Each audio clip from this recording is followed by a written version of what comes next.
And we are in here, already started at the Allie Morrison duels. I did not catch, they're starting at 113, excuse me, so that's Damian Rodriguez for the Bobcats. A senior, he's got 8 wins and 2 losses on the season. Already has a takedown 2-point advantage over his North Polk opponent. You can see he's really trying to work that arm control. He's got control of the left arm there. He brings him back down to the mat, just trying to break down that base best he can. He's going to try and tip him back to get some back points before he loses that left arm.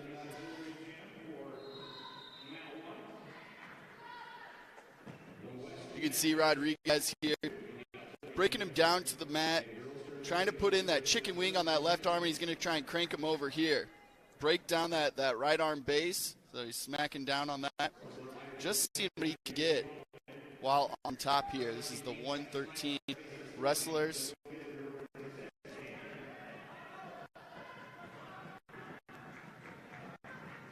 Rodriguez is tripping that left leg there. Has had control of that left arm, but now he lets him up. That's 1 point for North Polk there. It's a 2-1 advantage for Rodriguez. He feels he can just take him down. And just like that, he sprawls back from a shot. If he can Rodriguez gets his legs free, there you go. Gets the 2 points for a takedown. Now he's going to work. Looks to put in a crossface. You can see Rodriguez has got that left leg kind of right behind him, and that's what gave him that 2 points to get the takedown there. Now he's working to pick on that left leg of his opponent.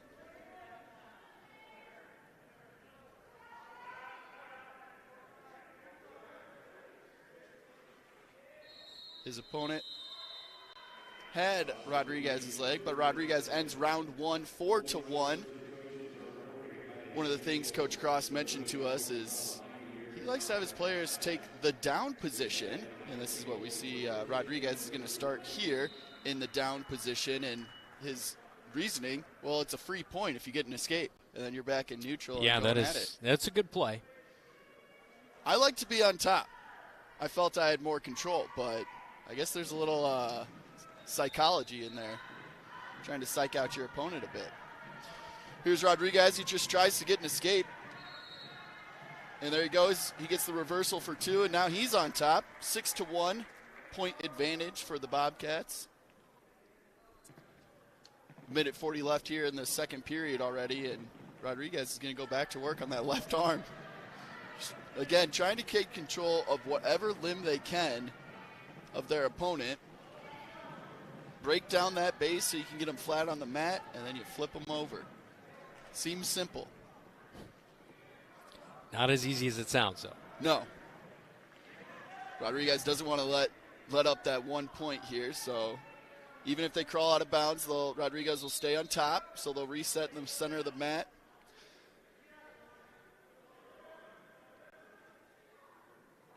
I did not see, is the Bobcats, are they wearing red?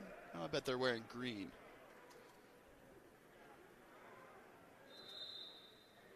You can see the referee with the red and green wristbands. That tells them what point goes to which team.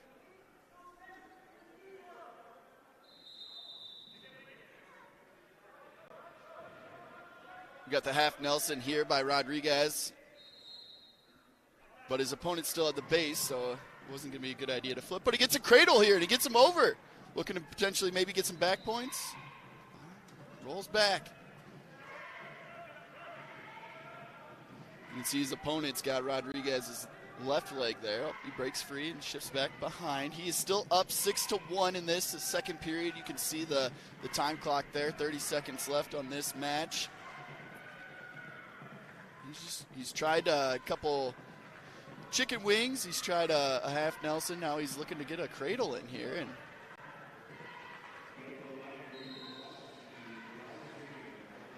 had one earlier, tipped him back, but the opponent from North Polk was able to roll out of it, and here we go. Now we're getting some back points. You can see the ref counting out.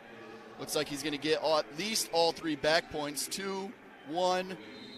He'll get his 3 back points. That'll put him up 9-1. It is now North Polk's turn. He's going to select the down position as well. So both wrestlers here selected down position. in our first match, kind of going with what Coach Cross was telling us. Rodriguez is up 9-1. It's a good time to remind our listeners here and our watchers that we got team score and individual scoring going on. So your individual score, you get your 2 points for a takedown, 1 point for an escape, 2 points for a reversal. We've seen all that already happen in this first match. And then you can either get 2 or 3 back points based off of how long you tip your opponent back, at least past that 45-degree mark with their shoulder blades to the mat. So here, Rodriguez is looking to potentially, you'll see the ref kind of do the count like in basketball when they're trying to avoid the 10-second violation. They'll kind of just move their arm out. That'll be them counting back points. Reversal there, 1 point for North Polk. It is now 9-2. But then when we look at our team points, and since we have 5 duels that we'll go through today, we'll be looking at team points as well.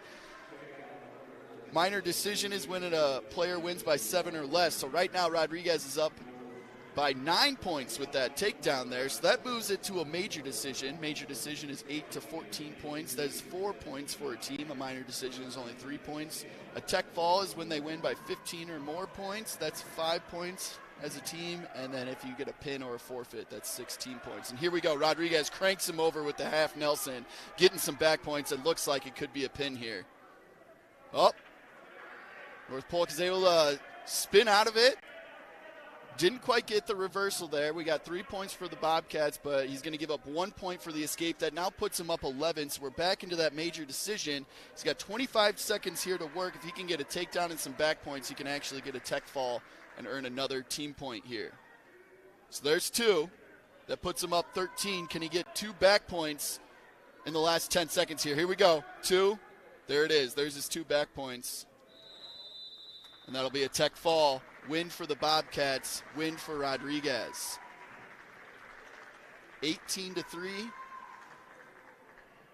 And he did it with 6 seconds left in the match. So it was a 5-minute and 54-second tech fall. And that's plus 5 points for the Bobcats.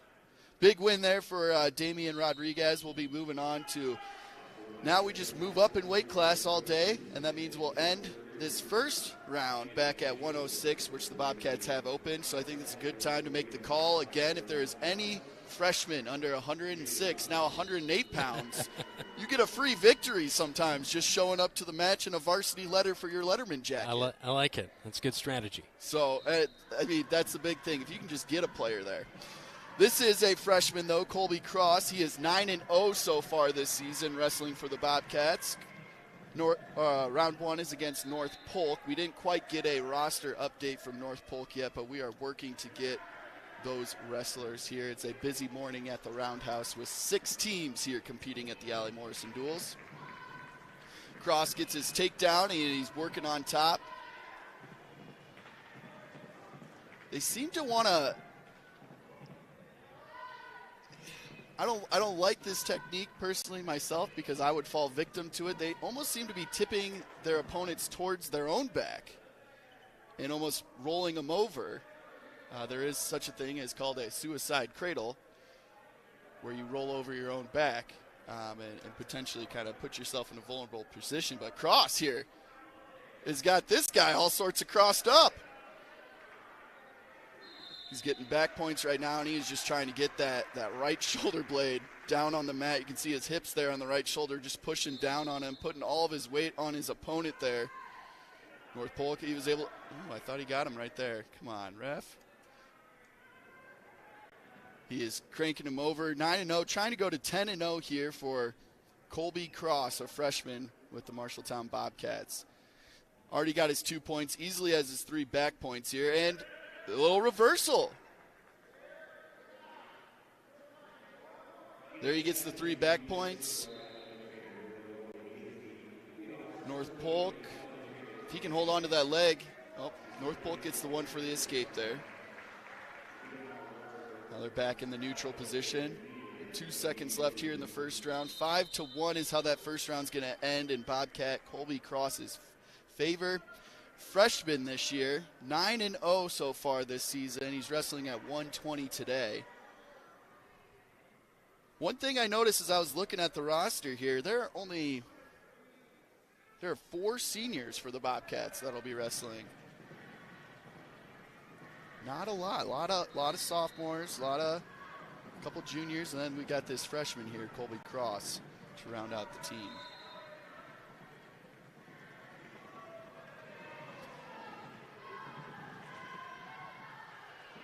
Cross starts on top here in the second period. And is just trying to get a cradle in here. You can see he's got his left arm. He does have the cradle in. He's just trying to get him to flip over. There, you see him hook his leg there so he couldn't kind of prop himself up on the other side. That is not a fun position to be in if you are North Polk right there.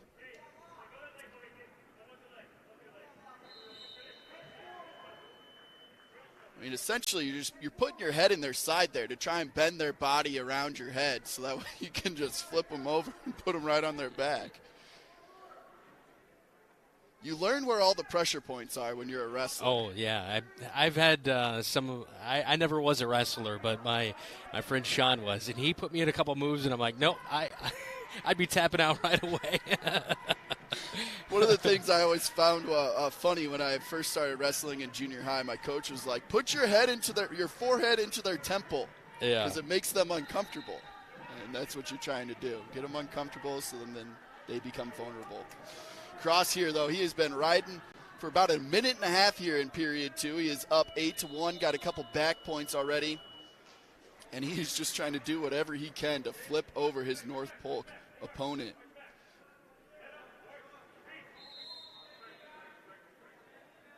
You're going to call an illegal hold on Marshalltown there, so they'll reset. Wasn't quite sure what he was doing with that arm there, but again, just trying to make the opponent uncomfortable.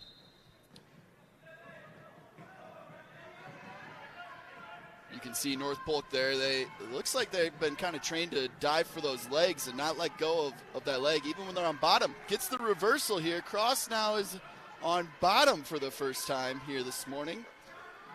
Let's see what he can do to escape out of this. And that is the end of the second period. It's going to end 8-3, so we're going to flip back to those team points here. That minor decision is 7 or less, so if Cross can get at least 3 more points here and this 11-3, he'll get an extra team point. But, of course, we want to see him get that pin for the full 6 if possible.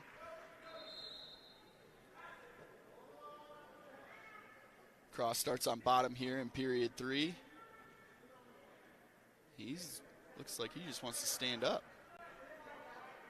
His opponent's high on him, but it's not a bad position because he's got his legs hooked in there. And now you can see he's just putting an arm bar in the back of the head, just trying to, again, keep control of what they can on their opponent. Cross is trying to get a little arm control and get out of that arm bar situation. You can see the North Polk, they've got both of his legs on the inside there, just trying to keep control of Cross's legs so he can't stand up out of that bottom position. And you can see he's just shoving his head down into the mat, keeping him uncomfortable. But North Polk has got to make a move here as he is down 3-8 right now. Cross really wants to get those 3 points if he can. An escape and a takedown would do it for him. Here we go. We have another illegal grip there. Looks like he went for a fold. Nelson looks over at his coach just to see what was going on. Point awarded there to the Bobcats.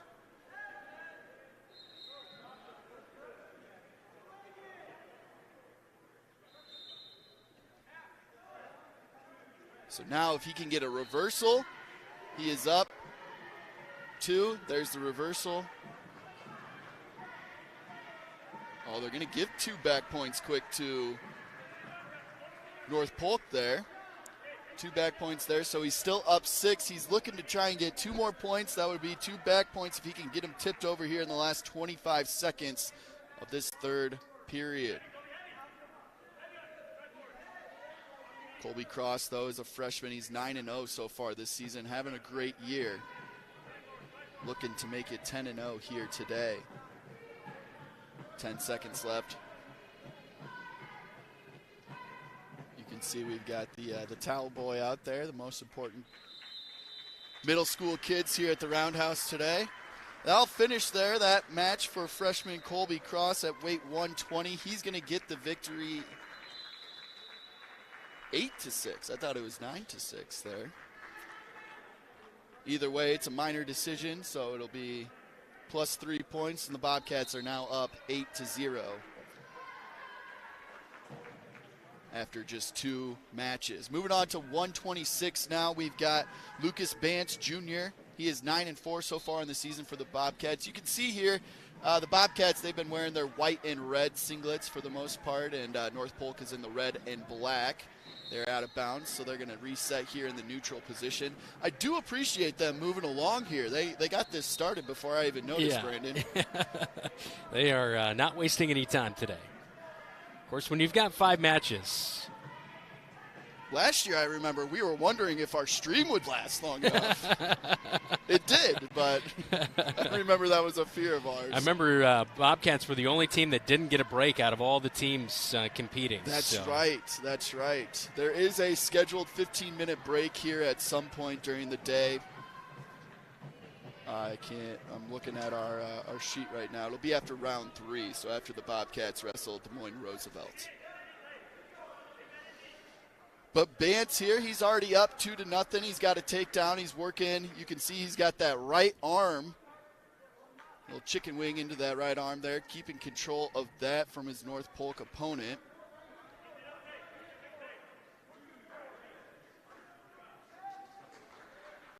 One thing that I've seen North Polk do here in the first couple matches, and a lot of this you'll see with the younger, or I should say the smaller players, is there was a lot of legging that they did. They really tried to control the legs, and that's not something that I'm seeing as prevalent with the Bobcats. So be something to kind of watch as we continue this duel with North Polk here. Lucas Bance had just tried to do something with that right arm for most of the match, and he was able to build back up the base. One nice thing about the towel boy in wrestling, you don't really have to pay attention to the clock, because you know at about 10 seconds when you've got the junior high kid running out there that, all right, I got to make a move or it's game over. Bobcats will start round 2 here in the bottom position. Quick start there, so we'll reset.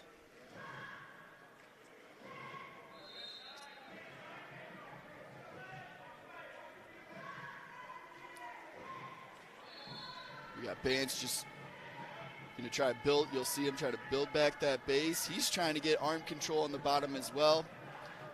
Kind of the most basic stand-up escape move from the bottom. You want to grab the wrist of the arm that's across your stomach or your torso there. Stand up, push it down as far as you can, and then just spin out of it. That is typically the move that is first taught to wrestlers. Oh, here he goes. He just rolls right out of that, gets a reversal, 2 points. Bance is now up 4-0 here in the second period at weight class 126.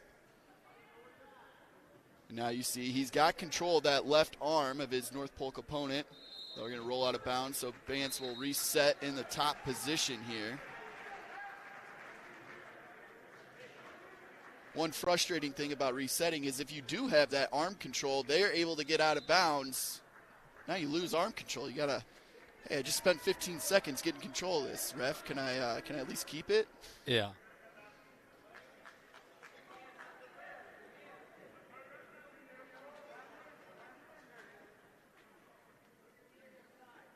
Here they are. Bance, again, you can see that chicken wing there on that left arm of his opponent. He's just going to try and use that to crank him over one way or the other. Does he have 2 chicken wings going on? Oh, wow. Just about. I think he did there. That would not be, again, not a fun position to be in. And you see there, he's just trying to crank crank him over. But the issue is he's got his legs built up, and you can see that his opponent's just able to kind of spin with it. So that's where the legging aspect that North Polk's been doing, you got to take control of one of those. 7 seconds here left.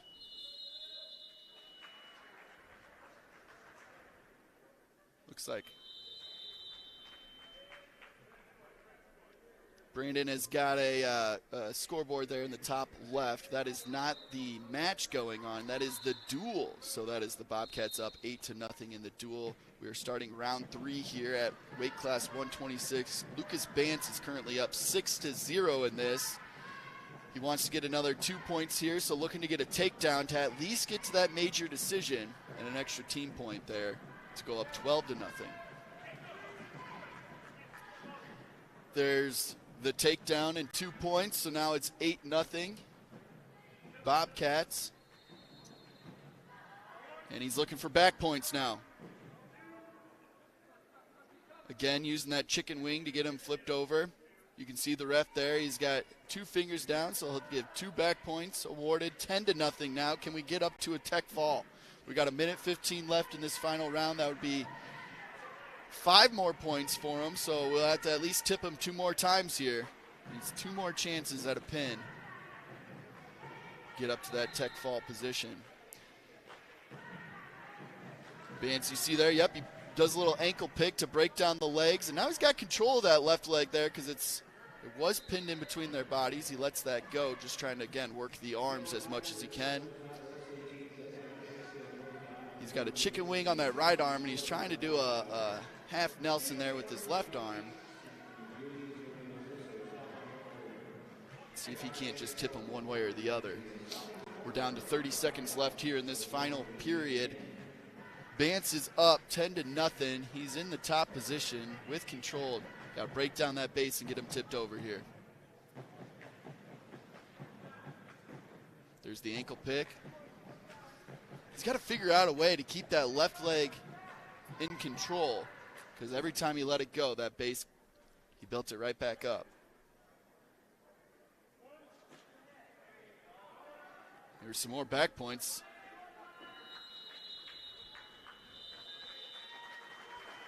Yeah, 2 more back points there. Go up 12-0. Major decision. That'll get the Bobcats 4 more team points to also go up 12-0. A good win right there, and Bobcats dominating here early on as we move to 132. We're going to move on. 132, it'll be Nicholas Wise, sophomore, 10-3 on the season for the Bobcats.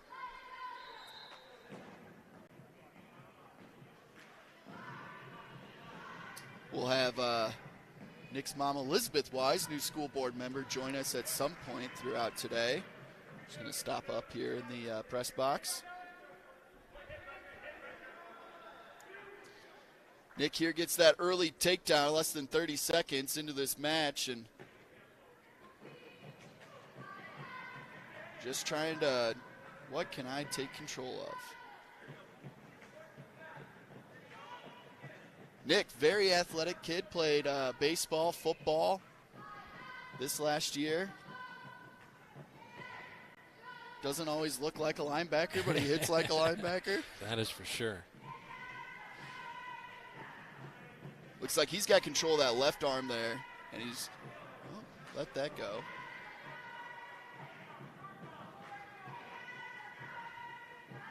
He has got...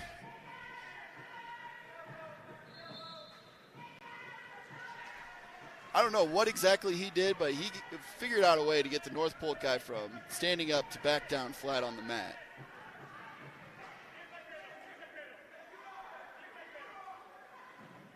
And now is working to try and get a cradle in here. Oh, the body's bending. You can see Nick there. He took his left leg and hooked that leg because he didn't want the North Polk opponent there to have control. You can see his opponent is trying to then take Nick's leg from him. There's 15 seconds in this first. He's got no back points so far, just a takedown, so it'd be nice to get a little something here in the last 5 seconds if he can. A lot of work to just be up 2-0 at the end of the first round. Yeah. That's got to feel good to at least get him flipped there at the end. But again, just being up 2-0, that seems like a psychological win for North Polk. Yeah, especially, getting off to this rough start.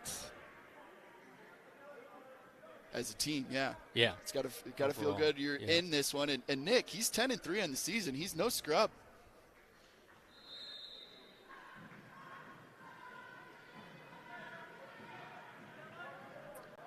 But Nick starts on top here as the opponent picks bottom to start round 2, and he just picks that ankle and breaks him down right away. And now the opponent just wants to get out of bounds to reset. And Nick says, not today.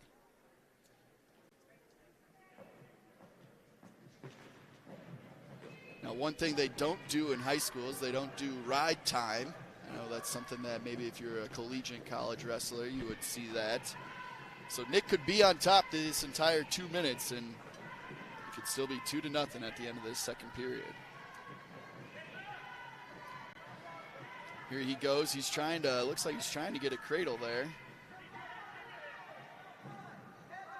Well, his opponent's deep in on that leg.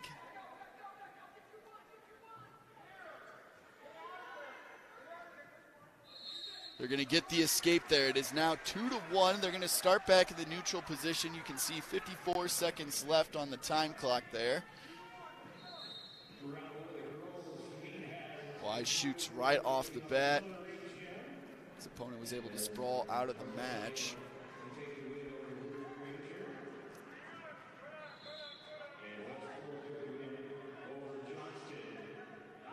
And he's almost looking like he wants to do what my coach called the cow tip, where you get them caught in, put one arm on their torso, another underneath their shoulder, and just tip them over.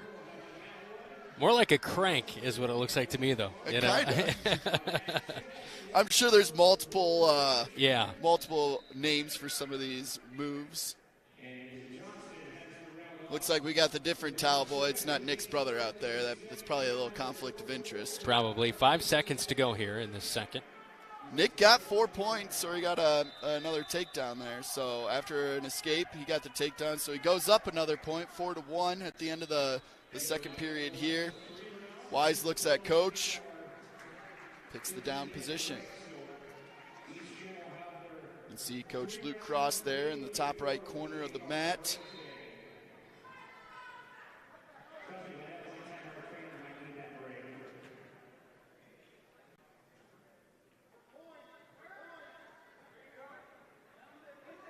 Nick's got to get that left leg free if he's going to want to stand up. He's not going to be able to do it as long as that leg is hooked. But you can see he's trying to keep his arms wide to keep that base built and then just stand up as best he can. One thing I also notice is both these teams going at it here today is the new mats that the Bobcats are on today. Definitely a nice new mat. The Bobcats here on mat number 1.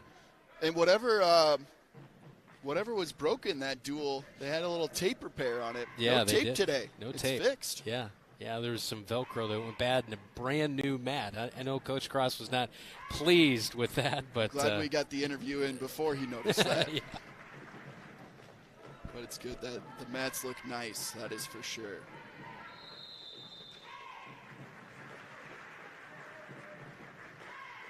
So Nick here, he's up 7-1. He got an escape, and then he got a takedown.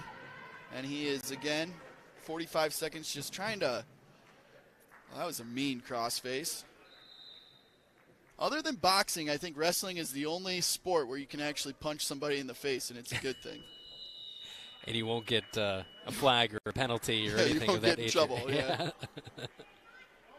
I mean, I don't think you can have closed fist when you do the crossface. No, I don't believe you can do that. But the palm, palm hurts just as much. Yep. He got 2 back points there. Nick was able to get him tipped over, and he says, nope, you're going back. 10 seconds. He's up 7-1. It looks like he's got 2 back points. It'll make it 9-1, so it'll move from a minor to a major decision.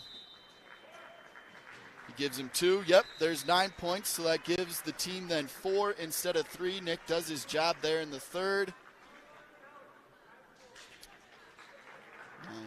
9-1 plus 4 gives them now a 16-0 lead for the Bobcats on the duel side. Now we're going to move to 138, Ivan Pantoya. He's a senior. He's currently 4-4 on the season for the Bobcats.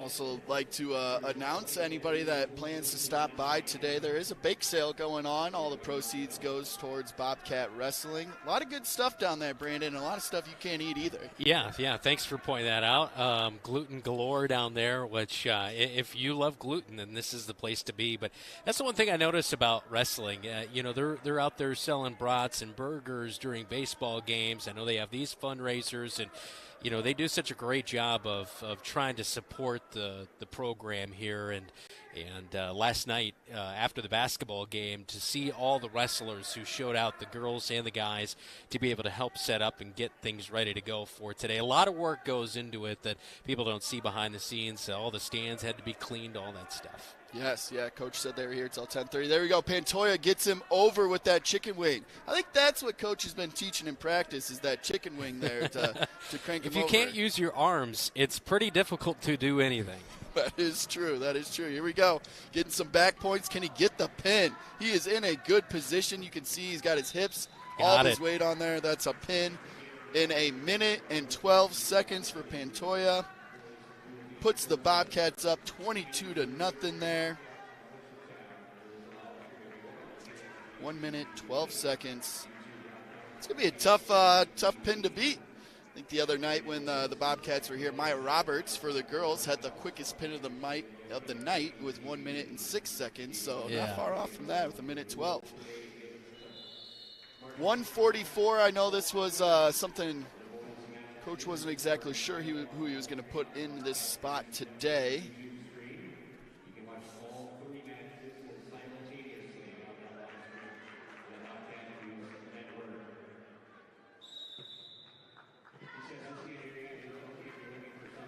Working to get some names here. I know that part of today was just putting some of the Bobcat wrestlers up against certain individuals. So 144 was one of those spots that Coach Cross was going to kind of play with. Another thing he mentions that I don't think we've mentioned yet is the growth rule, where each wrestler gets an extra 2 pounds now that we're after January 1st. Right now, North Polk, they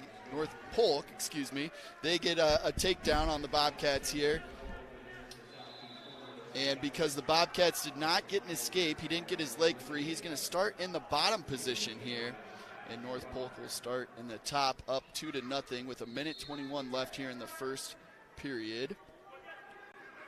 And if Bobcat can get that leg free, he would have gotten an escape there. But North Polk was able to bring it back to the mat. They're out of bounds. We'll reset back in the middle.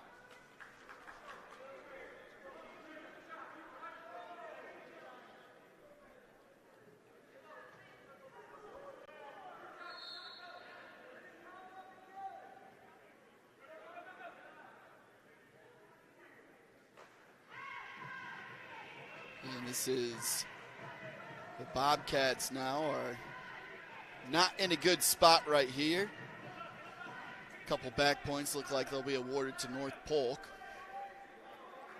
2 points there. He's now up 4-0. You can see that scoreboard there in the top middle of the screen. The top left is the team score, and the Bobcats, boy, are they running away with this one early against North Polk in round one. 22-0. Got a big help with a pin by Pantoya at 1:38 in 1 minute and 12 seconds. Bobcats shoot here. You can see they're in the red and the blue on the side, where North Polk, they're in the red and the black singlet.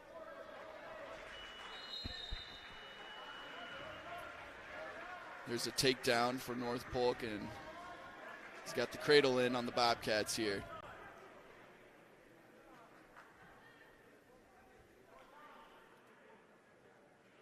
Getting back points. Can they get out of bounds, or can you saw the jump there by the towel boy just to make sure it ended on time.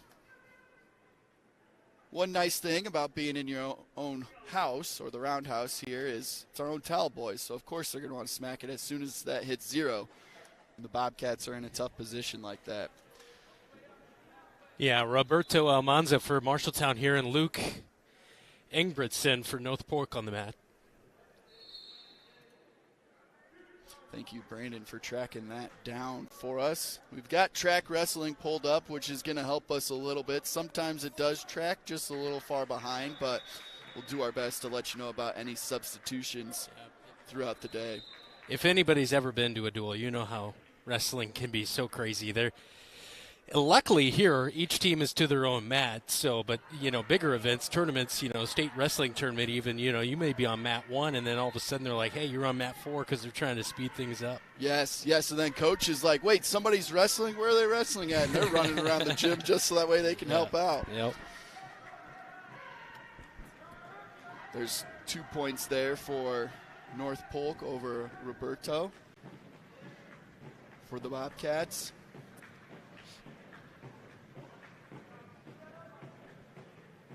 You can kind of see just the work there with their hands and how each one doesn't want to give up that limb. And it's really a kind of a battle. Once you get that wrist control, then you can really go to work and pull off whatever maneuver you're going for.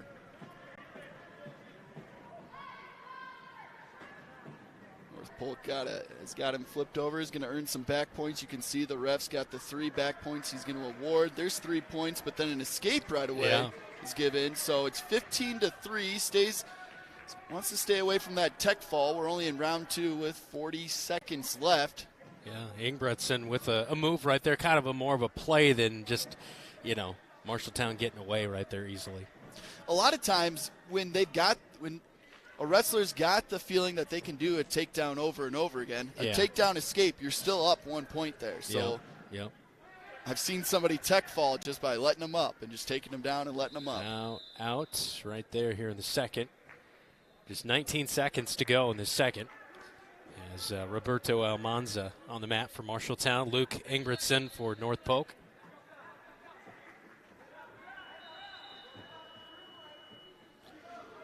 There's 2 points for Ingebrigtsen. Did I say that right? Yeah, Ingebrigtsen for North Polk. This is going to be their first win. So he's up 14. We've got one more period. So now, I can't remember who decided in period 2. So green, so it looks like it'll be Bobcats' decision. He's going to pick neutral. Okay. A takedown wins it. Yeah, for takedown would being up by 15. He's up 14 here to start. Oh, no, he decided he's going to take the top. That means an escape will win it. So he can't let him go here. This is a big decision. By the way, there was a forfeit at 106, so North Polk does have 6 points here. Okay, so that's where they started then. Yeah. The zeros look so nice on my sheet, though. Now I've got to change all that. But there is a lot of zeros on the other side there for sure. So, 22-6 is the match score here in our first one of the day.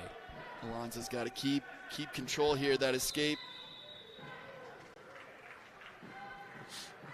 1 point right there, so 18-3. There it is. That's the tech fall right there, 18-3.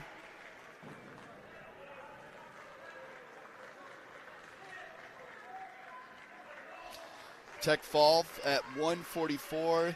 That'll make it now 22-11 on the team score.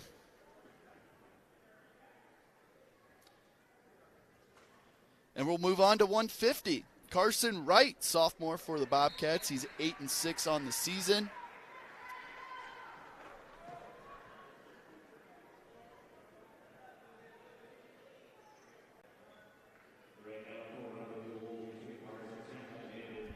Now we'll start to see as these wrestlers get a little bit bigger and bigger, we're going to start to see them maybe not do as many technical moves, but more using their weight and momentum against them. Yeah, and here at 150, Carson Wright is on the mat for the Bobcats. Cole Holopnik is on the mat for North Polk.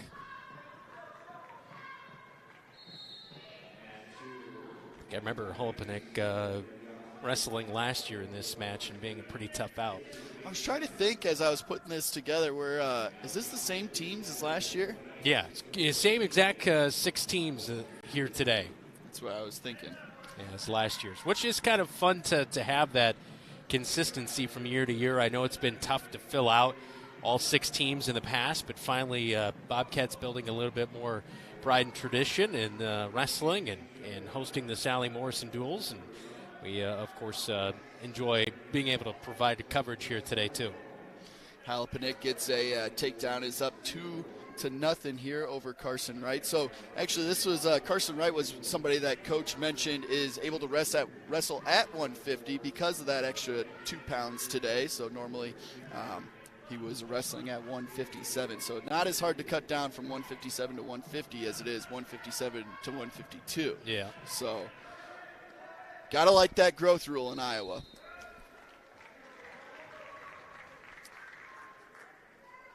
Wright is down 2-0 here still.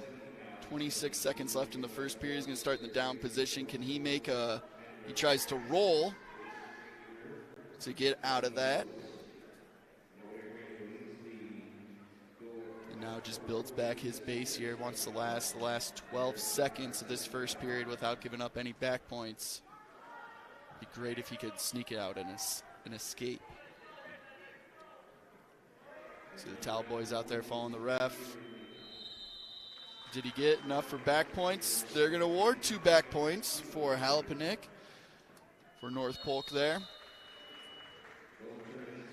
Green gets to decide. You can see Coach was pointing to the down position there in the top right corner. So Bobcats will start down in period number 2. You see there on KFJB-TV, Xavier Anderson, he switched his weight classes here today with those rule changes. He's getting ready to go coming up. Yeah, 157. He's up there in the top left corner right by the scoreboard.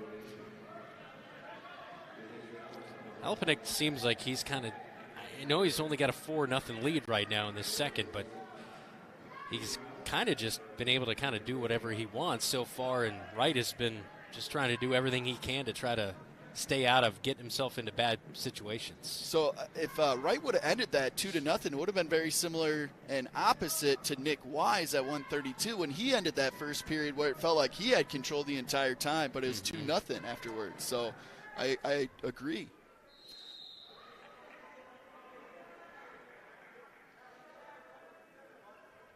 So you can see Almanac there. He grabs both arms onto Wright's right arm there.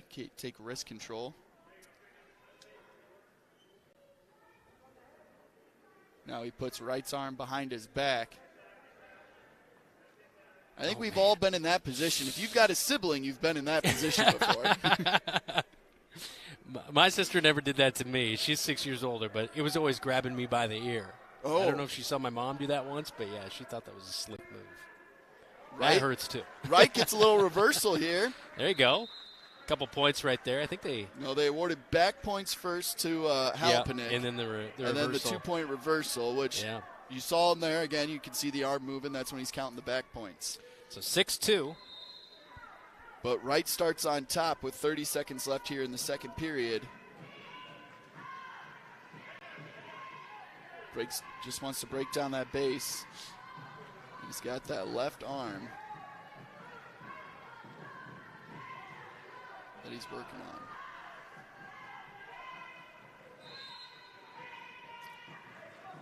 on. Out of bounds, reset here, 11 seconds left.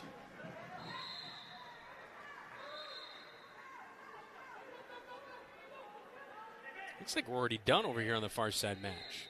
They might be through their first duel. You know, I'm not sure how many teams are going to have full rosters here. We already saw a forfeit by the Bobcats at 106. Sometimes things after the new year can be tricky. Sometimes, unfortunately, work into that grade situation. Sometimes guys not making weights, all kinds of different things. Yes. Mom's cooking was too good over the holiday break. Always is, man. Always is. Here we are, period 3 in the neutral position. 6-2, Almanac over Wright. Almanac is with North Polk. Carson Wright, sophomore with the Bobcats, 8-6 on the season. Wright shoots in there. Got that leg. Oh, put himself in an awkward position. No points awarded at the moment. But there you go. Now we should get two. He got it, too. Yeah. 6-4. Yeah. He got a minute 15 here. Let's get some back points. Crunch time. Now he goes to work here. If he can get 3 back points, he just flips this around and gets a victory for the Bobcats. Yeah, that would be a huge win for the Bobcats at this point in the match.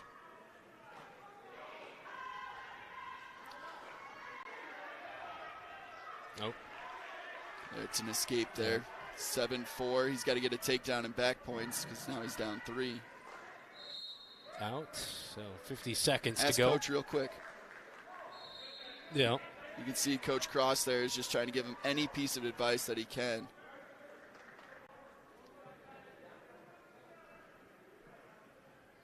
We're going to break for, looks like there's some question.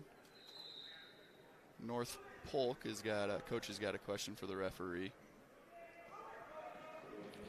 Although I'm anticipating, well, you know, if Ignacio Macias goes at the 285 weight class today, I'm sure we might see some Kwani-like celebrations after a potential victory, like we said. But that was classic last year. That Kwani had a couple uncontested matches, and his celebrations were better than any of the other ones we saw all day. So. I do remember that. That was good stuff last year. It's fun to see the high school athletes really start to know and recognize KFJB-TV. We caught Millie Heitman walking into the basketball game last night. She gave a little peace sign as she was walking by. So fun to see the players interact with us more and more. 7-4 here in the third, winding down, 35 seconds. And Wright, unfortunately, again, Almanac has just been extremely tough and picks up a couple more points right there. Gets the takedown for 2. Goes up 9-4 now. Take a big move here in the last 15 seconds to turn this one around. But good thing here, he kept it under that 8-point threshold, so it's only a minor decision. It'll be just +3 at the end of this match here. So those 4 points ended up proving to be big. And that moves the team score now to 22-14. And we'll move on to 157. We got Xavier Anderson, who had started the year for football as quarterback. I thought that was interesting to put a wrestling mindset in your quarterback position. Ended up moving to play a little running back and linebacker, and I thought that suited him a lot better. Yeah.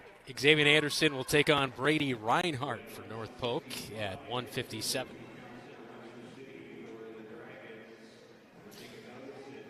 Anderson 11-2 on the year, quickly gets a takedown in 14 seconds, and here we might see it. Looks like Xavier thinks he likes his chances. Yep. He shoots again. Well, talking to Xavier's dad, he was pumped for today. He knew today was going to mean a lot with some of his matches he was going against. Xavier, is he going to get number 3? That's his 3rd takedown in 40 seconds here. Lets him up again, 6-3. This is what I'm talking about. He's so relentless. You know what I mean? He's the definition of heart, hustle, and muscle. There it is again. That is, as the opponent, you just feel terrible. You're just like, what am I going to do against this guy? Well, yeah, how do I not allow this to happen? Yeah. I remember the first time I got let up. The leg. I didn't know what was happening the first time my opponent let me up. I was like, do I keep going? Wait, did I just win? Am I that bad? Is that what happened? Xavier, though, now working on top, up 10-4 quickly here. Got 5 takedowns in a minute and 20 seconds. Now he's already working on the back points there. Yep. Got at least 1 point, I believe there, maybe 2. Uh-oh. Yep, there's the pin. Jinx. He probably could have done it faster than a minute 12 there. He did it a minute He's like, I want to run some points up here. 28-14, how about that? There we go, 28-14 for the Bobcats here. Big pin for Xavier Anderson to start the day. He is now 12-2 on the year. Moving on to 165, Dalton Zedek, sophomore, 10-3 on the season for the Bobcats. Who do we got on track wrestling? Do we got that He'll up? take on Evan Kelsick. Evan Kelsick for North Polk.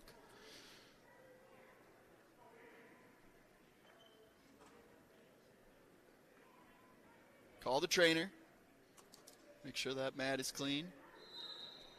I did see Nick Revick is around here. Is he? Yeah, he. I think he's in the today. auxiliary gym working some of the girls' matches here today. But, yeah, it's really cool to see a former really good wrestler involved as he's moved on to college, but getting involved officiating. I know it's such an awesome thing to see young guys getting in the mix officiating. I know I got into baseball and softball right away myself out of high school, and you learn a lot. You really do. Like, you know a lot from the game, but then you get working and calling the games, and it's really fun, and it's rewarding when you have coaches come up and say, you know, really good job, and you know, appreciate your effort today, all that kind of stuff.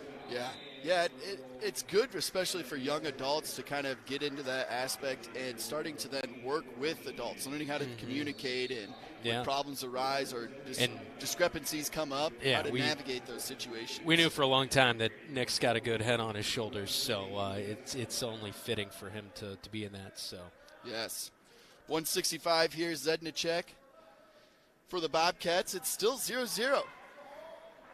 Had a couple shots, but nothing has turned into a takedown. He is deep onto that leg. Yeah, so Evan Kelsick, and they're out. As Dalton Zedek and Kelsick still scoreless at 165. Kelsick gets a little extra coaching there as go out of bounds right in front of the North Polk coaches. He's just going to push out of bounds. He's trying to see if they're going to push back there and then use that momentum. As we get bigger and bigger today with our wrestlers, you'll see more and more throws and a little less technical maneuvers. The big boys like to try and throw one another and use that weight against them. They seem to not like to be wrestling on the blue portion of the mat. You keep ending up out of bounds here. Still 0-0, 34 seconds left.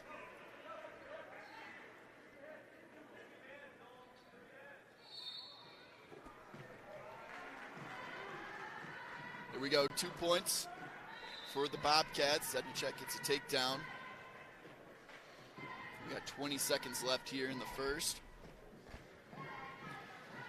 And he's just pushing down on that head, making him uncomfortable. That's actually what we call a 3/4 Nelson, where you put one arm across the back of the head or the neck, and then you put the half Nelson in and grab your wrist. It's a good way to really crank somebody over. Gets just a little extra power in there because you're able to use both arms instead of one. Zedek, though, is not able to get any back points while on top there. Red's going to defer. That leaves it up to the Bobcats. He's going to pick the top position here. The first time we've seen a Bobcat pick the top position today. Coach Cross, we'll play that interview during our 15-minute break later today, but Coach Cross this morning was talking about one of his things is he likes to have his players take that bottom position. So looks like Zedek, that was a, nope, Coach, I got this decision here. I'm going to pick the top. And he went to work. He's got that left arm, and he's working to try and crank over Kelsick.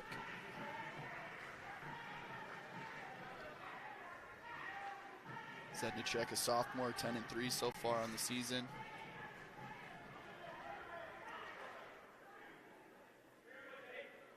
You can see he's got his leg in between Kelsick's legs. Trying to at least maintain a little bit of control. Trying to work over and get. Almost got him. I think he's going to be out of bounds. Is he going to be able to stay in bounds is the issue. I think he kind of saw where he's at. I think he's trying to bring him. Zedek's trying to bring him back in. He is. He said, don't go anywhere. I've got the advantage here. I saw a wrestler one time, similar to the Xavier Anderson match. He was just dominating it, and the player was trying to crawl out of bounds, and he stands up, grabs his leg, and just pulled him back in. 35 seconds here in the second period.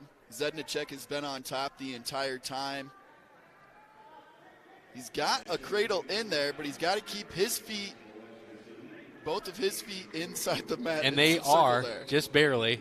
Correct. Couple points awarded to the Bobcats right there. Clock keeps ticking here in the second, and now out. They're out, so they'll reset. But it was big that he had the cradle in there, and he was able to get the points. I think North Polk's asking about the back points and where they're located if he was out of bounds. Both, you give Zedek all the credit there, working against Evan Kelsick for North Polk. He did all he could to stay in. Yes. That's for sure. These two have been like anti-wrestling on the blue mat. They should have gone to the middle mat here where it's a red circle in the middle, because they have been wanting to be on that outer red the entire time. Yeah, and officials explaining something here as we still have 14 seconds in the second. I would guess he was asking about out of bounds and those back points, and just trying to get some clarification, because every ref's going to be a little bit different on that out of bounds call. Yeah. Kind of have to adjust, especially if you're that wrestler down there and you're like, hey, I'm out of bounds, but he like that one, they let it wrestle on. Yeah, I believe if I remember correctly, it's thinking like 3 feet of the 4 feet are out of bounds is when you call it. But if they've got, like, one player had 2, Zedek had 2 feet in there, so it was still good. Don't quote me on that. We'd have to probably look it up on the Iowa High School Athletic Association. Oh, I'm sure somebody will let us know in the comments. Please, tell me I'm wrong. Isn't there some, like, fallacy out there? Oh, believe me, people will let you know when you're wrong. Put out the wrong information just so you can get the right information later? Starting the somebody said go Bobcats. That's all we got. Okay, well, we'll monitor better than that. nothing. Yeah, be sure to hit the like and subscribe button and get upcoming game alerts, wrestling matches, and all that good stuff on KFJB-TV. Here they are now, out of bounds on the left side of the mat. Going to reset here with 1:33 left in the third period. In the neutral position, Zedek is up 4-0 over Kelsick for North Polk.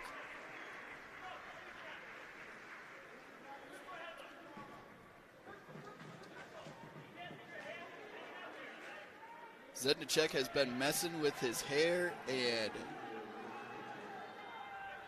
his headset all match as well. There's 2 points for the Bobcats and Zedek.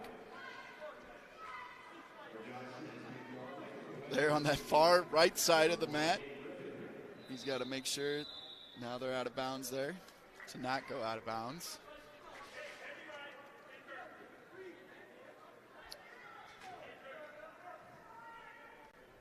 Now that mat 1 there has been done for a while. Yeah, I think that was Roosevelt and Johnston, and I think Roosevelt is light today. Okay. Johnston is the team that Coach Cross said he is looking forward to kind of seeing how they face up against them. That was Cedar Falls and Roosevelt, and Cedar Falls took care of business 22-9, and a lot of double forfeits. Holy smokes. 1, 2, 3, 4, 5, 6, 7, 8 double forfeits. That's where both schools didn't have a match. So, yeah. I was wondering how they only scored 22 and it was that quick. That's a lot of minor decisions. Yeah. Zedek, though, is still working in the top position here. He is up 8-0 on Evan Kelsick. So that'll be a major decision. So that's good. That'll be 4 points for the Bobcats here.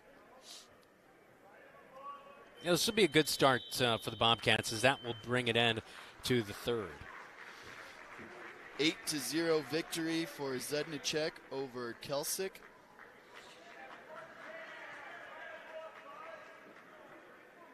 That puts the Bobcats up now 32-14. We'll be moving on to weight class 175. Mike Narvaez for the Bobcats. Narvaez, yep, Narvaez is on the mat. I'm glad, Brandon, you're here with me because you say all these kids' names all the time, and I'm just here for wrestling. So yeah, one of the good offensive linemen for the Bobcats this past season. He's a senior this year. He's currently 5-5 in this wrestling season. Get the arm raised there for the Bobcats and Dalton Zedek.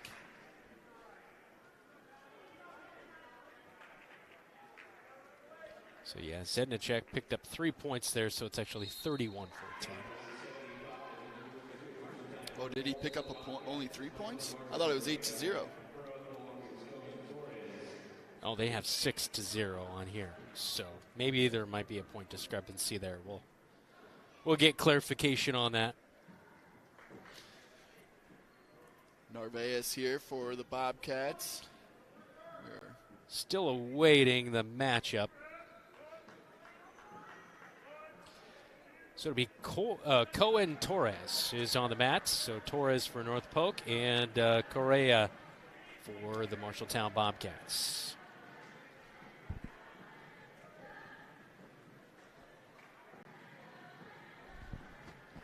I think it's Narvaez Correa. Yep. I think it's a dual last name. It is. Right? Yep. Narvaez Correa. And we got Torres on top here. He's up 4-0. He got a takedown and some back points already. You can see he's got control of that left arm there of Narvaez. And that's what he uses to tip him over. And he is just trying to get... He almost pushed himself up and kind of arched his back and just kept rolling over. 3 more points were awarded there. So Torres is up 7-0 here in the first period. We got to see Narvaez build back that base. There you go. He's getting back to his knees. Ooh, Torres is riding high on him. And he's got 3 more back points. Almost. I thought Correa was going to reverse it there, but Torres just kind of jumped around and was able to get position back. That's the end of the first. End of the first, 10-0. Correa has some work to do here for the Bobcats to just get back into this one. 31-14 team score there is in the top left corner. You can see on the Hy-Vee scoreboard. Yeah, I'd like to thank all of our sponsors making today's coverage possible. Of course, Lennox Employees Credit Union, Embers Retirement Community in Marshalltown, Wells Fargo Advisors, also Pence Appliance and TV, and Dairy Queen with 2 locations in Marshalltown. Thank you to those sponsors for making this happen today. And that'll be it. That'll be a pin. Pin there in, let's see, 3 minutes. No, excuse me, 2 minutes and 21 seconds for Cohen Torres. So 6 more points for North Polk. They'll be at 20 now. So we've got 3 matches left here. 190 was also another one of those that Cross wasn't sure who he'd put in. Looks like he's going to take a forfeit here. So I'll make it 31-26. Bobcats are still up. But we got Johan Gomez here. He's seen some state action for the Bobcats. Junior this year. Currently sits at 8-4 overall. And he's going to take the victory here. So +6 for the Bobcats. Puts them up 37-26. And our final match will be heavyweight. I got Ty Jones, is what Coach said. I did not have Ignacio Macia. I know Ignacio wrestled in the last match that we covered. So, yeah, it'll be Ty Jones and Tucker Anderson for North Polk. At 285.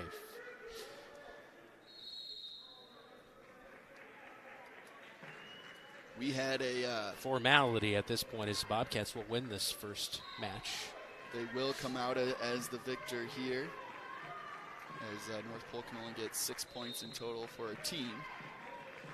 We had a heavyweight. He was a sophomore. I was a freshman. He was so big, he had to cut weight even after the 2 pounds, after January 1st. Ended up playing football up at Platteville, Wisconsin. Okay. In college. Not bad, a D3 school. No. Now he's a sports writer up there. Oh, wow. When I was living up in Wisconsin, all of a sudden I heard Colton Bartholomew on the radio, and I had to reach out to him. I was like, there can't be many of those around here. Yeah. Tucker Anderson, couple points right there for North Polk. Gets the takedown on Ty Jones, out of bounds. So Ty will start on bottom as they reset with 1:08 here left in the first period.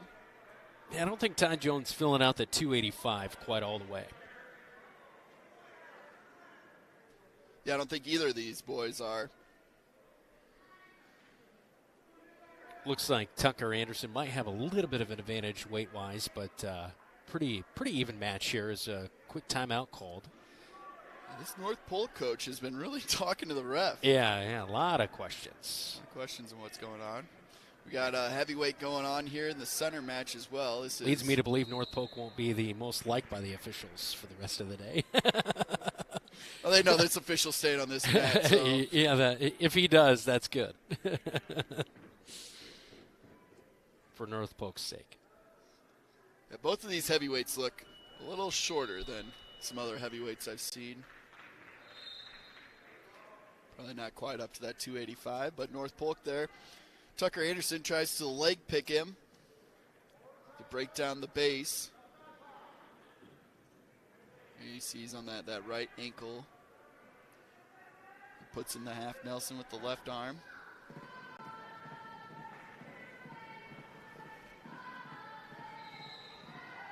So there you can kind of see he's doing that, tried to go for that 3/4 Nelson again. That's where they're putting that arm bar kind of on the back of the head, back of the neck.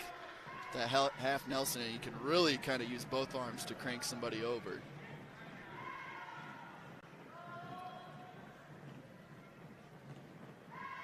"25 seconds. Still in just the first period here, so.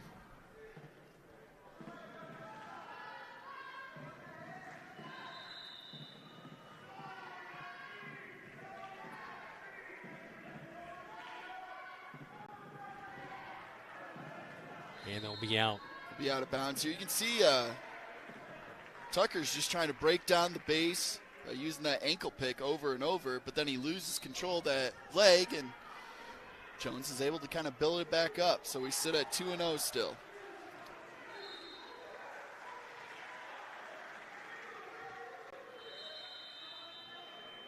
And that'll end it in the first. Red's going to have a choice here.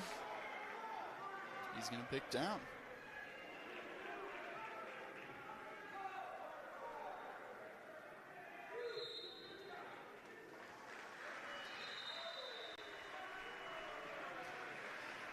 Jones here on top, trying to break down the base.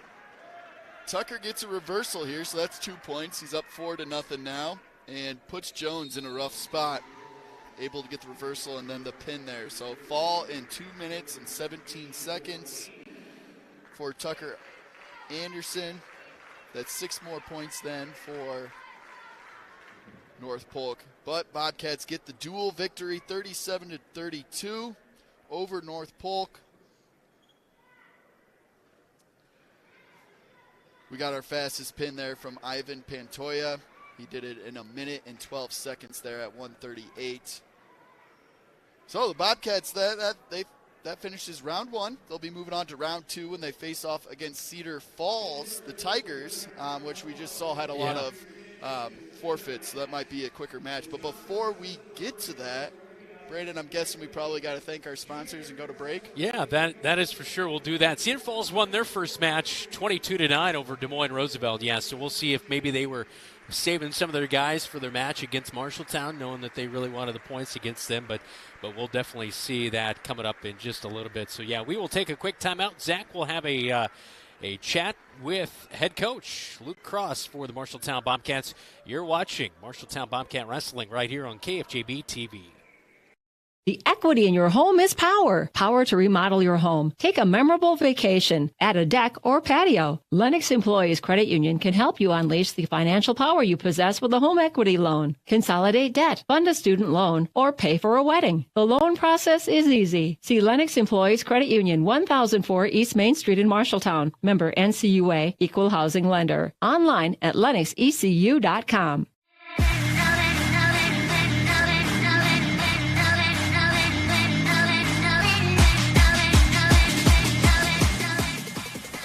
Welcome back into the pre-duel tournament here at the Roundhouse for the Allie Morrison duels. I'm joined with head coach for the Marshalltown wrestling team, Coach Luke Cross. So today's going to be a long day with 5 different duels for the boys. What are some key things you're looking for out of the team today?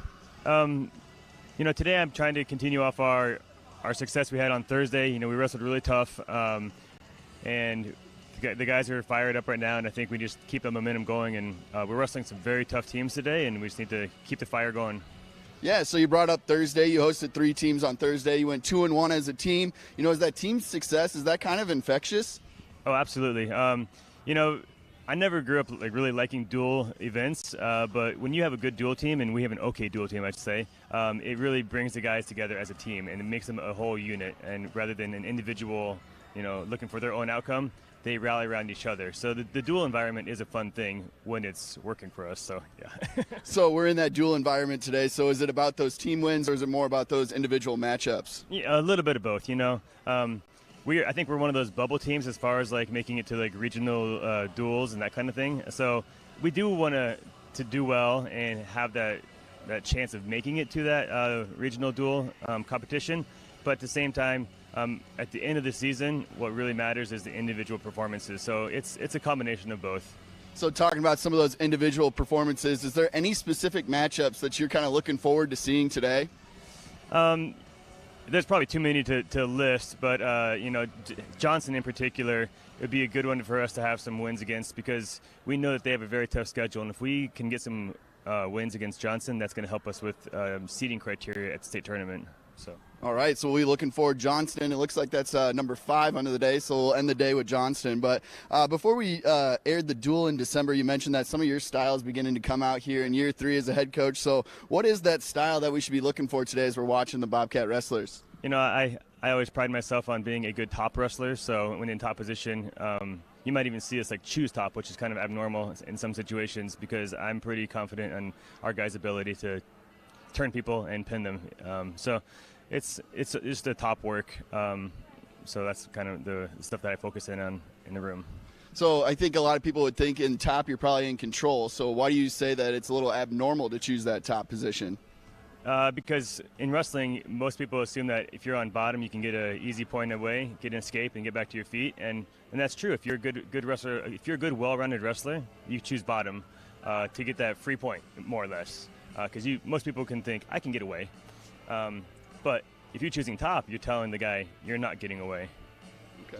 Okay, so we're January 6th now, and Iowa has the growth rule, which means all wrestlers get that extra 2 pounds after January 1st. Is this going to help any of our Bobcat wrestlers finish the season? Yeah, we made some shifts in the lineup already.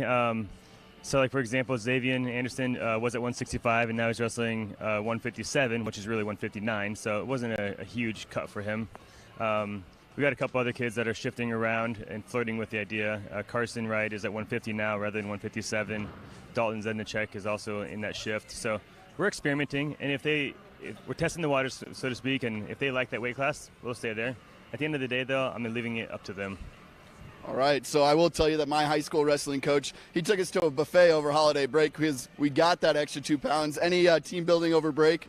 So I try to make the practices a fun environment. So every day after Christmas that week, we have about 45 minutes of technique and wrestling, and then we do wrestling style Olympics. So we did 5 days of wrestling Olympics, and just made all sorts of fun events, made little teams and competed against each other, and just the kids had fun with it. Awesome. Well, good luck today, Coach. It'll be a long day, but it'll be a fun day. Yes, it will. It certainly will be. Thank you very much. I appreciate you stopping by for that pre-duel tournament interview here today. And when we come back, we'll continue more with some pre-duel tournament interview information. There's a city within a city not far from here. This city includes a beautiful apartment building with indoor parking, a chapel, a movie theater, a swimming pool, exercise and recreational facilities, putting greens, and more. The city isn't really a city, but it is a wonderful place to live. Make friends and live your best life. It's the Embers Retirement Community in Marshalltown. The Embers provides security, independence, and companionship. Beautiful grounds outside and lovely studio, 1- and 2-bedroom apartments inside. See it for yourself. The Embers in Marshalltown.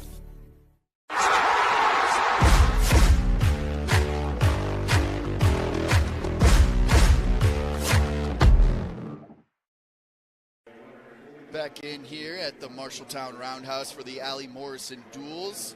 Joined today with Brandon Lewis. I'm Zach Tomesch.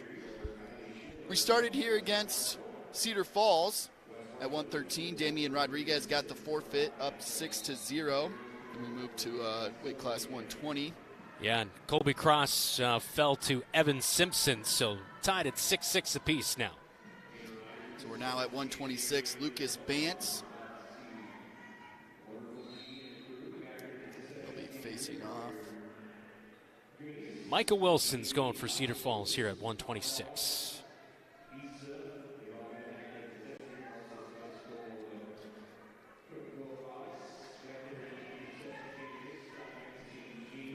On our ticker below, you can see some of the finals that we do have here today. But looking at the bracket in round number 1, of course, Marshalltown won against North Polk 37-32. Johnston heavily over Webster City 58-14, and Cedar Falls 22-9. And again, Cedar Falls with a lot of forfeits, in equal forfeits against Roosevelt here today. Yeah, I would guess they were just trying to play a little bit of a matchup game there with the coaches to try and get wrestlers to wrestle the most amount of times as they can today. There is a little bit of that going on in this tournament. They don't want, to travel and then have one guy miss 3 of the 4 matches. So they'll line that up. Coaches are good about that. We did see Lucas Bance get a victory in that last one in round 1 against North Polk. He ended up winning 12-0. Got a major decision there. It's 0-0, minute 30 into this first period here. As you see up on the Hy-Vee scoreboard in the top left corner of your screen, that's the team score. An individual score we'll give you as the matches continue to go. Yeah, Bance 27-18 coming into the day. 18 pins so far this year. I don't think he's 27-18. Maybe overall for his career. Overall for a career. I got 10-4 after the win. Yeah. Earlier today is where he's But yeah, his career record with those 18 pins. He is up now to, let's see. I think actually Marshalltown might have switched to red on this one. Green will be Cedar Falls. That's going to throw me for a loop here a little bit. So Marshalltown will start in the top position, and you just heard Coach Cross talk in that interview. That's his style coming out a little bit. There's an escape there. It's 3-0 now. Michael Wilson for the Cedar Falls Tigers has the lead in this match. Second period, 1:40 left. There's Bance getting deep in on those legs. He wants to take control of something. And Wilson's able to kind of battle him off. Come back to the center here, both in neutral position.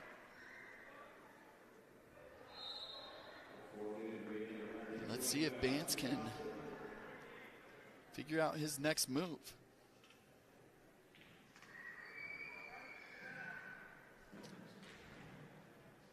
You tap the opponent's head. You're just trying to get him like, why are you doing that to me? Get them thinking about something else and make your move. How are they going to respond to each little touch, each little tap? It's just you and the opponent there in the middle of the ring. So, yeah, Lucas built kind of like his dad.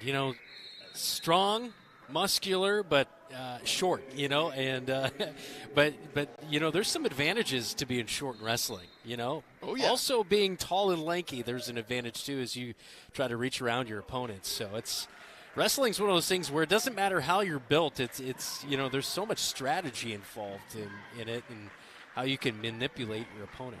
Yeah, my freshman year during football season, I went from about 5'8" to about 6'2".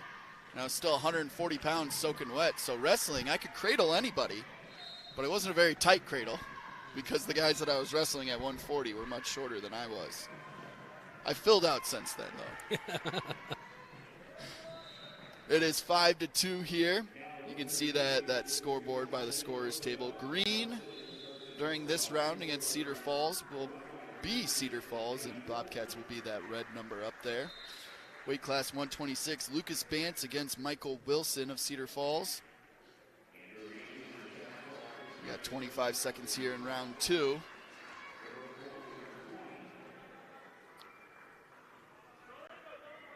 Bance does not want to let him go because that'll put him up 6-2 going into that final period. Bance obviously wants to make up the least amount of points possible. Hold on to that leg, buddy. And I'll let that leg go. And there's time, so he doesn't let it go. It's going to go into the final period here. 5-2 in favor of Wilson with Cedar Falls. Well, Bance is going to choose, and he picks bottom.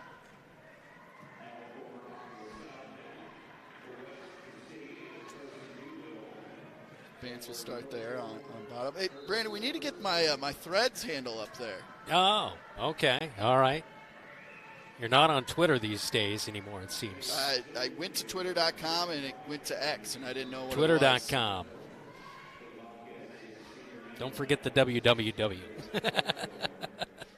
Told me the site was some X thing, so I left because it wasn't Twitter anymore. We've got Bance there, gets an escape. He starts on bottom, so now it's 3-5 in favor of Wilson with the Cedar Falls Tigers. We got 1:30 left here in this final period. As Bance sprawls out, there's a takedown right there. Ties it up 5-5. That was big, and he's getting back points. Here we go. What a move by Bance to get the pin there in the third period. 4 minutes, 45 seconds to get that pin. What a turnaround in that match. And it might be Wilson might have something might have happened to his shoulder that might have expedited that whole kind of process there. But Bance made a move there, sprawled out, was able to avoid the takedown, and then was able to get his opponent, Michael Wilson, over very quickly. We've got trainers that'll come out and take a look at him here.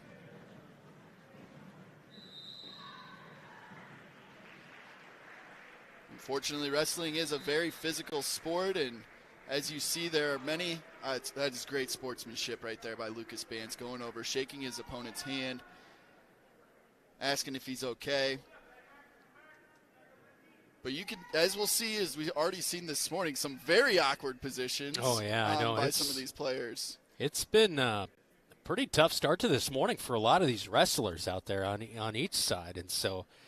Yeah, just a tough play right there for Michael Wilson. Hopefully he's going to be okay to continue on for the rest of the morning and afternoon. Yeah, you can see something there. He keeps grabbing at that left shoulder. But that's a huge win, though, for Lucas Bance. Come back. Bobcats are up 12-6 now, and just a really good spot right there for one of the younger wrestlers on this team. Right. I mean, looking at the team score here and how does that affect team score, I was looking coming into that third period where they're going to get a minor decision where the Bobcats going to then come into Nick Wise's match down 6-9. Well, they're up 12-6. Wise, he's 11-3 on the season. That's almost a guaranteed win for these guys.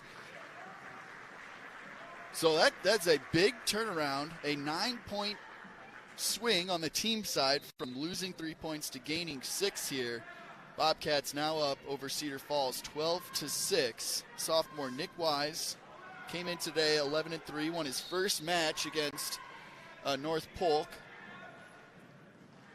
He won that one 9-1 with a major decision. So we'll see what he can do here once we get this Cedar Falls update.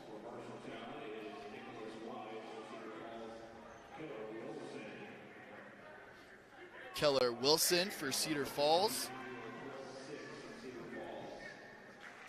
We're at weight class 132 here. Keep in the neutral position as we reset with 1:32 in the first period.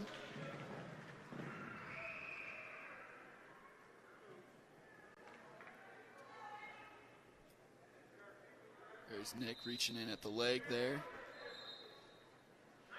Oh, just flips him over. Able to get 2 points right away.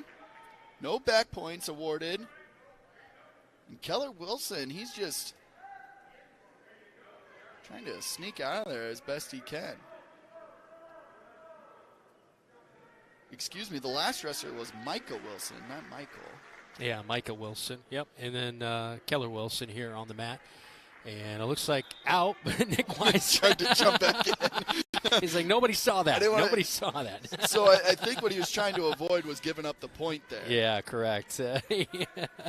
Well, that's a funny play right there by Nick. or he got the escape and he wanted to get the reversal. And Nick is up 3-2 here. You can see that scoreboard, the individual scoreboard kind of the top middle. Bobcats will be red this round against Cedar Falls Tigers. Tigers will be green on that scoreboard. 35 or 38 seconds left in this first period.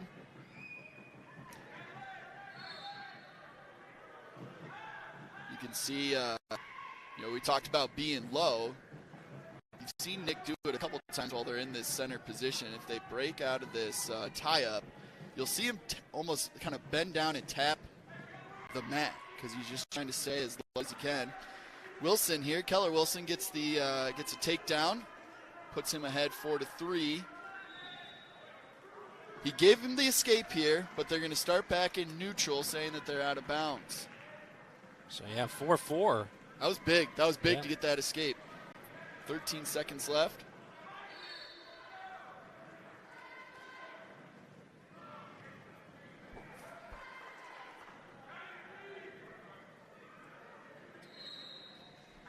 They're just tied up here. They're not going to do much. That'll end the first period. You see Xavier Anderson is there cheering on Nick. As you can kind of see a couple Bobcat wrestlers right there behind the coaches in the top right corner. Looks like that's where the team is going to be hanging out for the day. Wise will start on bottom here in the second period.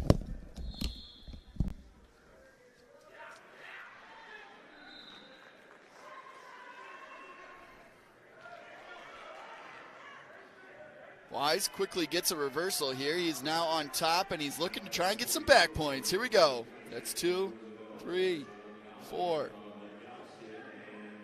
So he's got all 3 back points now awarded to him. You can see the referee's got a 3 held with his left hand. And now Wise is just trying to figure out a way to get those shoulders flat. Boom. There it is. Pin. Let's see. That's 2 minutes, 33 seconds. For Nick Wise. 6 more points for the Bobcats. That puts them up 18-6 over the Cedar Falls Tigers here. Again, just Lucas Bance, I can't rave on it enough.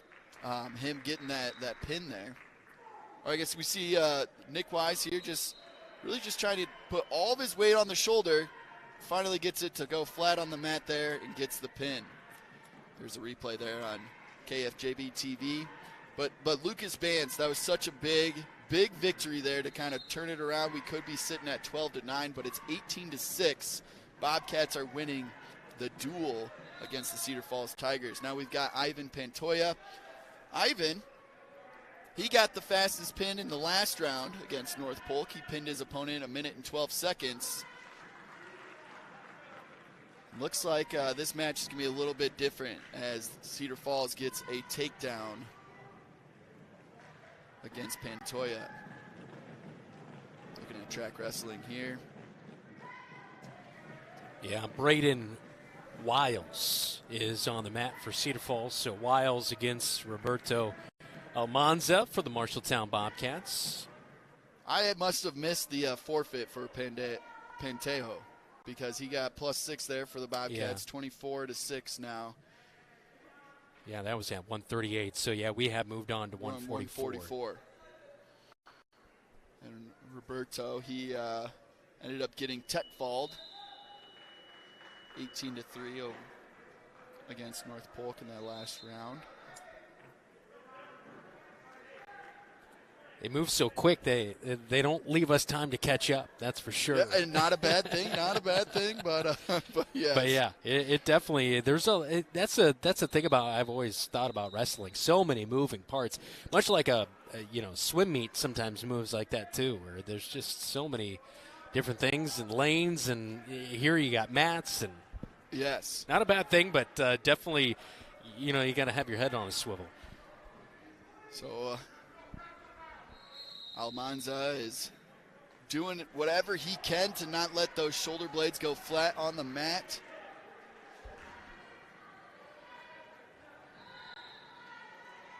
And he's trying to build back to that base as best he can.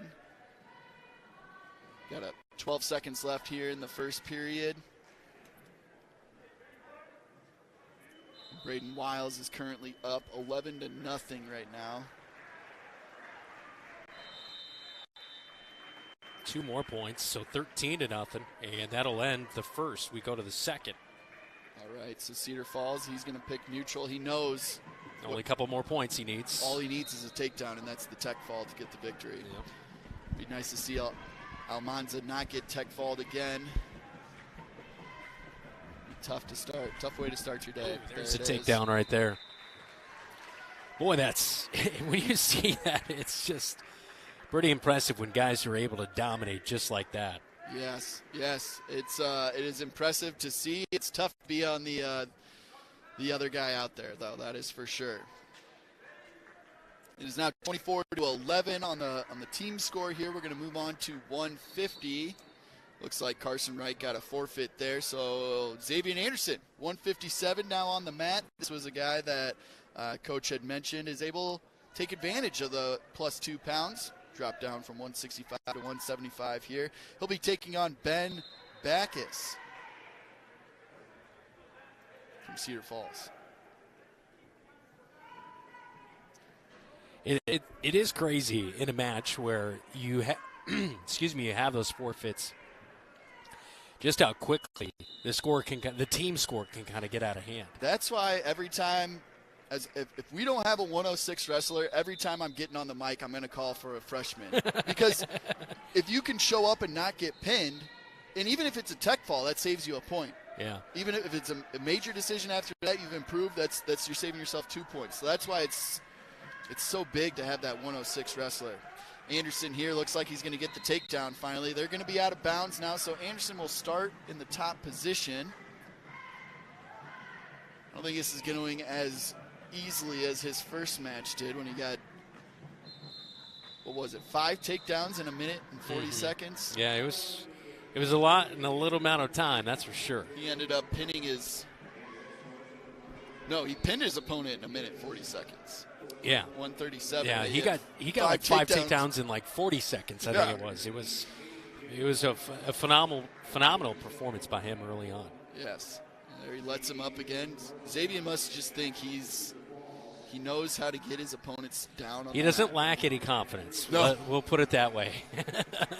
I enjoy having Xavier on Bobcat Live. Yeah, he's confident. Yes. He's confident for sure. Hey, wrestling, tennis, swimming, some of these individual sports, a little more individual than team sports, you got to have all the confidence in the world. Oh, yeah, you got to believe in yourself. It's got to be high, that's for sure. Because there's nobody else that's picking you up on that mat. Well, The other player might pick you up, and that's a bad thing. Anderson, though, up 2-1 here with 25 seconds left in the first period. Just trying to see what opening he has. Backus takes a shot. Anderson's able to sprawl out of there. Sometimes you're just waiting for that opponent to shoot so you can sprawl out of there and go to work after that. Sometimes you're just waiting for it. They're tied up, pretty tight up top. That'll end the first period here. Green gets to decide. He's going to take bottom. Last time Xavier got the takedown, he just let him up. So let's see if he can go to work here in the second period, starting on top.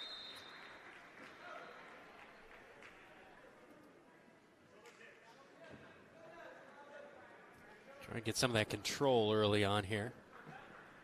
Break down that base. Mm-hmm. You saw right away he just smacked the elbow, trying to just break down that arm. Oh. There you go. He was able to try and oof. put in a cradle. All right. Didn't like where he was at. An escape right there. That's a big point for Cedar Falls. Back tied at 2. That's big. Wrestling at 157 weight class here. Xavier Anderson. Now, he did not make state last year, but made it the year before as a freshman. So he's got a little state experience here, and his sights are set to get back to Des Moines this year.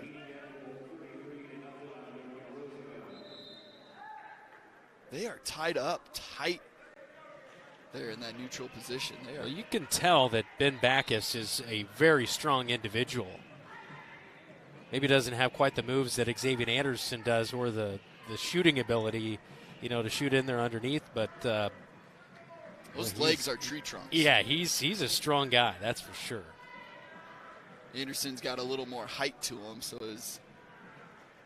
doesn't look as compact. Ooh, that was kind of aggressive little get off of me move by Backus. Xavier shoots, though, able to get the double leg takedown. There's 2 points for him. He's got 35 seconds here in the second period to go to work now, see if he can get any back points to add to that lead. Trying to do that leg pick there. Get control of that leg. And they're out. So Xavier will start in the top position here as they reset with 23 seconds left in the second period.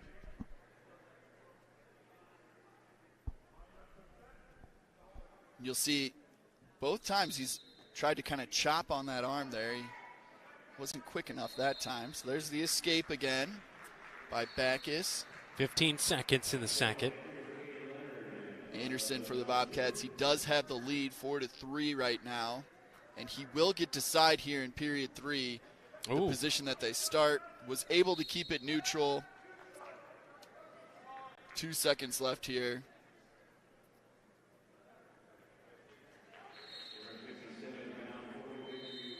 Yeah, that will send us to third. That's what I figured was going to happen there. Both players saw where the time was. 2 seconds, what are you going to do, right? It's like, kneeling at the end of the halftime or whatever. In football, you don't really, none of the linemen really hit each other at the end of that. Yeah. Starting in the down position for Anderson. He's able to get the escape to go 5-3 now, and he's looking to get a takedown here. Just keeps going at it. Oh, that was a quick 2 points there for Backus. It's now 5-5. Unfortunately, Xavier kind of got himself in a bad situation. He kind of shot in and missed, and Backus was able to kind of spin around and kind of like what Nick Wise tried to do when he was out of bounds earlier. Yeah. So 6-5 though. Xavier gets an escape, so that's big there. This one might go down to the wire here. Minute 10 left. Oh, ref saying nope, stayed in neutral. So they got to not only get them down to the mat, be on top, but then really kind of the key is to get around to the back side or control one of the legs. That's what they're looking for.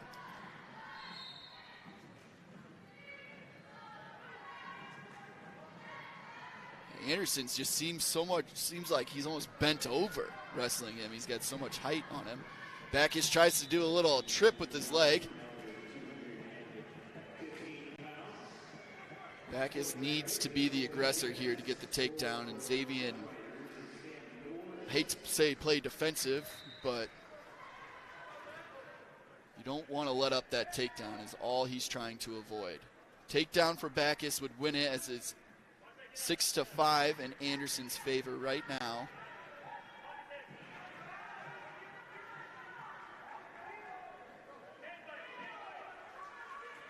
We've got 15-14. Towel Boy is out there now.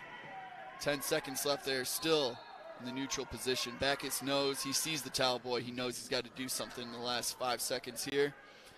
Anderson just able to stop it and keep his weight on top for the victory. Minor decision for him, but still gets the win. Xavier now moves on to 13-2 on the season. He gets a pin in the first match, and now he gets a minor decision, 6-5 here.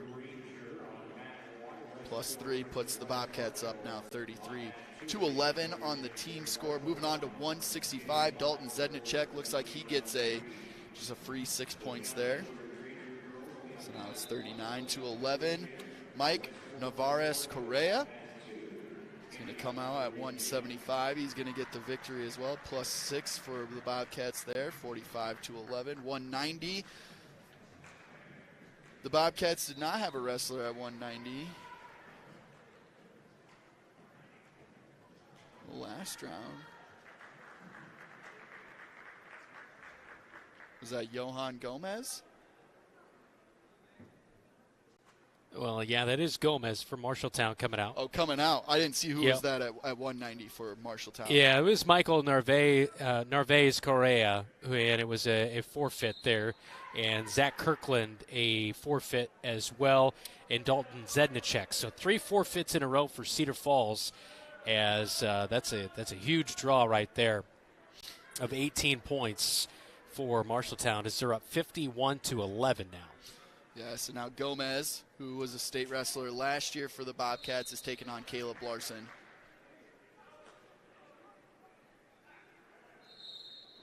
For Cedar Falls.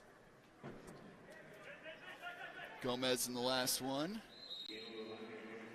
He got a forfeit.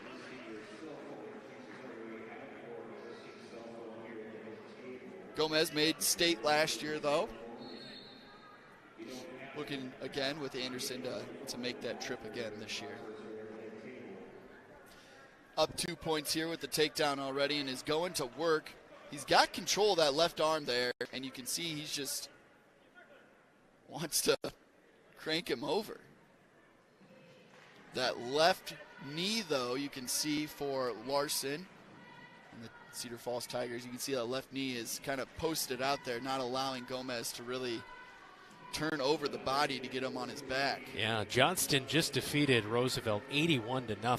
I saw earlier it was like 70. Yeah, wow. Tough day for Roosevelt, for sure. It's true.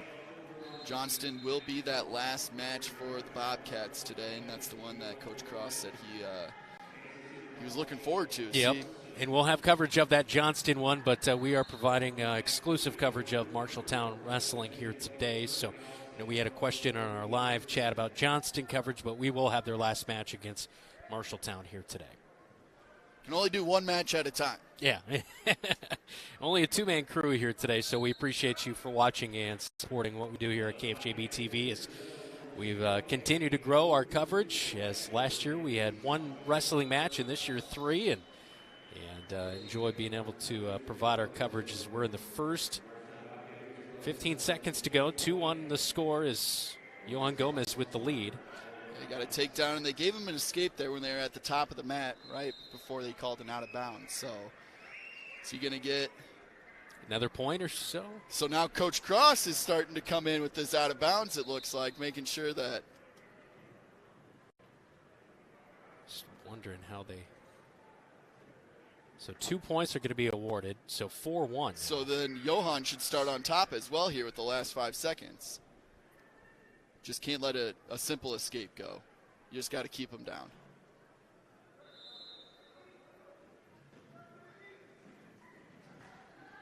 There it is. All right. End of the first period then. 4-1 in Gomez's favor for the Bobcats. Cedar Falls decides to defer to period number 3, and Gomez is going to pick down to start period 2. Again, this is where Coach Cross was. You think you're going to get the escape. That's a free point if you start in the down position. Gomez tries to roll out of it. And he's got the leg of Larson there. That did not look fun. Like, you're trying to put a move on me, but I'm going to double it up here. And there you go. So there's that point. There's yep. Escape there, 5-1 for Gomez. Oh, and he picks the leg right away, gets him to tumble down. And see Larson just wants to build that base back up. He gets back to the base. And Gomez has got to break him down again. Gomez currently sits 8-4 on the season. I think he has done a little wrestling at 190 and 215 throughout the year.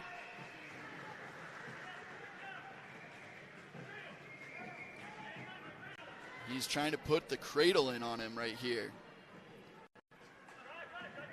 If you can't get him to get the body to contort the way he wants it to.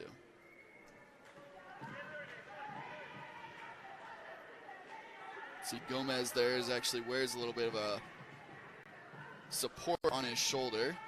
We saw another player get a little bit of a shoulder injury earlier today. And they're out with under a minute to go. 42 seconds here in the second. 7-1 Gomez is up here. Up 6 points in the second period. See if we can add to that lead a little bit. At least try to get a major decision out of here.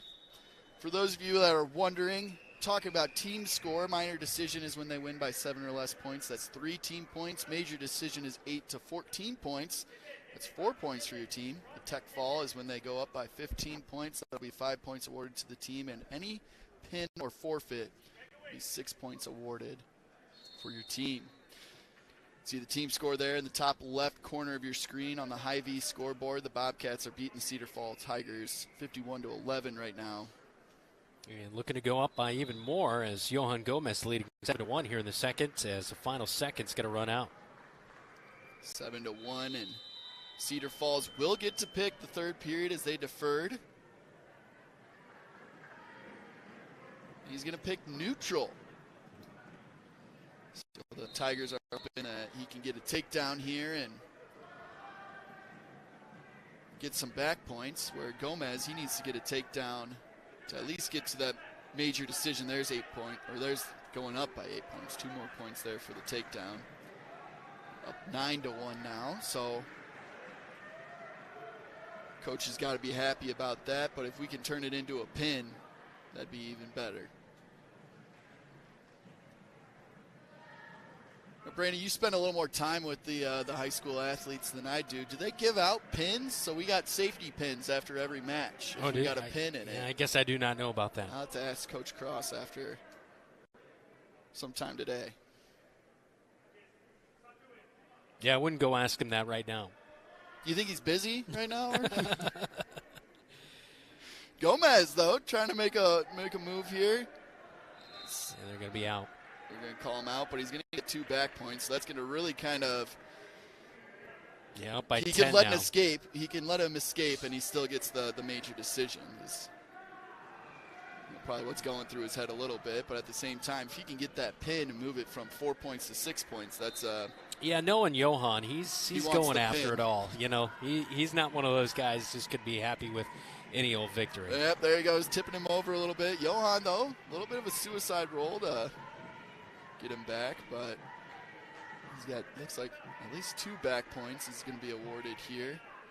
Gomez had a good football season, second half.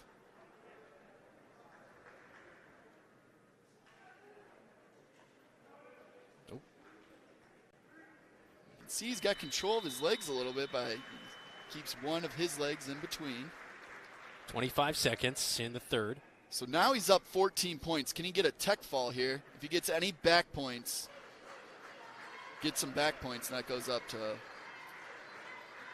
5 team points instead of 4. 1, 2, there's the back points. Tech fall.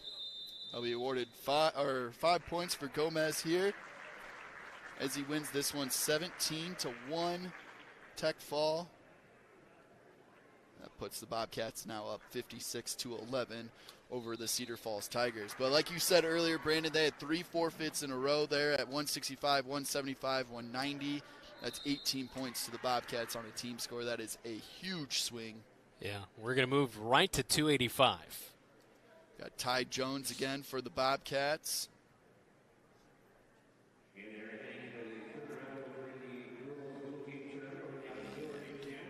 Drew Campbell from the Cedar Falls Tigers. Campbell gets a takedown here and is already working Jones and gets the victory in a very quick 24 seconds pin. That's 6 points to Cedar Falls. And then as long as Cedar Falls, well, looks like they do not have a 106, so it'll be a double forfeit. Double forfeit. which will be no points for either squad. So it looks like the Bobcats will... 56-17, the final. How about it?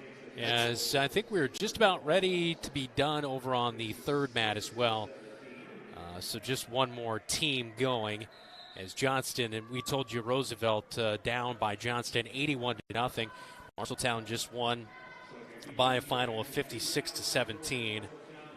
And still going on is Webster City and North Polk. I don't have a team. Let me pull up that team score. That one coming down to the wire. They still have 7 matches to go.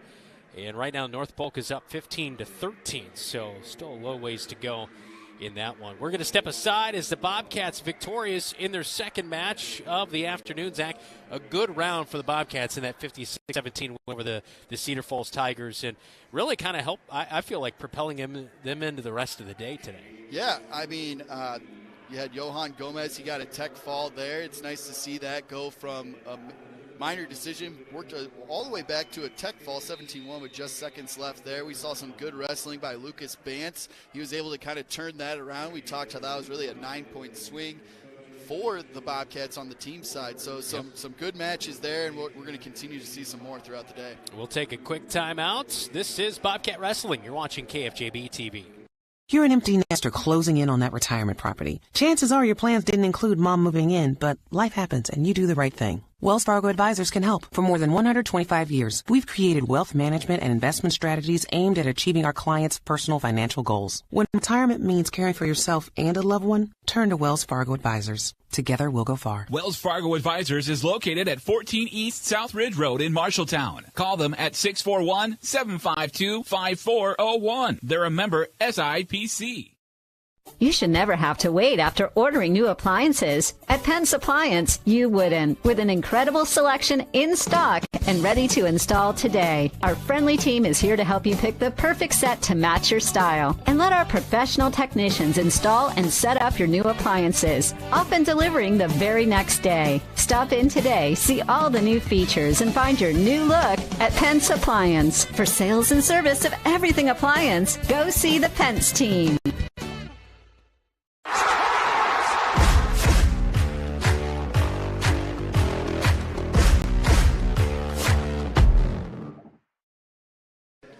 Welcome back inside the Roundhouse. Allie Morrison duels as the Johnston Dragons are on the mid mat as they are 2-0 on the day. Bobcats also 2-0 on the day. That's going to be our final match, setting up to be a really good afternoon for the Bobcats. Yeah, it is setting up to be a great match to end the day on. That was already one that Coach Cross wanted to highlight as how he wanted to see the dual aspect of the team looks compared to the other teams here today. We're going to start, though, round 3. We'll be facing off against Des Moines Roosevelt, who just got worked by Johnston, 81-0. So we'll see if that is similar in the Bobcats' favor as well here. That'll be a good way to kind of gauge where the Bobcats are at today before we face off Johnston in round 5. And then in round 4, the Bobcats will take on Webster City as well. Yeah. So we're in a little bit of a lull right here before our next match coming up. So we will step aside. You're watching Bobcats Wrestling right here on KFJB-TV.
And welcome back into the Allie Morrison duels here at the Marshalltown Roundhouse.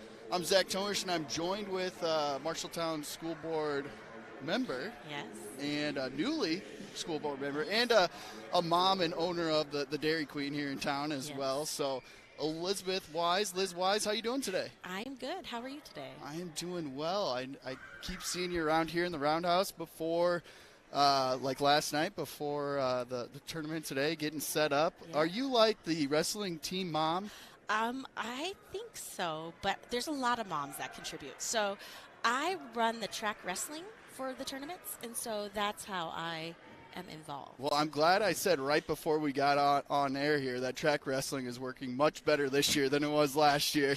Brandon, we didn't get any updates from the other teams today, so we've just been kind of using that to get the opponents, the names out there as they get checked in today. So I thank you for doing that. It's working really smooth here. So just tell me a little bit about, you said there's a lot of families that are helping out here to make this all happen. Coach said you guys were here till like 10:30 last night. What did we have to do last night? So we had to, the main thing was there was a basketball game last night, so we waited until that got done. But you have to set up the mats, and that takes the wrestlers were there to help with that.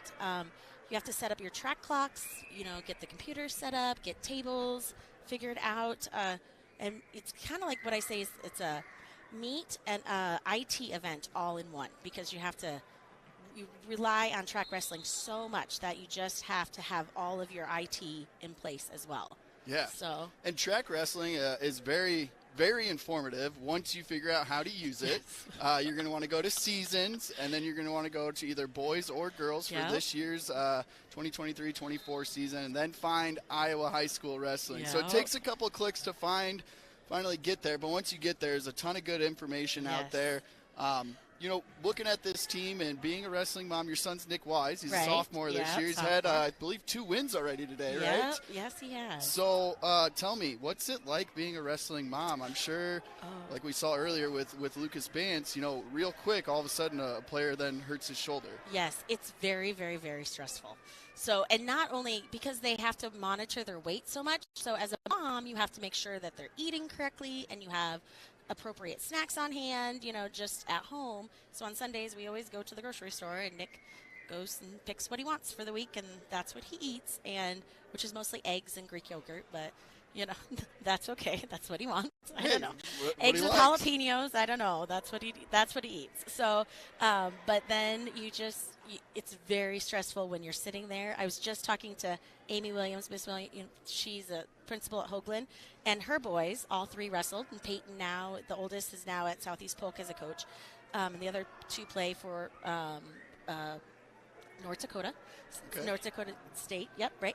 And she just said to me, she goes, "It's so stressful being a wrestling coach. I'm so glad my boys are graduated." I know, yes, it is. So, yes, I think all moms that are in the stands can go, it is very, very, very stressful. So. Yes, and I see there's one of the Towel boys has got Wise on the back. So is that the younger one? Yeah, that's our younger boy. Yeah, it's a family affair. So Lena, she is taking around baked goods for the wrestling team that we're selling. And so she's selling those. My daughter is running track wrestling, our oldest daughter. Brandon's a Towel boy. And my husband is the videographer for Nick. So your whole family is here doing yes, something. You signed here. everybody up today. Nice Saturday afternoon. Right, yes. So I do want to highlight that bake sale that's going on. If you guys come out to the Roundhouse today, there's a bunch of stuff that Brandon can't eat right when you walk in the door. A lot of gluten over there. Yes. And all the proceeds goes back to the wrestling department. One of the things that Brandon mentioned earlier, and I've seen it too, is football, baseball, here at the wrestling tournaments, there's always the wrestling team seems to be the one that makes the food. Again, takes a lot of volunteers from families to make it all happen. Yes, that's why we have a wonderful, we're really a tight-knit group, and it's great, all the families together. We just really work well together. But all of our kids have been wrestling since they've been 4. So we kind of all grew up together, and this is what we do. So it's really a neat thing, being in this community and having our wrestling family. So can you kind of talk a little bit about the community and really kind of getting your kids into wrestling, because it's such a niche sport. It is. really doesn't really kick off until like junior high for like the school-sponsored wrestling. Right. So how do you get your family involved if there's somebody out there that's got maybe a young kid that's interested in this? Well, you are talking to the right person because we also run the Marshalltown Youth Wrestling Club. Okay. So, yes. Yep. So we usually do a sign-up in November. And usually, like the first week in November, we do a sign-up, and then the second week is when we start wrestling practice. But we are doing practices right now. Monday nights, it's for all ages, in 6:30 to 7:30, and on Wednesday, it's just 3rd grade through 8th grade, and that's 6:30 to 7:30. That's a little bit more advanced practice. So if you have any kids that would like to come out and see what wrestling is about, we would love, love, love to have them. It's down in the wrestling room. So how could people get a hold of you then? So I have. I'm just trying to think. You can email me. I have an email, so just go ahead and email me. We do also have a Marshalltown Youth Wrestling Facebook page that you could get a hold, and send me a message on that too. Okay, what would be your email? Elizabeth, ELIZABETH.M.wise, WISE1 @gmail.com.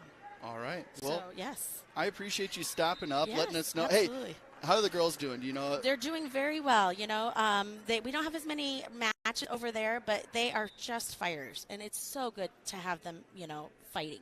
I think, did I hear 1-1 so far today? Yes, yep. For them on the dual side as a team. Yes. Okay. So they're holding their own, so that's good. That's all right. So awesome. Well, Liz, I appreciate you stopping absolutely. up here, Thank getting you for us, having me. letting us know a little bit more about wrestling and how people can get involved. Yes. But we're going to take just a short break here before we get kicked off here in round 3 when the Bobcats take on the Des Moines Roosevelt Rough Riders. So stick with us. Dairy Queen has so many fantastic treats and delicious food, it's hard to know what to order first. So we're asking Marshalltown Ike to help us decide. From burgers, baskets, and sides to blizzards, cakes, and more. Both Marshalltown locations are serving up everything you love. Right now, try our chicken strip basket. Also available in Honey Barbecue. Blizzard of the month is Caramel Fudge Cheesecake. I'm gonna need more time. Get Dairy Queen delivered or at both Marshalltown locations.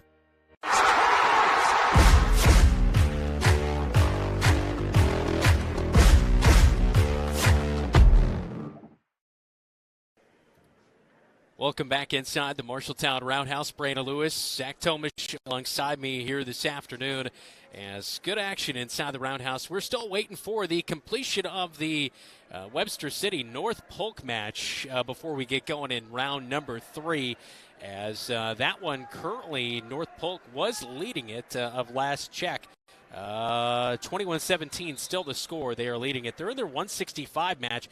They still have 5 more matches to go in that one here this morning. So we're going to step aside, and as soon as we get going with Marshalltown and Roosevelt, we'll be back with our coverage inside the Roundhouse right here on your home for the Cats, KFJB-TV.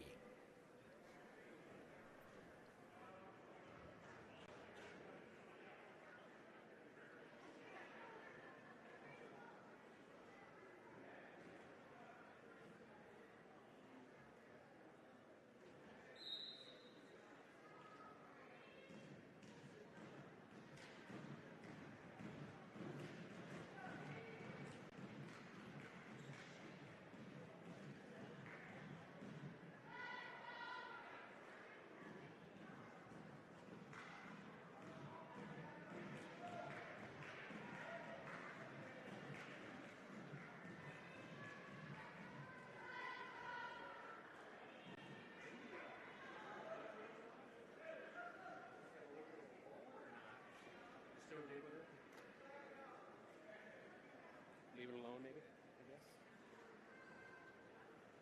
How are they doing? 80%.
215, be ready for mat 2.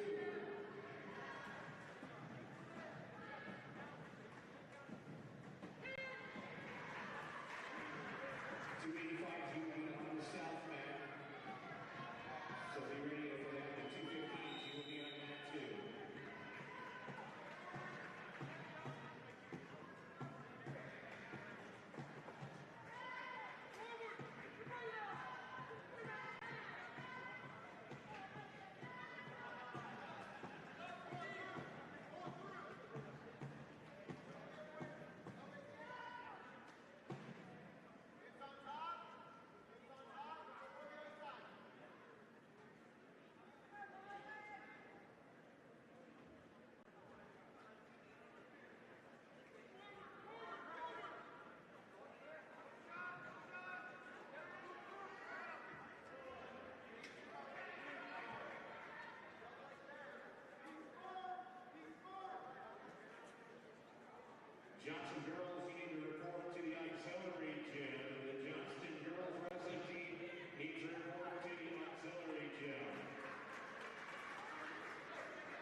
Welcome back inside the Roundhouse. We have action with Roosevelt and Marshalltown coming up in just a moment. We will take a quick timeout, and that coverage will begin next here on KFJB-TV.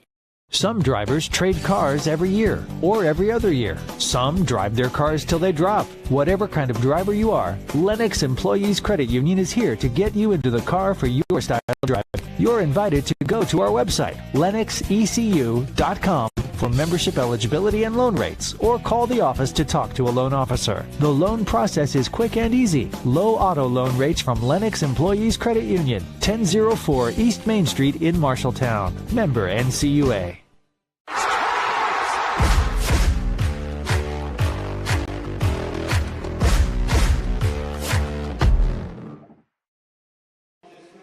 And back in at the Marshalltown Roundhouse. We're at the Allie Morrison duels, about to start round 3. It'll be the Bobcats against the Rough Riders. We're going to be starting at weight class 120 here, so it'll be freshman Colby Cross for the Bobcats, who, if I'm looking at my notes correctly here, he is 1-1 today, so that makes him 10-1 overall. Took his first loss today when he was in round 2. He got pinned by Evan Simpson of Cedar Falls. Yeah, and if you are just tuning in, we have had a full day. Bobcats are 2-0. A nice win over North Polk to begin the morning, and then a win over Cedar Falls, 56-17. Meanwhile, other matches today in round 1, Johnston 58-14 over Webster City. Cedar Falls defeated Roosevelt 22-9. Also, Johnston 81-0 over Des Moines Roosevelt and Webster City. And they were dropped by North Polk a little bit ago. 37-26 a final from that one as we begin round 3 here today. Yep, round 3 here. We got Colby Cross actually took a forfeit to start the match for the Bobcats here, so that was at 120. We'll be moving up to 126 now. And I believe that's going to be a forfeit as well, so we're up all the way to 138. Lucas Bance takes the 6 points there for the Bobcats, who had a big victory. Nick Wise, 132. He a forfeit there, so already 18-0 Bobcats. And we'll go with Nick Wise taking on Eddie Fulton for Des Moines Roosevelt at 138. That does not look like Nick Wise. It looks like Ivan Pantoya. So I think track wrestling just has that in wrong at the moment. Yeah, they put Nick Wise in accidentally. So, yeah. It's the Wise family working on the track wrestling. We just learned from Liz Wise, Nick's mom there. Just trying to give him some extra pub throughout the day. But we got Ivan Pantoya at 138 against Eddie Fulton of Des Moines Roosevelt. 30 seconds into the match, and they have just been spinning in circles. See Fulton there in the blue and white singlet. Marshalltown is in the red and blue. And Fulton finally gets the 2 points for the takedown, I believe. So he'll come back when they come back in bounds here on top. Let's see if Pantoya can't get an escape and get back to neutral position. He's just trying to keep a solid base there. Who's down to his elbows so he can work with his hands a little bit. Fulton there tries to give him a nice cross face. Minute left here in the first period. Just 2-0. Fulton's just got a takedown. That's how they ended up in this spot here. The Bobcats, though, you can see as a team in the top left corner of your screen in the Hy-Vee scoreboard is the team score. Bobcats 18-0 over the Des Moines Rough Riders.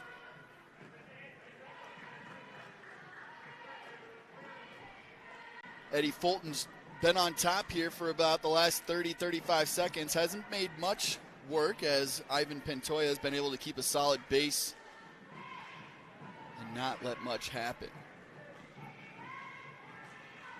As you can see, Fulton's got Pantoya's right arm there as he breaks free. 5 seconds left here in the first period. It probably is going to end 2-0 here with just one takedown by Eddie Fulton. Pantoya, so far today, he got a forfeit in round 2, and he got a pin in 1 minute and 12 seconds. So far, the fastest pin by the Bobcat today. We've seen a quicker pin in that last round, though. Fulton's going to start round 2 here on bottom. Pantoya on top. 5-4 on the season so far. Fulton's just trying to roll out of it here, and Pantoya's got a hold of that right arm. He's going to try. He's trying to crank him over, but you see where he doesn't have control of the legs. That's how Fulton was able to just kind of spin with him and now eventually get an escape. So 3-1 now, Fulton in the favor. And Fulton now puts in a cradle and is able to roll over on it in a good position here and gets the pin over Pantoya. That'll be 3 minutes and 36 seconds for a pin. Be the first 6 points then for Des Moines Roosevelt Rough Riders here against the Bobcats. That'll be at 1:38. At 1:40 today, 44, excuse me, we've seen Roberto Almanza for the Bobcats. Yeah, that is not going to be him wrestling. Looks like we got a little bit of a change here, so track wrestling is now our new best friend. They are putting Roberto Almanza against Loudon Plum for Des Moines Roosevelt.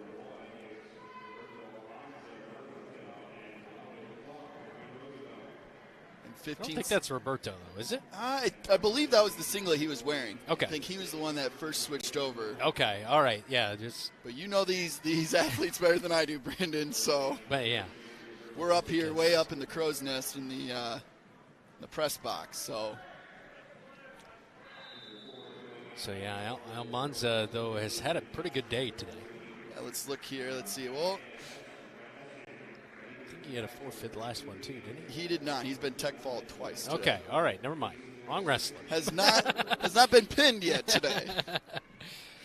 We're a minute into this, and they're still in the neutral position as Plum there is got a leg, gives it up. We'll reset in the middle of the circle now.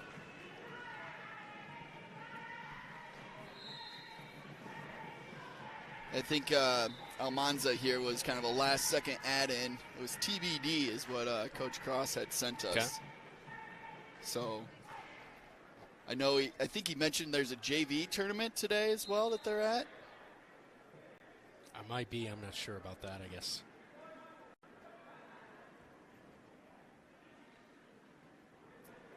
But 5 duels here.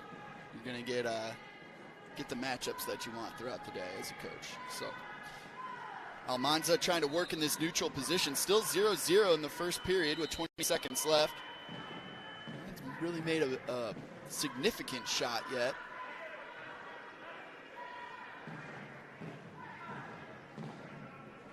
He sprawls out. Both trying to kind of shoot in at the legs, but to no avail on either side. Coming to the end of the first period here.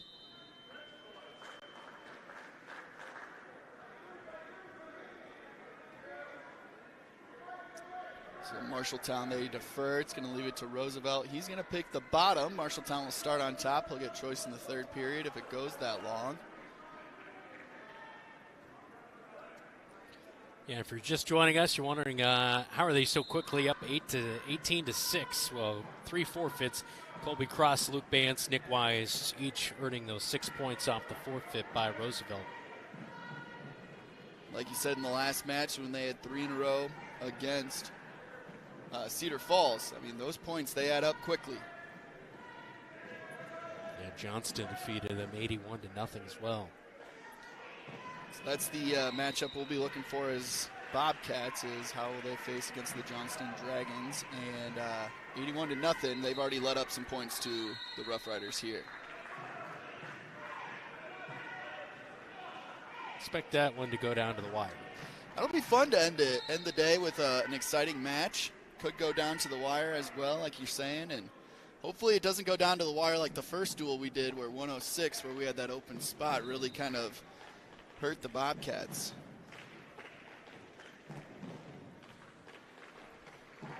Sitting in this neutral position Plum was able to get that escape, so he's up 1-0. That's what Coach Cross was talking about. Pick that down position, get the, because you're confident in yourself that you're going to make the escape and get out of there. So that is how the Rough Riders are up 1-0 at the moment. He is deep in on that leg. Almanza just wants his left leg back. He's trying to get kind of towards out of bounds even. Gets out of it, so they'll reset in neutral. But that's where we were talking earlier. Sometimes you pull your opponent back in. He was just trying to get out of bounds so he could get his leg back. Yeah, Loudon Plum right now with that 1-0 lead on the Bobcats. 30 seconds left here in the second period, so plenty of time for Almanza to make a move. A takedown puts him in the lead.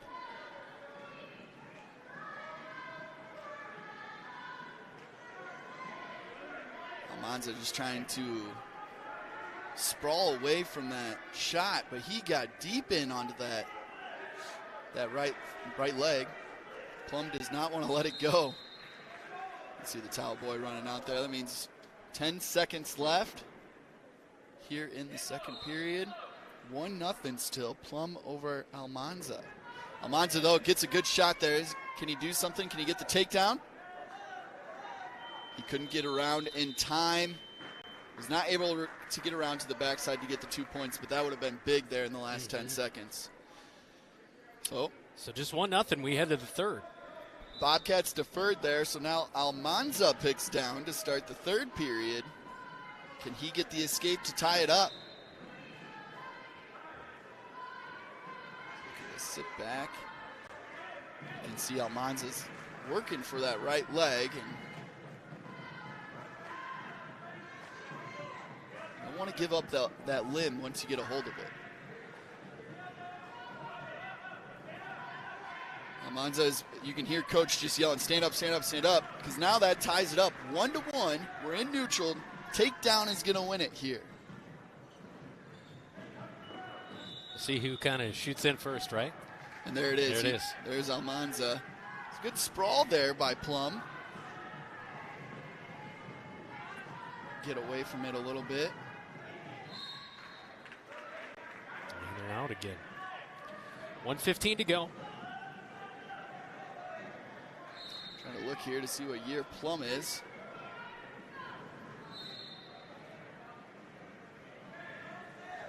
Can't quite find that at the moment. Almanza, though, they're just looking. Where's the opening? I'm going to kind of tap your head here. How are you reacting to that? Can I grab an arm maybe? Where's his leg at? Almanza, he almost is leaving that right leg out there a little bit, saying, hey, come and get it.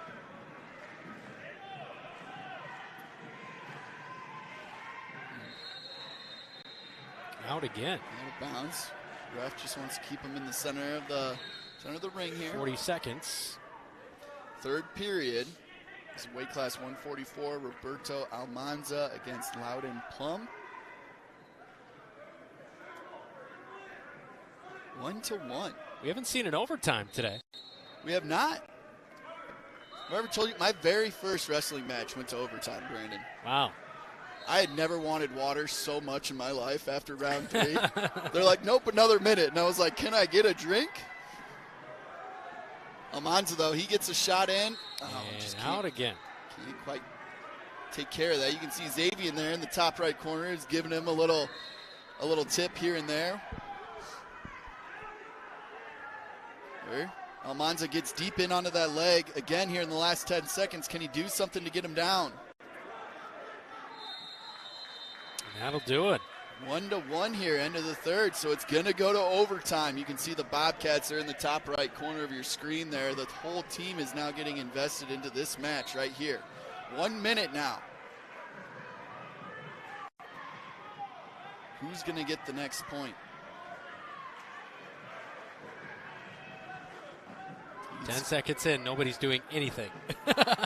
I'm sure they're a little bit shot at this point, right? Oh, it takes a lot out of you. Even though they've only scored 1 point each, I'm sure they're both wanting that water. There it is. We go. There it is, 2 points. And there it is. Victory Bobcats. Wow. 26 seconds in to that overtime period. Almanza pulls out his first victory today. That was a great win right there. Great way to come back, battle back, get the 3 points. So he wins 3-1. That moves the Bobcats now 21-6. See that update there on the high B scoreboard in the top left corner of your screen. That is the team score up there. Moving on to weight class 150 now. We've seen Carson Wright there, a sophomore for the Bobcats. He'll be taking on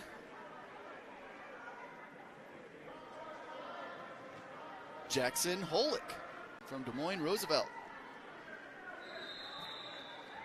And quickly, Carson Wright has got Jackson in a not so good position. 2 points on the takedown, 3 points for back points. He is up quickly here, 5-0, 30 seconds into the first period. Yeah, they're out. Reset here to the middle of the mat. Wright will be on top. Pollock will be on the bottom. Right, so far today,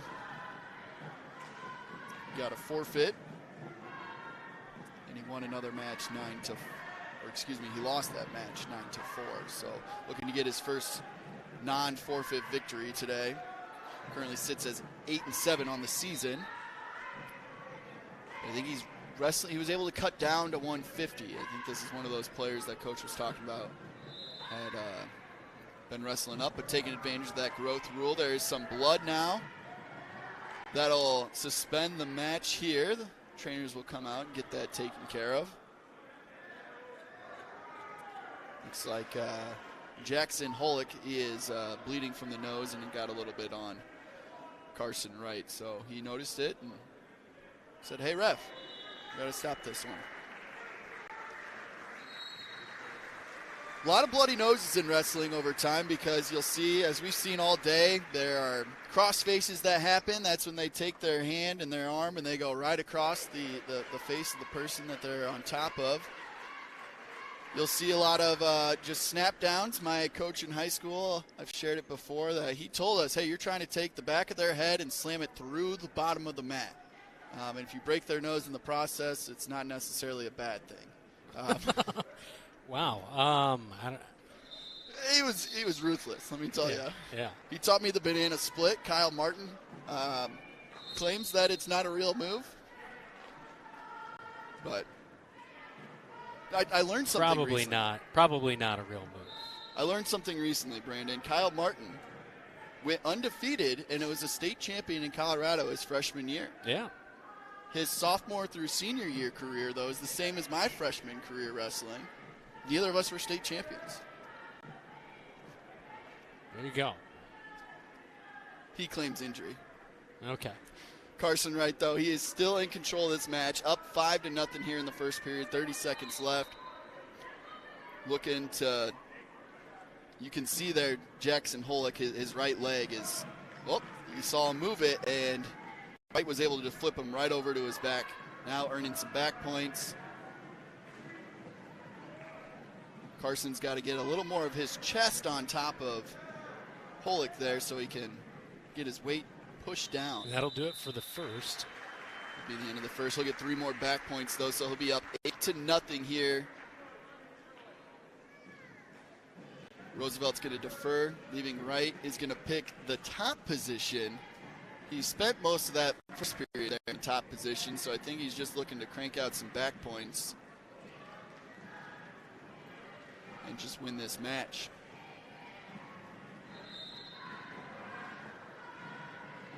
A tech fall will be when he goes up 15. They'll stop the match at that point. It'll be 5 points awarded to the Bobcats. So that could be something that we're looking at here going into round 2. 8-0. Carson Wright is up. They call an illegal hold. So they'll reset, but Carson Wright will still be. Looks like it was an illegal hold by Roosevelt. He was explaining something over to the Roosevelt coaches there.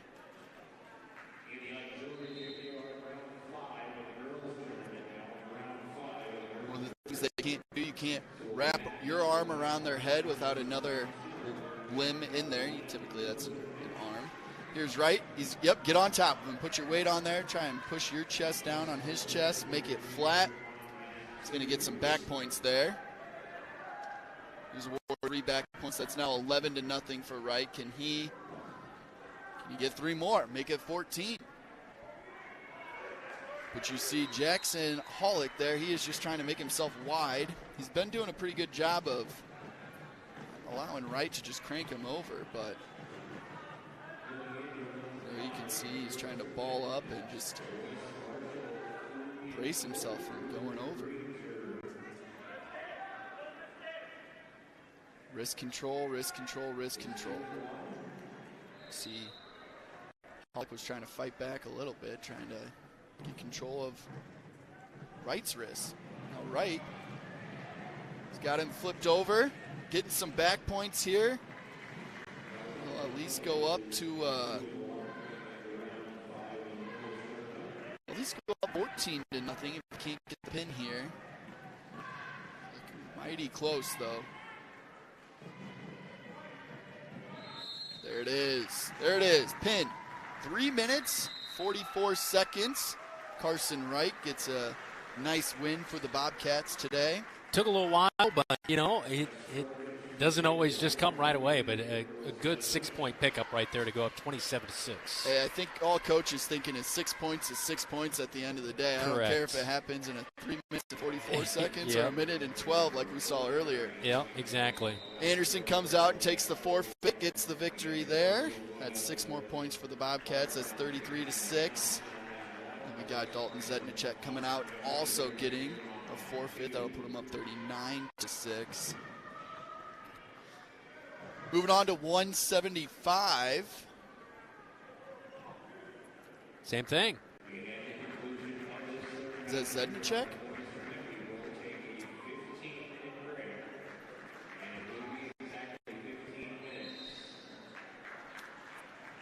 Don't ask questions you don't know. Zach Kirkland. Zach Kirkland right there at 175, and Dalton Zedek at 165 with the forfeit. Xavier Anderson with the forfeit. So, again, 18 points in a row racked up. So it's now 51-6 Bobcats as we move to 190. That Zach Kirkland change there in round 2. I hadn't quite updated it yet. My round 3 sheet. Okay.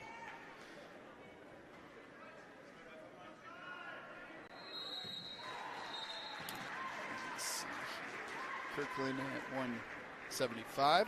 We're now at 215 as 190. Michael Narvaez Correa got a forfeit as well too. So yeah, 51-6 is our current score, and it's already 2-0 Bobcats as Johan Gomez taking on Sam Norris of Des Moines Roosevelt here at 215. Brandon, I'm glad you're here to keep everything straight for me. I try, Zach. Johan Gomez. So far today, looks like he got a forfeit earlier, and he got a tech fall as well. So, looking to add now 8-4 on the 9-4 on the season. Looking to add to that record, up 2-1 already. Bobcats again are going to be a couple more points there. The red numbers, and Des Moines Roosevelt will be green. So 4-1 now, 1:14 to go in the first.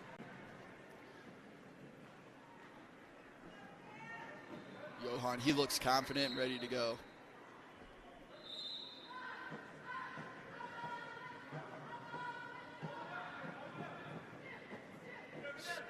So he's still got a limb, still got control. There it is. Uh-oh. That's trouble. Boom. 59 seconds, the new fastest pin of the day goes to Johan Gomez.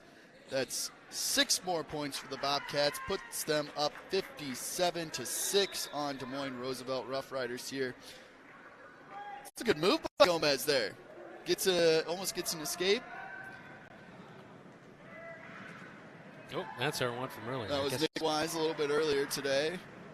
Now we got our heavyweights here. Jones for the Marshalltown Bobcats. He'll be taking on Anders Lang from Des Moines Roosevelt.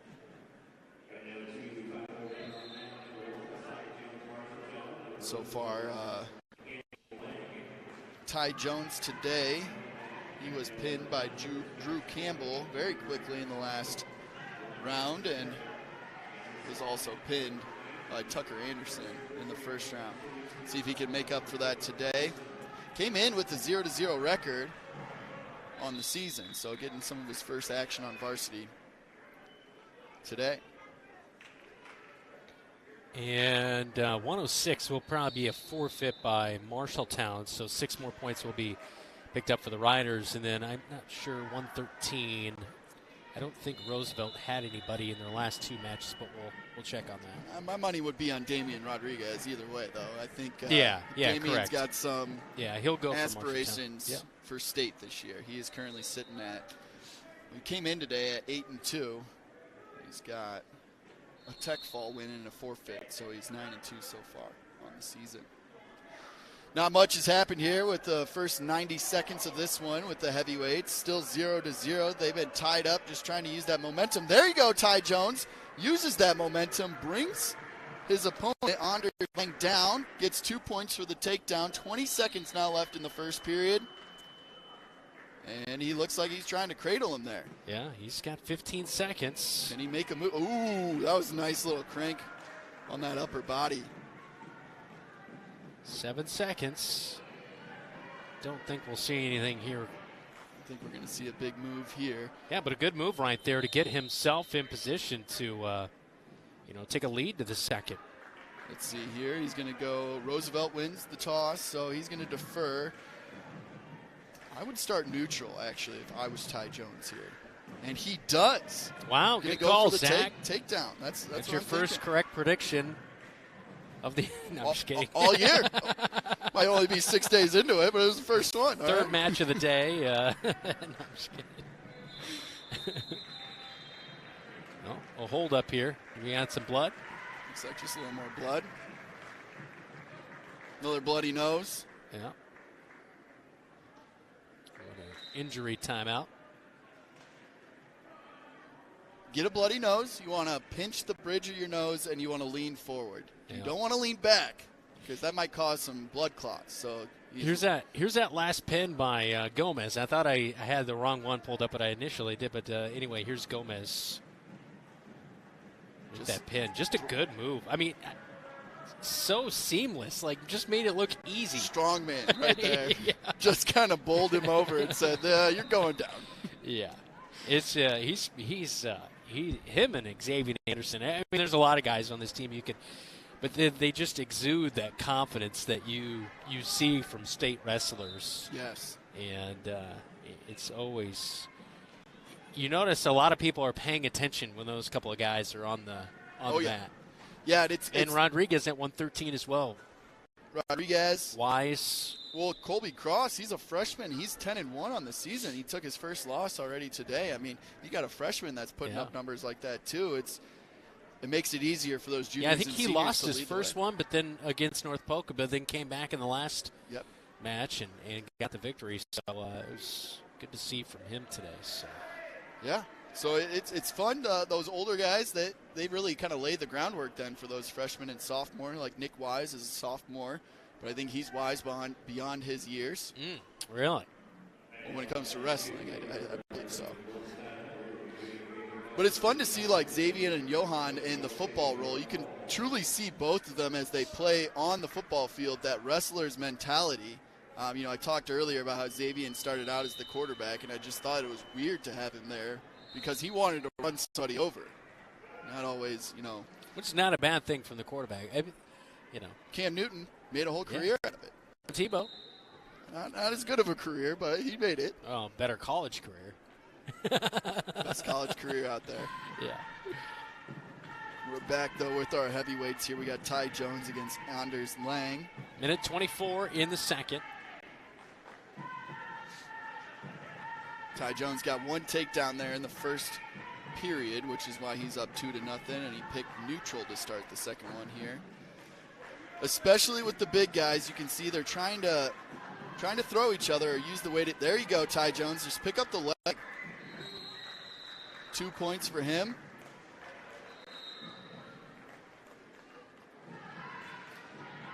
under a minute here as we approach 50 seconds in the second. So Jones with that 4-0 lead. And look, that nose is still bothering Anders Lang. Are they going to put a gauze up in it? Yeah. It's typically what happens. Avery, the trainer over there, to help clean things up. No, it's Sports Plus that helps out with the training department here, correct? Yep. Yeah, so Avery from Sports Plus, he's down there. He always wears a hat, and I saw him the other day without a hat on, and he's kind of balding like me, and so I was like, that's why you wear a hat all the time. Never knew you were thinning out up there. That's why I won't cut my hair. I'm worried it'll never grow back. They are cleaning a little bit of blood off the mat as well. The crew does a good job of keeping things clean. Only 106 and 113 to go in this third match of the day. Bobcats are 2-0. Wins against North Polk and Cedar Falls. Looks like they'll be 3-0 after this, up 57-6. I'm trying to remember. I think Bobcats went 2-3 last year. I think it was. I believe you're right. Yeah. So just an even better performance here today. Yeah, and again, some of this has to do as we're wrestling Des Moines Roosevelt. You know, we've had 1, 2, 3, 4, 5, 6, 7 forfeits by Roosevelt. Yeah. And those add up quickly. 7 by 6 is 42 right there. Wow, good quick math, Zach. Second, 53 seconds to go here at 285. We are Ty Jones for Marshalltown Bobcats against Anders Lang for the Des Moines Roosevelt Rough Riders. He's had 2 bloody noses, but 0 points. You can see now they did plug the nose. You see that chop on the arm? That was a bold move. Ty Jones, not somebody I probably want to mess around with for too long. I don't think any heavyweight I want to mess around with too long. I've lost weight here recently, so I can't keep up with them. Even 215, Johan Gomez is too big for me at this point. Just trying to putting your head right there into somebody's armpit is very uncomfortable. And that's again what he's trying to do. You can see he's got a little bit of a crossface there. Goes right across with his wrist. The nose plug pops out right at the very end of round 2 there, so he's going to run over to the trainer quick and make sure that all is good to go. He got rid of it, actually. Oh, he said, don't need you anymore. Maybe that's his tactic to stall. Here comes the trainer's back out. He was called back in. Probably a tough day. He's probably running around to each mat. I don't think your nose just clots that quickly and stops bleeding, so I imagine we'll have another stoppage here. I would guess. I would agree with you on that one, Brandon. Your predictions all season have been pretty spot on. Because I think Ty Jones is not going to – he's going to use that to his advantage. You know what I mean? When you see that kind of thing, right? Yeah. You know – like, here comes a crossface, you know, kind of thing. Yeah, I'm going to snap your head down again, so sorry about it. Yeah. Lang trying to get up, but Ty Jones just laying all on top of him. There's that chop again right on that elbow, trying to break down that base. He is up 6-0 now with 1:15 left in the third period. He's got a half Nelson in on that right side. He's going to move over there, but you can see Lang has got that left knee out. Trying to stop. Oh, there he goes. Jones gets him over. Lang is not in a good spot. Nope. He's trying to arch his back as best he can. There you go. It is. Good job, Jones, getting the pin there. 57 seconds left in the third period. That means it was a 5-minute and 3-second pin for Ty Jones in the heavyweight class. So I imagine we'll see 106 get 6 more points for the Riders, so it's going to be 12 for the Riders here. So 63-12. And that'll set up as our long as they 113. have a 106. Yeah, it could be a double forfeit, but I believe they have a 106. We'll see here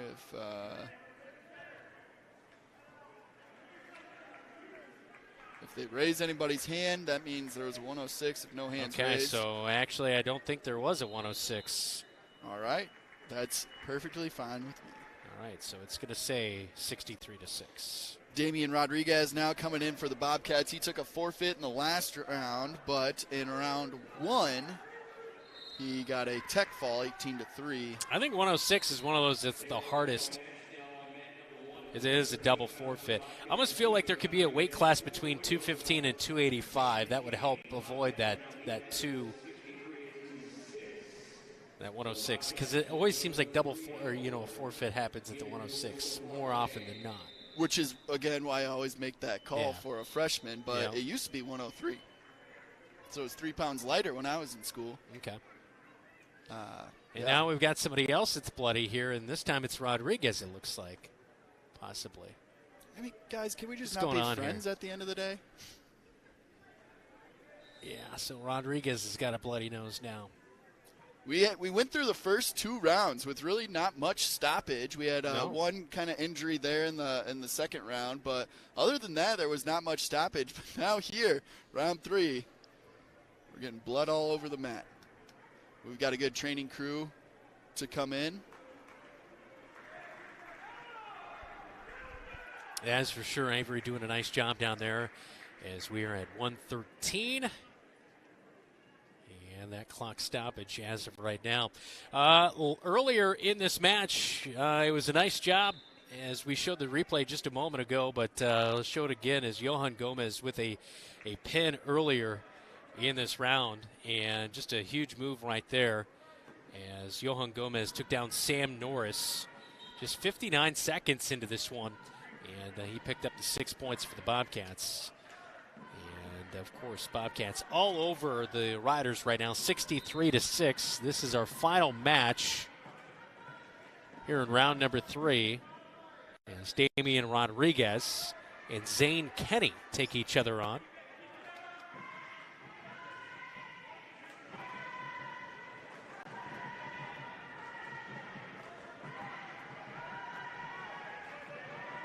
Rodriguez trying to flip him over, Zach, and that's a good move right there. He's getting some back points.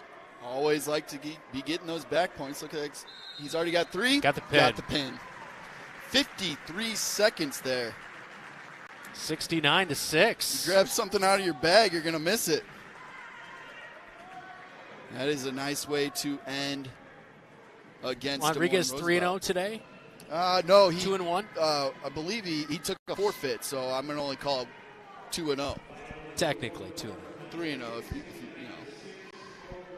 got the team points. Correct. Yes. Well, good win. Bobcats are 3-0, 69-6. The final here as they take down the Rough Riders, and there's just that one match right there that Eddie Fulton took down Ivan Pantoya, and that was a fall in 236 at the 138 weight class. But other than that, Bobcats didn't really struggle a whole lot here in round number 3. No, they got they got a pin. Carson Wright got a pin in 3 minutes and 44 seconds. You had Johan Gomez getting a pin in 59 seconds. Ty Jones 5 minutes and 3 seconds. Rodriguez 53 seconds. There were pins all around if it wasn't just a victory for the Bobcats. We'll take a quick timeout and we'll wrap up round number 3 next right here on your home for the Cats, KFJB-TV. There's a city within a city not far from here. The city includes a beautiful apartment building with indoor parking, a chapel, a movie theater, a swimming pool, exercise and recreational facilities, putting greens, and more. The city isn't really a city, but it is a wonderful place to live. Make friends and live your best life. It's the Embers Retirement Community in Marshalltown. The Embers provides security, independence, and companionship. Beautiful grounds outside and lovely studio, 1 and 2 bedroom apartments inside. See it for yourself. The Embers in Marshalltown.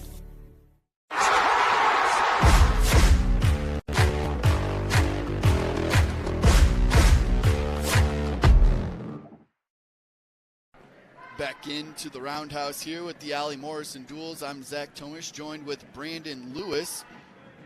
Bobcats get a big win there in round 3 against Des Moines Roosevelt Rough Riders. They get the victory as a team, 69-6. They are now 3-0 today as they beat in round 2 the Cedar Falls Tigers 56-11. And in round 1, they beat North Polk Comets 37-32. Be 5 duels in total today. They'll be taking on Webster City Lynx next, and then they'll end the day with the Johnston Dragons. The girls, they're over in the auxiliary gym. They're from the last I heard, they went 1-1 in their first two duels, but kind of a little scary incident happened earlier at 155 with Maya Roberts, who has already signed to play to wrestle at Hawkeye Community College next year. She had a little bit of an injury and landed awkwardly on her elbow and ended up being taken from the high school. That is all that we know up here about it. We don't have much more other than that, so we are wishing her the best, the best to hear, and the speedy recovery as well. So girls look like they've been doing all right. The boys have been taking care of business all day. They definitely took care of business in that last round against Des Moines Roosevelt. Coach Cross said in our interview it'll be Johnston Dragons. That's the one that we're looking for to see as a team how they're competing. And they're dominating North Polk right now, 41-9. And they beat the one that we kind of going to look at was the Roosevelt one. They beat Roosevelt 81-0, and Bobcats went 69-6. And Webster City is dominating Cedar Falls 40-18. So it looks like these final two matches for the Bobcats this afternoon are going to be their toughest test of the day. Probably the home team, knowing that those were going to be the two toughest ones of the day, scheduling those ones later in the day, making sure those their guys, ready to go. Here's a question for you, Brandon. If you were the coach, would you rather get the tough test right off the bat, or would you rather have all day? I don't know.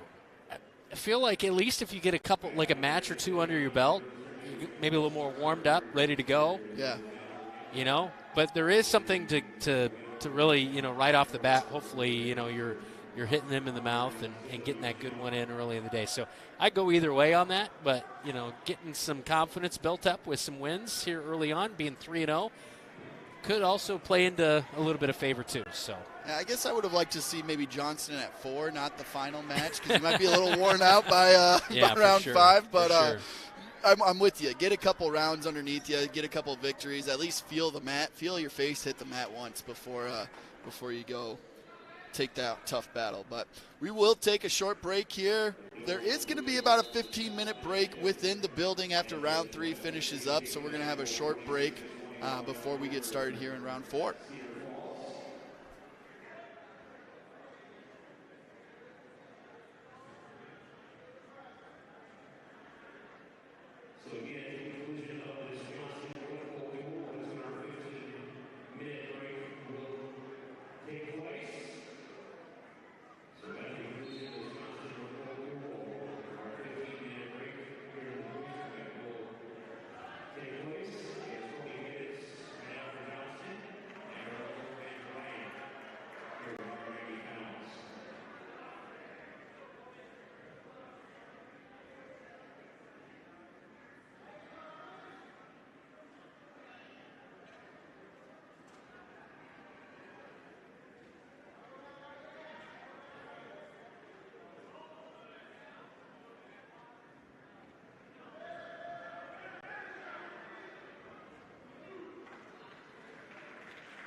champions of the girls tournament, the Trojans of West Marshall.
started now.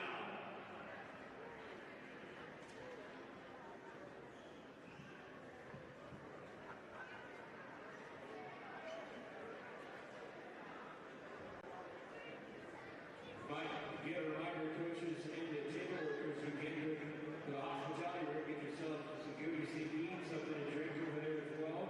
The hospitality room during this 15-minute break.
To the end of our 15-minute breaks, the table workers, please report to your mats, please. Round 4 will go this way. Marshalltown and Webster City is on mat number 1.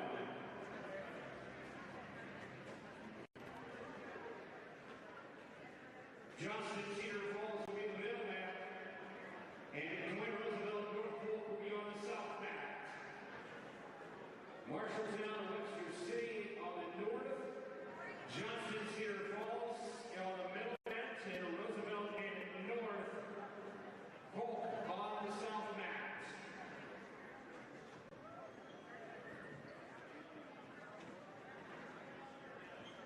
So start making your way toward your mat.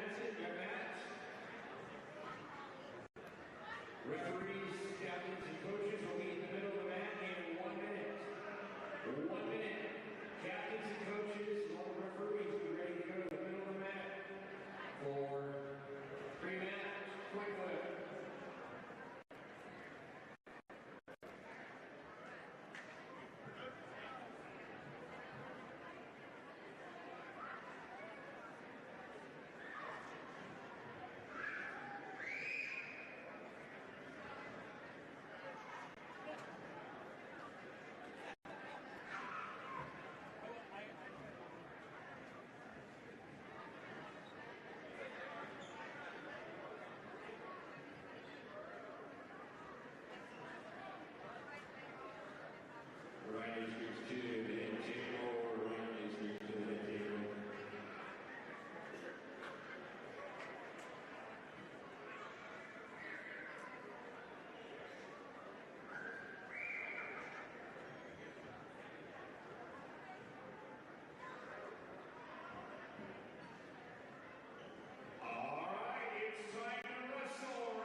Marshalltown, Webster City, mat 1. Johnston, Cedar Falls, mat number 2. And mat 3 is Roosevelt and North Polk. Let's begin round 4. Welcome back into the Roundhouse as we are ready to go for round number 4. It's the Lynx and the Bobcats. Battle of the Cats as Marshalltown Bobcats 3-0 on the day, beginning into their 4th match of 5 here in the Allie Morrison duels. Inside the Roundhouse, I'm Brandon Lewis, Zach Tomesch alongside. Here we go. We're getting going. 126 weight class. 126. It's Lucas Bance against Carson Doolittle.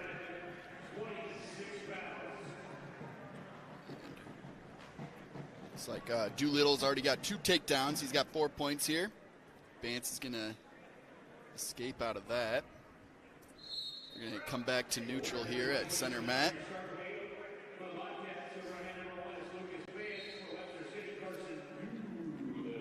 Got to pull up my track wrestling here. I closed it out during that break.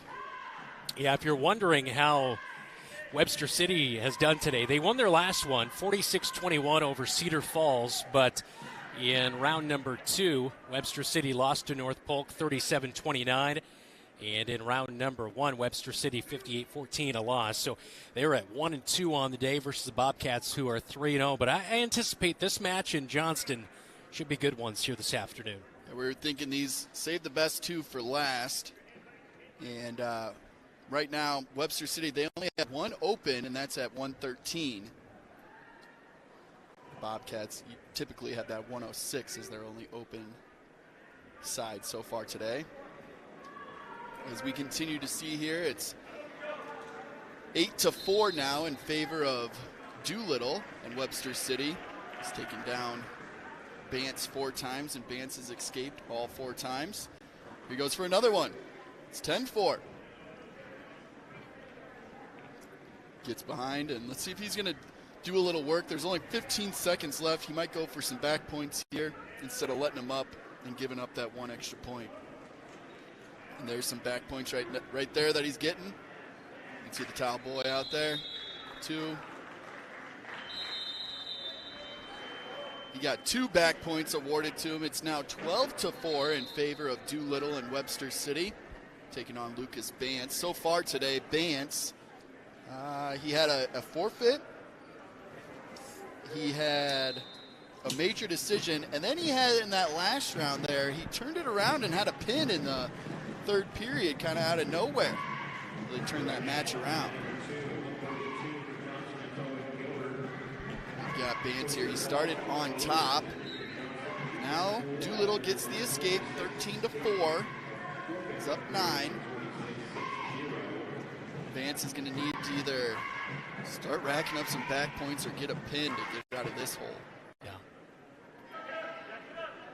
We've seen him do it once where he came back. Looks like he tried to throw him there and got a little out of position. Still hasn't quite given him the takedown yet because he doesn't have control. Now he's got control. He's got that reach around the back side of the neck there, yeah. 15-14, he's up 11 here in the second period with a minute to go.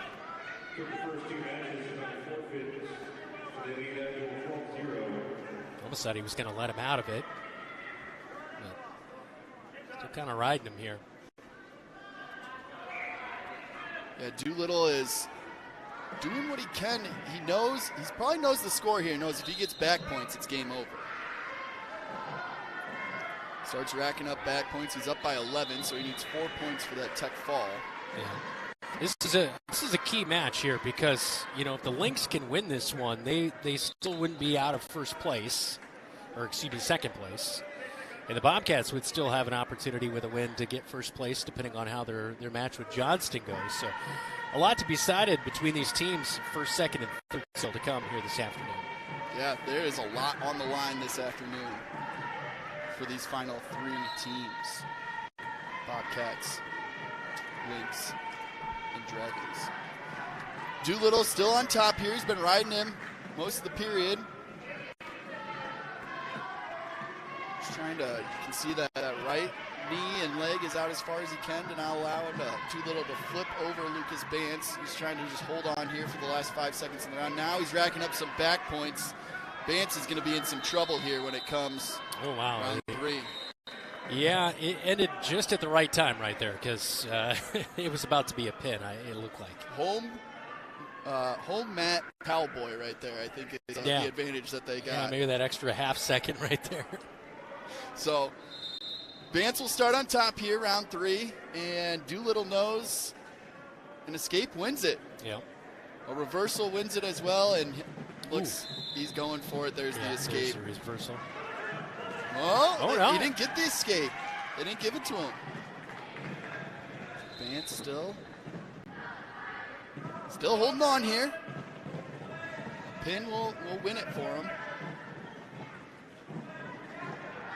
He's just trying to break down the base. I think Doolittle knows the score here and is going to take his time and make his move when he can. He's trying to stand up and break away. There's the escape, and there's the tech fall. So, first match there goes to Webster City. That's 5 points on a tech fall. For those of you that might just be joining us, a tech fall is when they get up by 15 points during a match. And they automatically stop it. And it's 5 team points for the other team. Better than a pin. Pin is worth 6 points. Move on to 132. 132, Nick Wise, and all right, Brandon, here we go. Adrian Femufone. Fedafone. That's what I'm going with. Okay, I told you. Decide on one, but you went with two. I went with 2 still. We'll go with Adrian here with Webster. Fedafone, I would imagine is close, yes. Nick Wise, we spoke with Liz Wise, his mom, earlier, school board rep and major contributor to Bobcat Wrestling. Nick is sprawling around on top. They're trying to stay in bounds. Earlier we saw Nick kind of try to hop back onto his opponent as he was out of bounds, so not in an unusual spot for him. Wise, though, down 4-0. 4-0 already. That is an unfamiliar spot for him today. Yeah, that is for sure. He has been wrestling well so far, Nick. He got a pin in round 2. He won round 1 9-1, and got a forfeit in the last one. So he's 2-0 so far today. That pushes him to 12-3 on the season. in a little bit of a battle here, down 4-0 with 50 seconds left in the first period. Yeah, Fedifone over the last year is 18-3 with 5 pins. Okay, so this is a match that I bet if we would have given Coach Cross a heads up, a day or two to think about it, I bet this one might have been highlighted.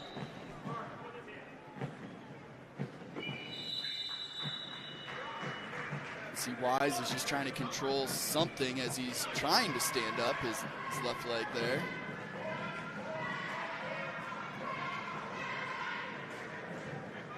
Well, now he sees where he's at on the mat. He's just trying to roll out of bounds there. Still 4-0, no back points awarded or anything. First period, 14 seconds left, so see the towel boy coming out. That's your sign to the wrestlers. Hey, minimal time left. Got to make my move or just got to hold pat. Can he get an escape here and get at least 1 point? That's what he's going for? Oh. Adrian says, not today, Nicholas. St. Nick's season is done. 1 second left. Does not get the escape, so ends 4-0. Looks at Webster City. They'll be green.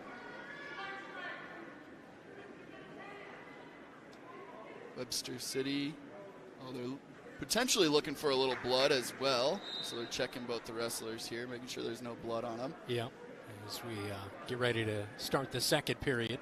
And they're going to start in the neutral position, it appears. As the ref points out, there is a little something on the mat, so they were looking for where that was coming from. Hopefully not left over from the last round. Yeah, that one definitely a little slower pace as we saw some blood by the big guys. Roosevelt, yeah. Rodriguez had a bloody nose as well for the Bobcats. Wise is holding on to that leg as best he can. He's down now 5-0. They gave the escape to Adrian there. Webster City. Keeps trying to lift up Wise and just strong arm him, I guess you could say. Yeah, Wise, he's doing a good job of getting to his feet, and that's when Adrian takes over and just says, nope, not today. We're putting you back to the mat, and he just can't quite get the full escape here. You can see Nick is really working on that wrist control, hand control as he's trying to stand up. And there you see Webster City puts that leg in deep there on Wise's left leg.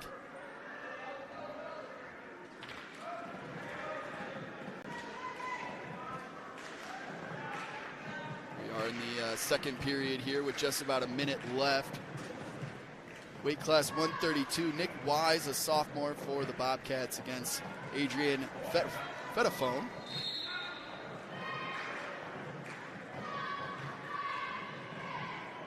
There's probably a little more French in that pronunciation than you're giving it. You know what I mean? Because that's kind of like the roux. The French leave out all like sorts of letters when they actually pronounce stuff. That's a good point. Like go, is G-E-A-U-X or whatever, go Tigers down there. Yeah. The French. I'm Polish. I don't speak French. I don't do a lot of French, myself, so. But you're probably right. It's probably like Fedifone. Really leaving out the yeah. They don't say the N-E on the end there.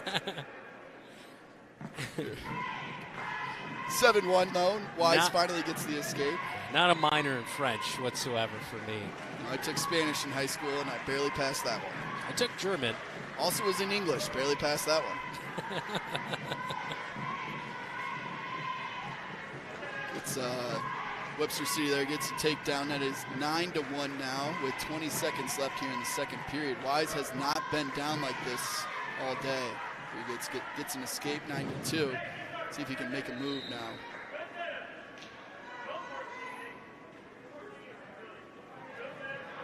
Why? I mean, if you look at them, their bodies look like short, stocky guys. So yeah, I think Wise similar builds, could easily just lift him up just as much as he's getting lifted. Wise almost with the takedown right there, but the time expires and we go to the third. So Wise actually, he picks neutral here to start round 3, and I think it's because he got got a little confidence there trying to do a takedown. So let's see if he goes for a similar thing. Yep, he goes for the one leg right there. That's what he just had. Can I do it again? Yeah, there it is. He's got his right hand through. Can he lock his hands behind the leg? Adrian is just sprawled out as best he can. Wise playing on the edge there. Oh, pulls it back in. Says not today. I was wondering if Jackson Cherry was a wrestler. He's a very good running back for Webster City this year, but I don't see a Cherry on the lineup. On the lineup.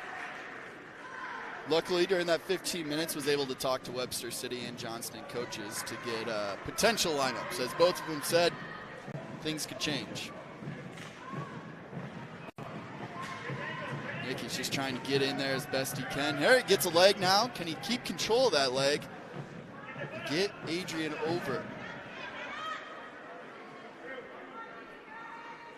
This one going to take all of the time here today. All the 6 minutes, it looks like, but 1 minute left here in the third as Nick gets his arm. Bobcat faithful were hoping for some points, and there they are, yeah. He was waiting for that arm to come around, I think, is what the ref was waiting for there. Although he did have control of the legs. Wise has got to do some work here real quick. 9-4 right now, 35 seconds left in this match. You can see the clock there right at the top middle of your screen. Yeah, unfortunately not in Nick's favor at this point. He's going to need back points. He's going to have to let him up and get more back points or just pin him. And at this point, they're going to be out of bounds.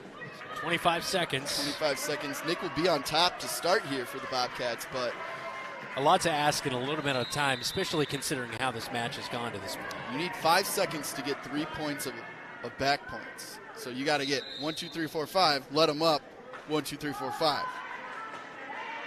Like you mentioned, like a pin, but it looks like Adrian is going to hold out here and just kind of stay locked in there and not allow Wise to do what he's trying to do here. Down to 8 seconds. He's just not able to break that base and break him down again to try and get those back points. But it was a tough battle here. 9-4, close match. I think it was actually closer than 9-4 in my opinion. Yeah. Well, Wise takes the first loss of the day for him. That moves him to 12-4 on the season. Still having a great year as a sophomore at 132 there. Will be very exciting to continue to watch his career go with the Bobcats. Moving on, though, to 138, Ivan Pantoya for the Bobcats against Gavin Wincoop.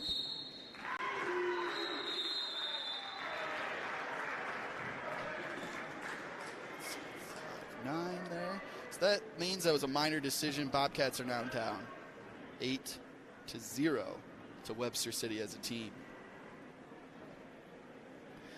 Ivan Pantoya today, I believe he's got 1 pin so far. He's got 1 pin, and he's been pinned, and he had a forfeit. Did you say Gavin Wincoop is on the mat? Yep. Yep. Wincoop.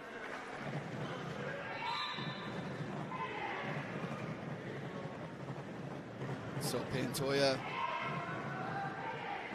sitting at 5-5 his senior year here on the season. Tries to get a little throw here, a little toss over the leg, which exposed his leg there, and that allowed Wincoop to take advantage of that. Correct. So he got 2 points for a takedown. Did they award that yet? Not quite yet, because they're saying Pantoya's got that leg there, so that's why. And now Pantoya stand up. That's an awkward spot. Pantoya just kind of saw an opening there and just tried to lay on top of him. No points have been awarded so far. They've just been rolling around together on the mat. Oh, there it is. Finally gets the takedown there. Wincoop does and gets the 2 points awarded. There on the far right side edge of the mat. When we get thrown down like that, Pantoya, I mean, a strategy is to crawl out of bounds. Yeah, because as you saw with Nick Wise in that last round, he had position, they were out of bounds, and then he just couldn't break down. He couldn't break down his opponent again. So sometimes that's an advantage to help you build back your base a little bit, but Pantoya builds back his base and tries to stand up. He's getting his face shoved into the mat. And that'll be it for only 2 points awarded. Wincoop, Pantoya, 2-0 right now in Wincoop's favor. They're going to start in neutral for round 2.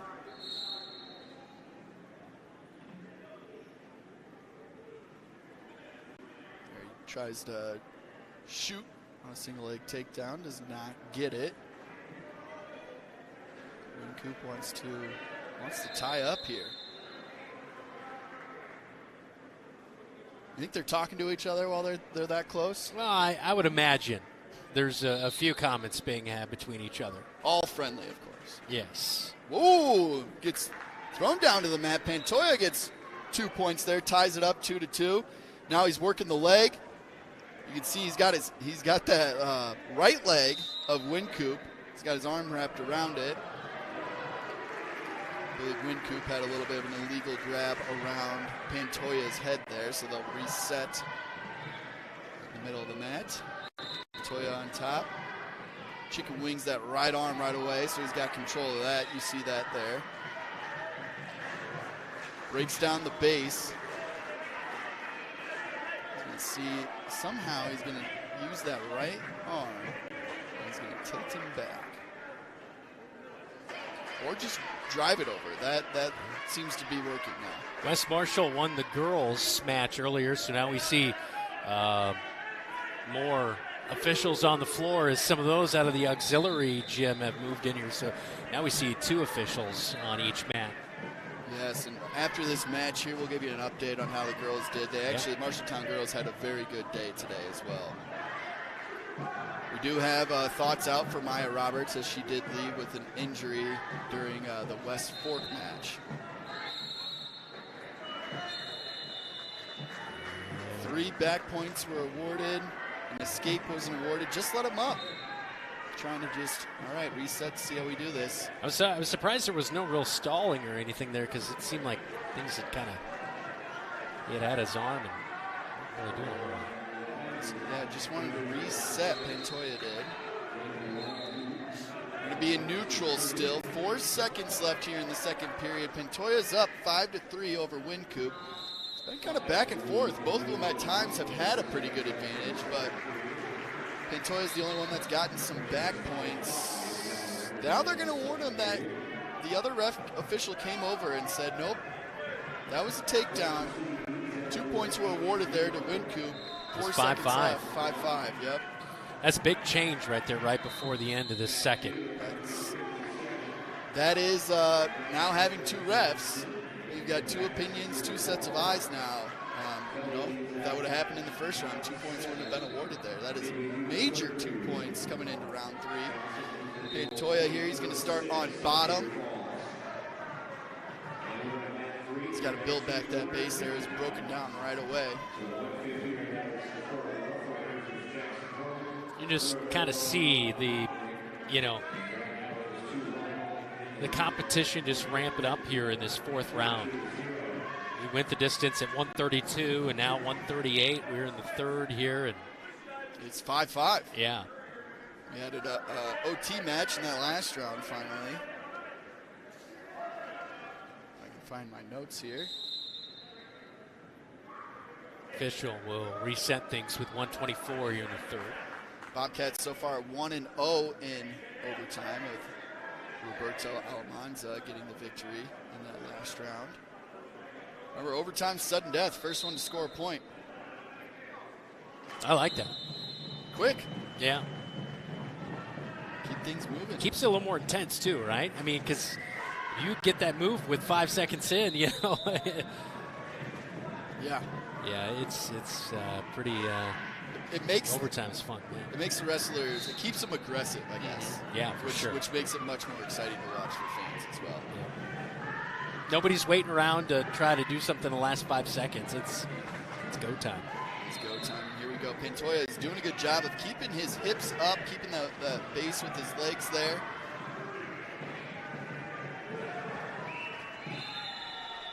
And Wincoop tries to roll to get Pantoya on his back, get a little back points.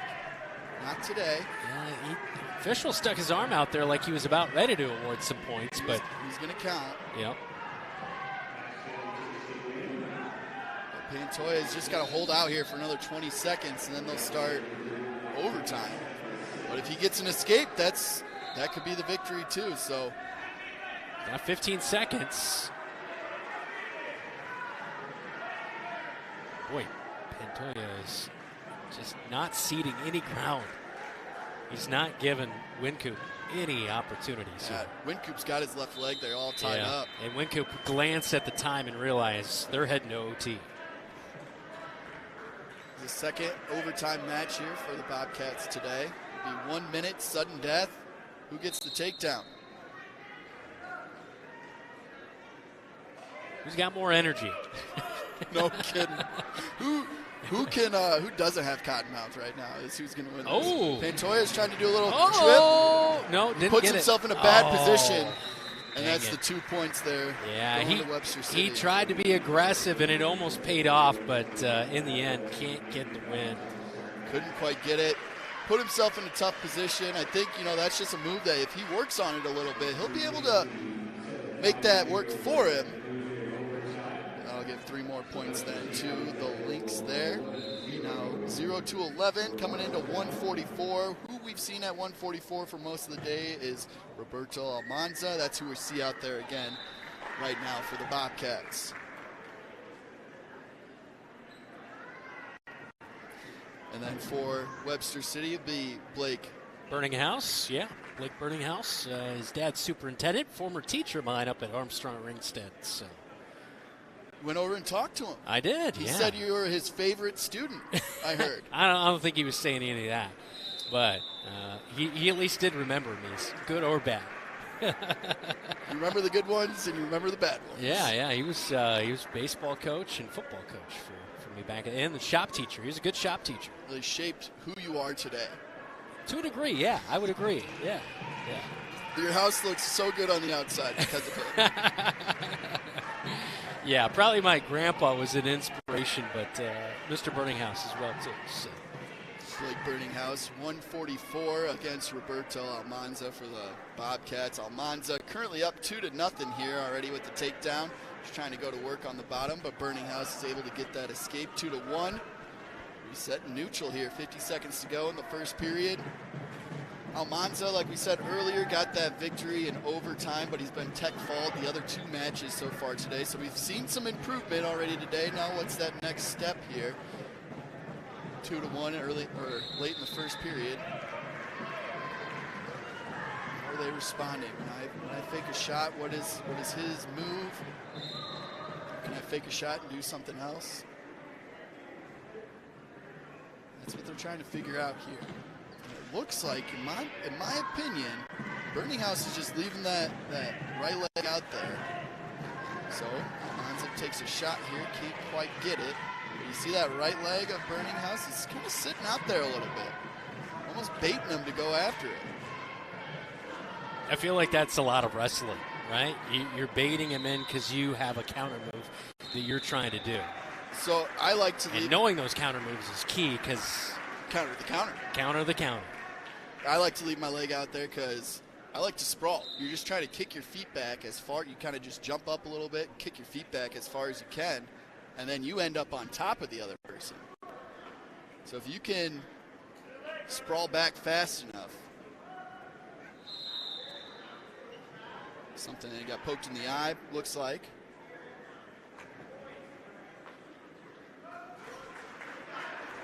Deep in the eye there. Coach Cross comes over just to talk to him, make sure he's doing all right. They're calling for the trainers to come over, so I believe it was just a poke in the eye. I didn't realize Draymond Green was out there for Webster City.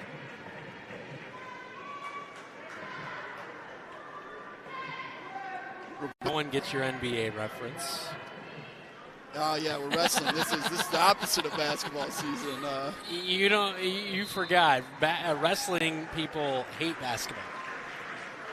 Yeah. I don't know. Maybe hate's a strong word. But I've never met a wrestler who had a good basketball shot. Does that include me? I've never seen your basketball shot, but I remember a few of my buddies who were wrestlers. They were just terrible at basketball. Yeah. Coach was saying they were playing a few different type of games in the wrestling room over break there to do a little just kind of Basketball was not one of them. Basketball's not one of those, no. But I bet dodgeball was. Yeah. And playing dodgeball in a wrestling room, even when it's 95, 100 degrees, is still a lot of fun. Out of bounds here, they will reset back in the middle. 2-1. Almanza currently over Burning House in the second period here. Got a minute 15 to go in the second period as Almanza takes a shot. So you see how he sprawled his legs out? Now he's kind of on top of Almanza. So you can bait him in there. And how do I get him down from this point? I like to just lay on their back sometimes. You know, if you can't hold my weight up, then. Oh, whoa, wow. What a move. A lot of body twisting there. No points awarded either side. But my back hurts watching. Yeah, Almanza is still up 2-0. 2-1. 2-1, excuse me. Almanza, maybe can he hop out of bounds here? Can we reset at neutral? You got 30 seconds left. You can see the score there. Yep, there he goes. He just moves out of bounds to reset the neutral position. 25 seconds left in the second period. Might see another one go. Go the distance here. Good song, cake. Yes. I agree. Got to get a Dylan Does-like reference in today. Somebody has to. Some sort of pop culture reference. It's not coming from me. That's the end of the second. Almanza leading 2-1. Here we go. It's a good matchup with him and Burning House. It has been a good matchup. No one's really had a real advantage. Burning House takes the bottom here to start, get that escape to tie it up and a takedown to win. Almanza, you could ride it out here. Don't let him escape. Just keep hold of that foot. Whoa. A little frog there. Keep hold of those legs. There you go. Way to keep on top of that.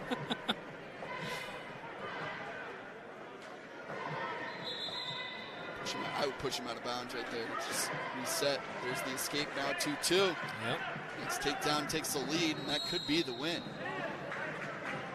So they move back to the center of the mat there. 23 to go. Neutral position. Now again, just feeling out. What can I do?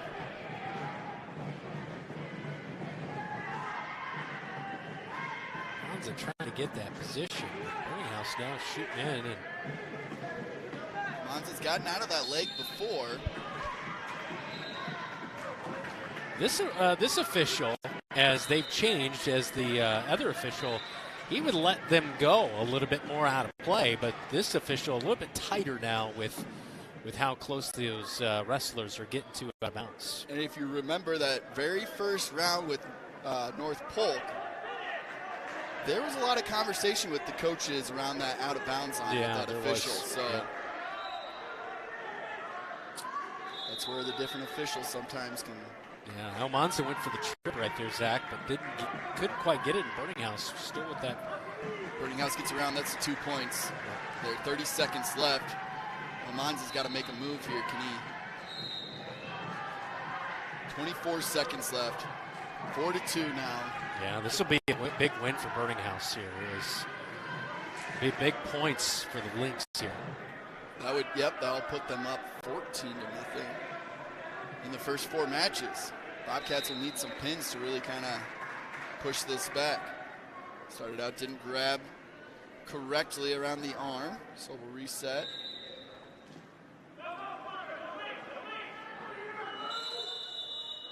Uh-oh.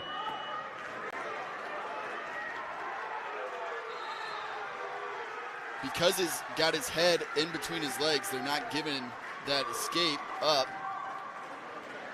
So I'm not saying that he has control. stand up with him. You can lift a player off the mat. You just have to set them down in a safe manner. You can't lift them up and slam them down. But he could have lifted him up there.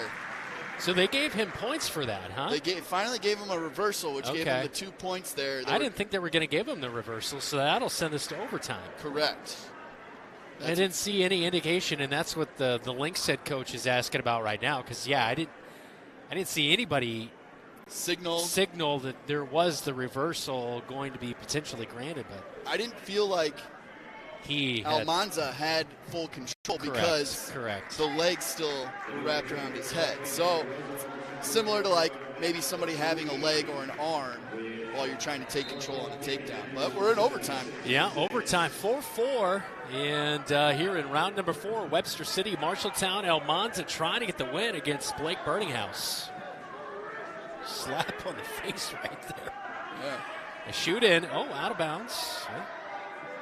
So this Burninghouse worked back in quickly. Second OT match for Almanza today. He is going to sleep well tonight, that's for sure. Almanza just kind of wanted to reset there. I think he was claiming he got poked in the eye or something. Okay, all right, yeah. Both of them were kind of slapping each other coming into it. Yep, there's some more slaps. Again, just trying to see how they respond to that and what their reaction is, so if you can take advantage of an opening. 22 seconds left here, still 4-4. Somebody's got to take a shot.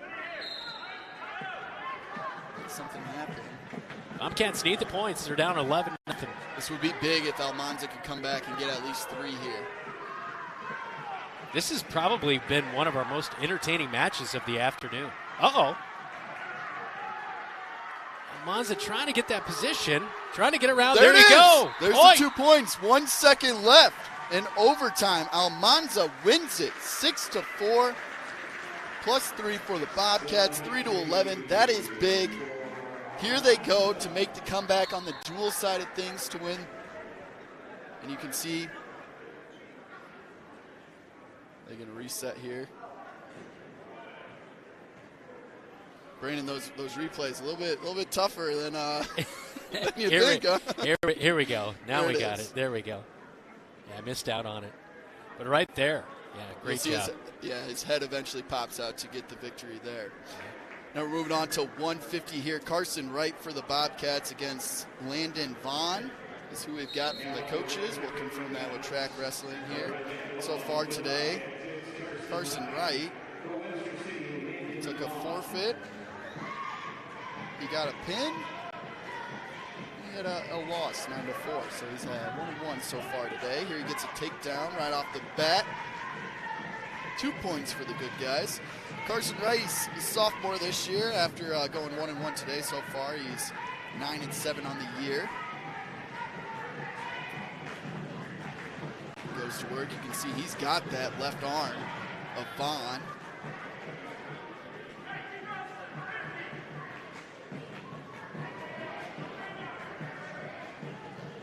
Is Vaughn going to get out?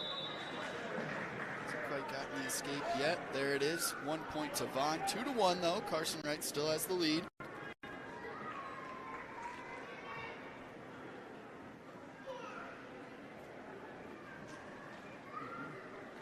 Looking like a little shot there.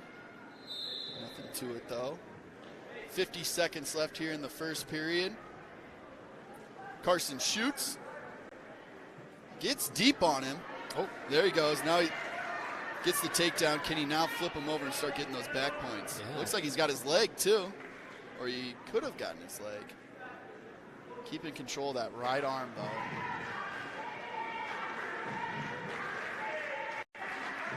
And he did hook that leg there with his leg. Just trying to wrap him up into a little ball, maybe get a cradle in on him.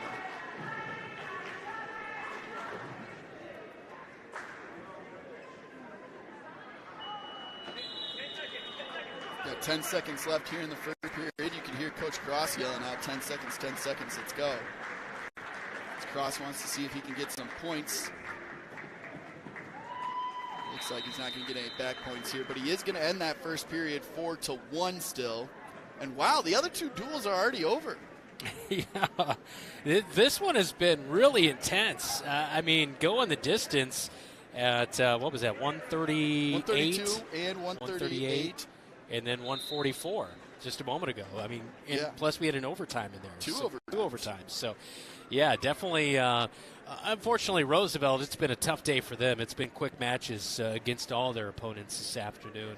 Yeah, Roosevelt has a lot of openings in there, and looks like they had 1, 2, 3, 4, 5, 6, 7, 8 wrestlers in total. So that's a lot of, or excuse me, 6 wrestlers in total. So that is a lot of open spots on your team, giving up 6 points. There we go. Now we're getting some back points and a pin real quick there. 31 seconds into the second period. 2 minutes and 31-second pin for Carson Wright. That is a big 6 points for the Bobcats. Makes it now 9-11. You can see the team score there, the dual score in the top left corner of your screen on the Hy-Vee scoreboard. 11-9 there. Bobcats crawling back a little bit. We're now going to move to 157. That's Xavier Anderson for the Marshalltown Bobcats going up against Tristan Mason.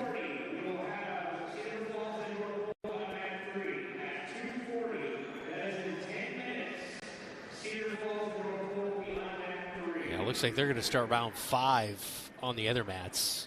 They're going to get it going. Yeah, especially with, Cedar Falls being one with about an hour trip here and things of that nature. Webster City's about an hour. Maybe a little over an hour. A little over an hour, yeah. Johnston and Roosevelt, 45 minutes. So, yeah, might as well not prolong the weekend for those guys. I had my best Cub Scout recruitment ever in my life in Webster City. Oh, wow. 80 family shot. I always thought that Webster City missed the boat by not being like the Spiders or something like that, Yeah, makes sense, Webster City. But the Lynx, not a bad. I like their logo. Like the color combination. Also, you have a Y and an X in your name. That's pretty cool. Yeah. Not as cool as a Z, but look at that. Anderson here, still 0-0. Minute left in the first quarter. He takes a shot, trying to get control. Don't let him get out of bounds. They'll get the 2 points there. Actually, I'm surprised that ref didn't call him out of bounds. He's been pretty, a little more sensitive to that line. Correct, yeah. I don't know if because they were locked up and there was still technically 2 feet in play, but he was also the ref that awarded those 2 points on a takedown earlier in this match that we didn't quite think was there. So it's been interesting now that we've got 2 refs working on this, working on these meets. Always a little bit of a different style, right? Baseball, you've got a little bit of a different style in the different strike zone. Yeah, all that kind of stuff. I mean, even the strike zone in football of sometimes how those hits are. Anderson, though, he's on top. He's going to try and just stand up and not let the reversal happen and give up the escape. That's what he's going to do here. So that should be 1 point then to Webster City. So far today, Anderson got a minor decision. He got a pin earlier and then took a forfeit. So he is 2-0 so far today. He moves his record to 13-2 on the season. Anderson, a junior this season, didn't make it to state last year, but made it his freshman year, so he's looking to make some moves again. I definitely feel like he's pretty focused and locked in this year, where he's really wanting to get back there. I would guess not making it last year, and just the few a little motivation. times that I've talked to him. Yeah, a little more. Time. I was going to say, why did they? And then I heard the buzzer. So that'd be time. There was almost a pin in process right there, it looked like. No back points. Tristan Mason, the luck of the horn. Anderson will start on bottom here for round 2. He is still in the lead, 2-1. I do feel that he's had more control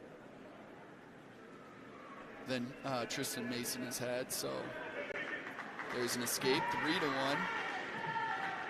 Can he get the takedown again and go to work?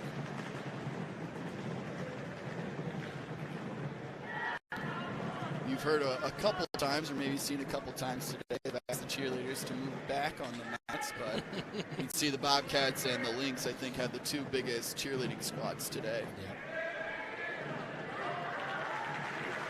There, Anderson gets the takedown, works around behind. 5-1 now in favor of the Bobcats here.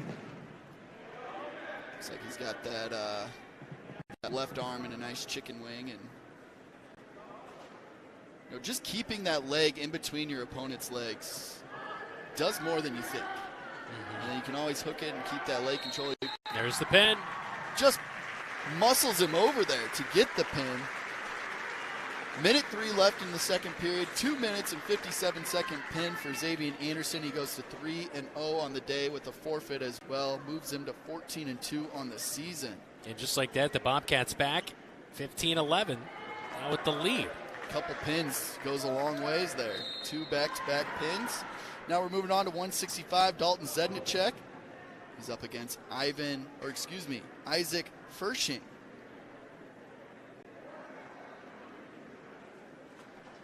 Zedek so far today. Let's look at how he has done. He got a forfeit. He got a looks like a major decision. He won 8-0 and another forfeit. So he's currently only 1-0 today, but he is 11-3 now on the season. Having a good year.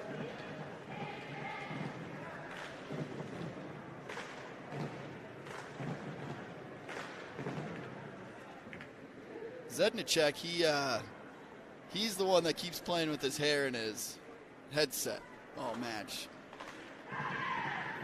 As much as I support the long-haired boys, wrestling, you kind of got to keep it short. Yeah, and I'm sure that to a point, it's, not all wrestlers like having those headsets, the headgear on. No. When you see a guy with cauliflower ear, it's because they don't wear their headgear. Yeah. And that also is a red flag of you don't want to mess with that person. Zedek tries to work around. Can he get the 2 points for the takedown here with 40 seconds left in the first period? I feel like he's worked around. There's the 2 points finally awarded. He was trying to do a little ankle pick there to break down the base of Fershing. Breaks him down. He's got his... Under 30 seconds to go. He's got Fershing's left wrist there, so how can he use that to his advantage? So Fershing is very flat on his right side with his arm straight up in the air like that. That would be an advantage to try and flip him over quick. Much easier said than done.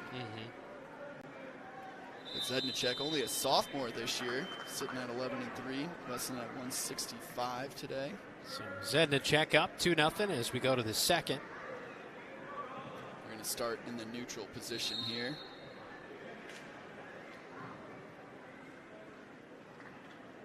We alluded to the matches on the other mats done in round 4. Johnston 63-16 over Cedar Falls. North Polk takes down Roosevelt 76-6. So the Bobcats pull at the victory here. That'll be down to round 5 for the champion of the Allie Morrison duels between Marshalltown and Johnston this afternoon. Bobcats don't win, then the title will go to Johnston as they're 4-0 on the day. Well, Bobcats could win. They could beat Johnston, and then it'll be a 3-way tie between them, Webster City, and Johnston. So it'll be interesting. Right now, 15-11 for the duels as teams here at 165. We'll have 7 matches still to go after this one here, so plenty of time for either team to pull away or make some moves. Zedek is still up 2-0 with a minute left in the second period here. Started in neutral, and nobody's really made a shot yet. Seeing how low they can go, though. As Fershing tries to just pick that ankle of Zedek.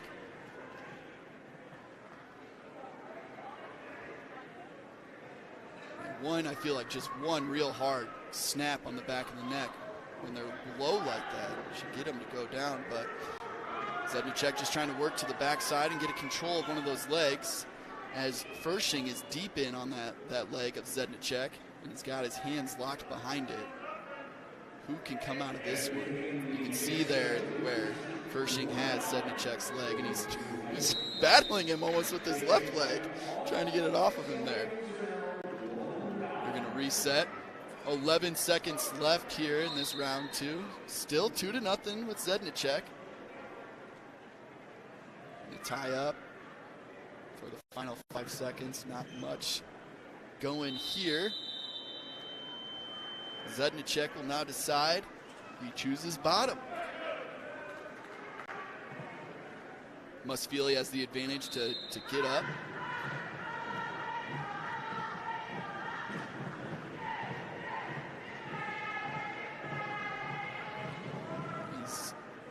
As long as he doesn't give up back points, he's good here. He could escape, that would give him a point, but he doesn't necessarily have to, as long as he doesn't get called for stalling.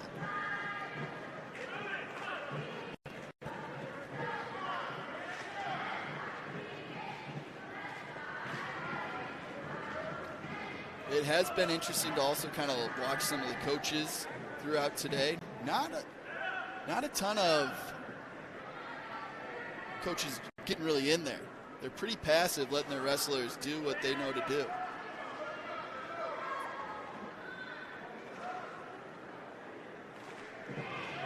Zedek, a sophomore this year, so part of that young team coming up with the Bobcats.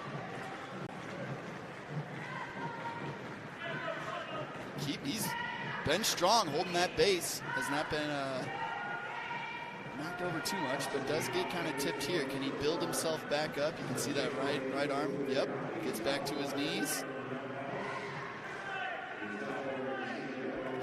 Does he have a leg in there? I can't quite tell. It looks like he does have a leg of Furshing. That right leg, if you see it's right by Zedek's face. Yeah, he does have a leg there. That's awkward. Yeah, he's going to try and crank that and just see if he can pull over on Furshing. Get a reversal out of this. 20 seconds to go. He is slowly but surely making that happen. He doesn't have the escape or the reversal. Well, there it is. There's a reversal, 2 points. So that puts him up 4-0 now. Yep. 5 seconds to go in the third, and Zedek will win it for the Bobcats. That'll be a nice minor victory there for Zedek, continuing his winning ways today. As you mentioned earlier, he had a major decision. He won 8-0, and he's taken 2 forfeits. So puts him at 12-3 on the season. We're going to move on to 175. This is where we've had a couple different wrestlers here, but I think that's Mike Navarez Correa.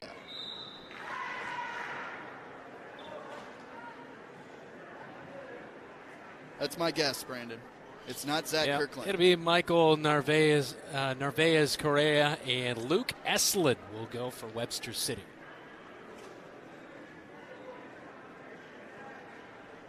Narvaez so far today took a forfeit. Oh wow! Got a good pin. move right there by Eslin. He's got reversed round and got the 2 points. 1-0 so far today with the pin and 2 forfeits for Narvaez. As Eslin gets that takedown, 2 points. Minute 15 left here in the first period. Narvaez is now 6-5 on the season, his senior year this year.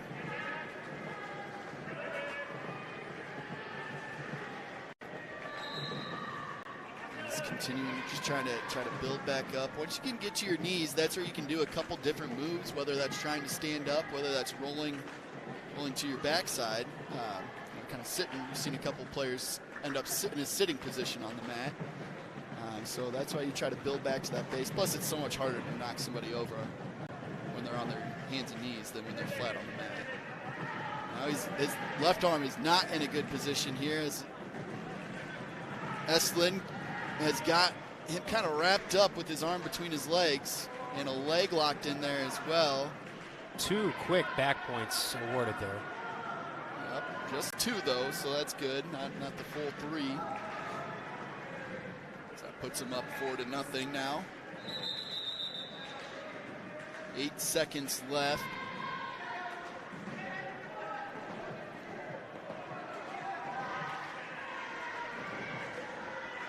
Reset.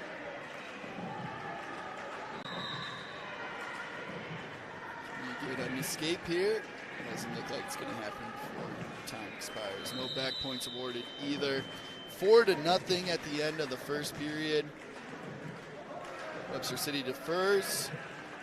And Michael Navarez-Correa takes the bottom position here to start round 2.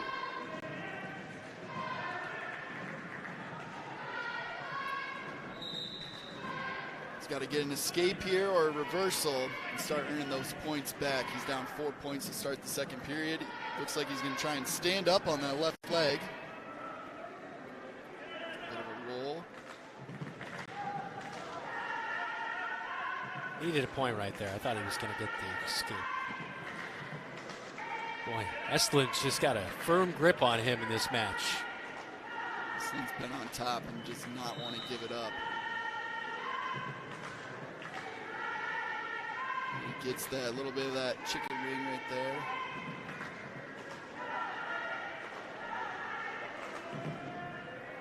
He's really trying to work that left shoulder, and he gets Navarez to finally flip over.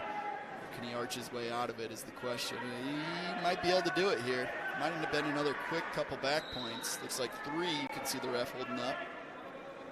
Nope. And there's the pin there. 57 seconds left in the second period. That's a 3-minute and 3-second pin for Luke Estlund. So that's 6 points then awarded to the Lynx. Ends a run of 4 matches that went to the Bobcats. Now puts it 18-17. Moving into 190. 190, the Bobcats are not going to put anybody in there. They're going to take a forfeit. So that means 6 more points for Webster City. Carson Bertrand will take that forfeit. Now we're going to go to 215. Johan Gomez, Eli Estlund. I guess probably related to Luke Estlund. Yeah, big points right here. This is a big match. Yeah, because 285, 106, the Bobcats won't have anybody there, so there'll be 6 more points. And then 113 and 120, so we are inching our way towards the end here. Webster City is open in 113, so that 106, 113 will cancel out, but Bobcats need to make a move here. 18-23, you see that team score in the top left corner.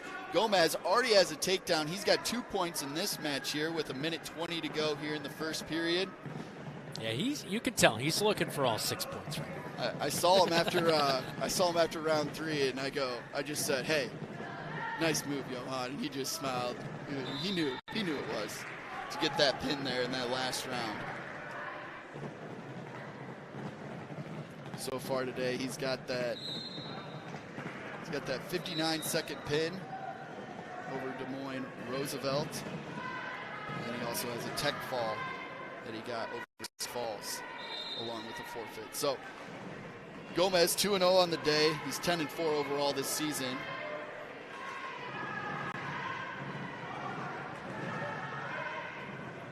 Guy that I think we'll just see keep getting better as the year progresses. It'll be exciting to see. We'll have one more duel that will air on KFJB-TV before the season's over.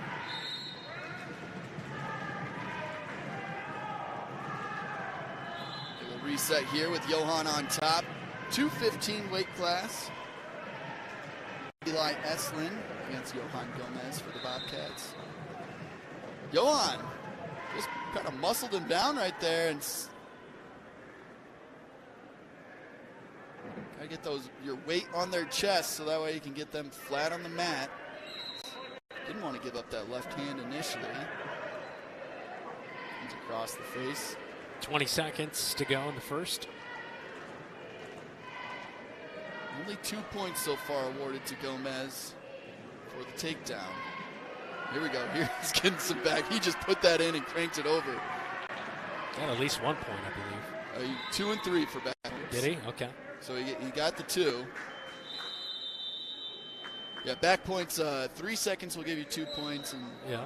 Typically, I believe it's 3 seconds will give you 2 and 5 will give you 3. So that's something that we have not mentioned yet for anybody that isn't familiar with wrestling. You have team score and individual scoring, and team scores what you see in the top left corner there. A minor decision is 7 points or less. A major decision is 8 to 14 points, and a tech fall is if you win by 15 plus points.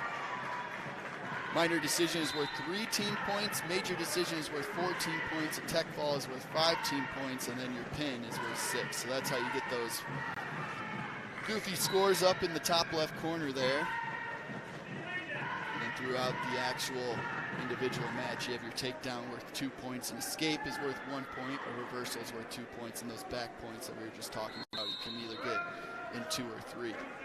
Gomez here, though, he is now up 6-0. Here in the second period. They're going to reset as they go out of bounds. Gomez on top. It's a scary roll that he does when he rolls to his back like that. It's worked out for him a couple times.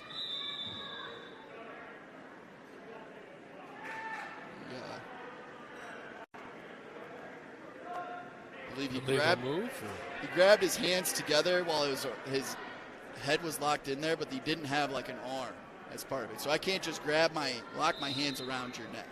You have to have some sort of arm in there. So 1 point was then awarded to the Webster City. Eli Estlin. And then they reset. So he didn't lose his top position, but he does give up a point. You can see he's just shoved his head down so he can get that half Nelson. That's twice he's got that half Nelson and just cranked him over. And here it is. He's done for. Estlin is, boom, pinned. Gomez there. 49 seconds left in the second period. That's a 3-minute and 11-second pin for Gomez. Is that the second one today, I believe? Yeah, he's had a couple pins. So, yeah, 59 seconds on his other one. So good day for Gomez. Bobcats back up by 1 now. Puts them up 24-23, like we were saying. That is big going into 285. Ty Jones will be coming in against Landon Griffin for Webster City. And Ty Jones had a surprise win. He did, yeah. That was good to see from him. He got a round 3. Round 1, he got a pin. Oh, it was round 3 or 1. And what round did he do 3, last? he got a pin. Yeah. In 5 minutes and 3 seconds. But that one, I believe he was coming back to kind of make that. And then he did get pinned earlier today. So he's 2-1. All of his matches here have ended in pins. Came in with a 0-0 or 0-0 record, so he's 2-1 on the season. Not a bad way to start your 2024 year. Jones, I believe in both of his pins, he ended up throwing his opponent too, kind of in the neutral position. So we'll see here now, he's given up 2 points to Landon Griffin.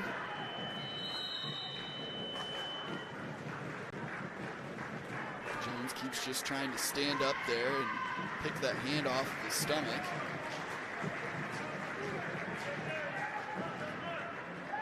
And there you saw Landon Griffin we've seen it a lot today where they just put that elbow or that forearm right in the back of the opponent's head and just smashes it into the mat, where we've probably gotten a couple of our bloody noses throughout today. Yeah. As long as Ty Jones not pinned here, I think things could come down to 120. Yeah, there'll be freshman Colby Cross for the Bobcats then to try and take it home. Cross has had a 1-1 so far today. Came in at 9-0, so. Yeah, and forfeit in his Roosevelt match. I guess I'm not adding the forfeits to the correct, record. But yeah. Just letting you know. Somebody's got to keep it straight around here. All right, so the end of the first, we go to the second, and it's 2-0. Griffin on top, Webster City of Ty Jones, Marshalltown. Griffin decides to start on bottom here for the second round. Jones climbs on top. And Griffin tries to stand up. Gets the escape. Here we are. Or excuse me, Griffin has been up 2-0. I believe I said Jones was. Yeah, Griffin is up. So now Griffin is up 3-0 here with that escape. Reset. Now, I don't think our viewers can see at home. There is a red and green stripe on the mat that they're supposed to stand on. That's why the ref had him switch around there. Jones gets tripped up here, and he's in a rough spot. Yep. There that one goes. That was second period, 1:33 left, so 2 minutes and 27 seconds.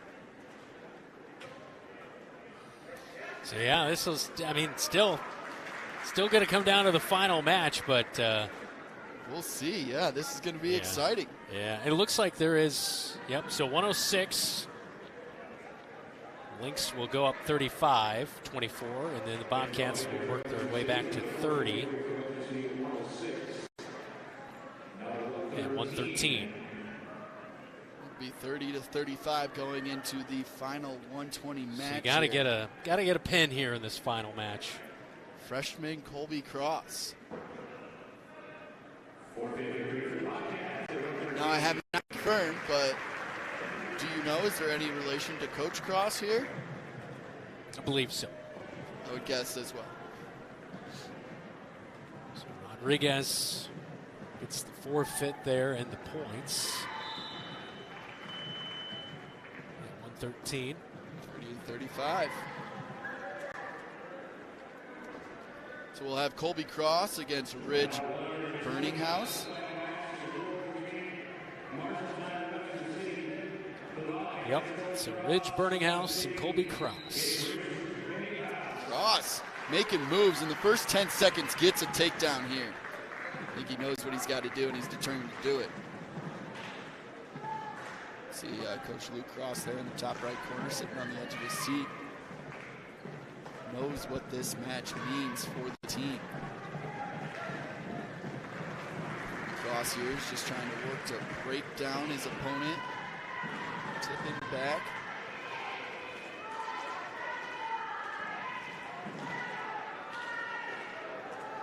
They're working each other's wrists there, their right wrists, each of them are seeing what they can do to get control.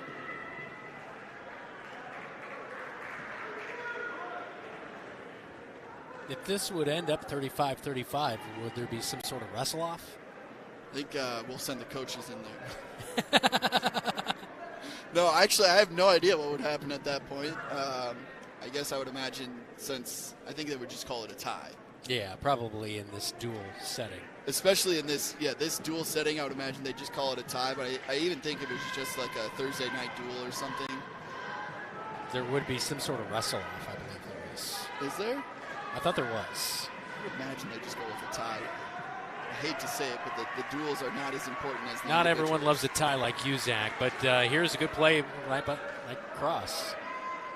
Cross almost got him over there. Didn't get any, or he did get awarded 3 back points. There's 3 right there.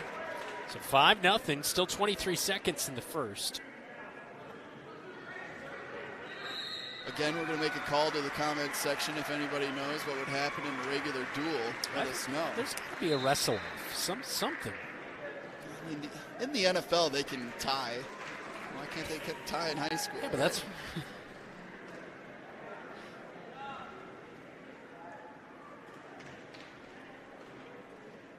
We got Colby Cross here, freshman, 10-1 so far on the season, 1-1 today.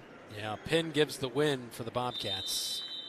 And that'll end the first. 5-0 right now. He's on pace to do a tech fall and at least get the tie, and who knows what will happen after that.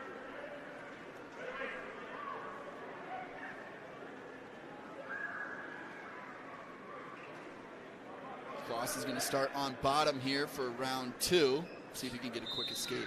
Yeah. And this is round 4 overall of the Allie Morrison duels. This is the final match of the afternoon. And period. Reverse right there. Reversal, and now he's getting some. I thought we were working our way towards the pin. Both of us are. We were going to get that. But I'll take. Oh, there we go. There we go. Cranking him over. Here we go. Come on, Cross. Try and get those hips a little bit more on the chest and lay him flat. You know, he shifts his hips off of him a little bit. What do I know? First, we're squirming around. You can see he's got the 3 points, though, he's going to award to Green. You can see that in his right hand. Boom! pin for Colby Cross, 6 points. Bobcats get the victory as a team. That was huge by the freshman. And you can hear the roundhouse all the way up here in the press box. People are cheering. The crowd is going nuts. That keeps them 4-0 going into this final duel against Johnston. What a win by Colby Cross and the freshman. Puts him at 11-0. Here he is. He just got him over. Holding on there for a while. Yeah. And then boom, there you go. Finally There's the victory. And you take a look at the bench over there. Excited about that one. Huge win for the Bobcats. The bench was all watching that, knowing what was at stake in that final match. 1:17 left there in the second period. That gives him, a 2-minute, 43-second pin for the win. Way to go, Colby Cross. Yeah, a huge win right there, and that will set up a big afternoon finale in round number 5 as Johnston and Marshalltown will square off in just a little bit. We'll step aside. Bobcats win it 36-35 over Webster City right here on KFJB-TV. You planned and saved for your child to go to college, but medical school after graduation was a surprise. A happy, expensive surprise. Wells Fargo Advisors can help. For more than 125 years, we've created wealth management and investment strategies aimed at achieving our clients' personal financial goals. When opportunities surprise you, turn to Wells Fargo Advisors. Together, we'll go far. Wells Fargo Advisors is located at 14 East South Ridge Road in Marshalltown. Call them at 641-752-5401. They're a member SIPC.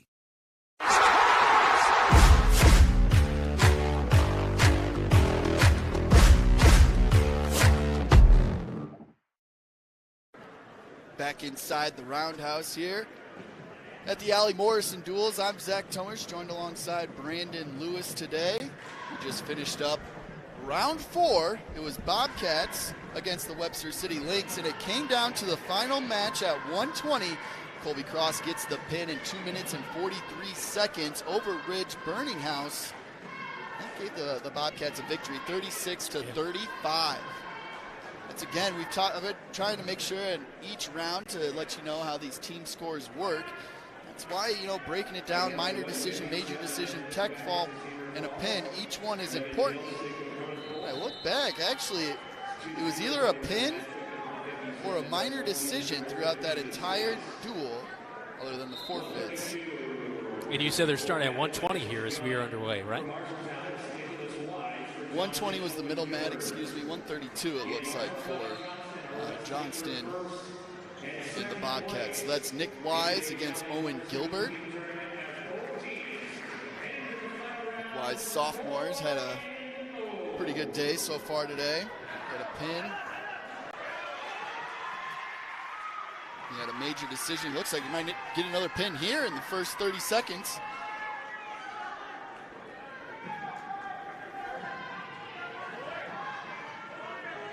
Nick did lose his last match 5-7, so he might be looking for a little revenge here. He's currently sitting at 2-1 today with a forfeit as well.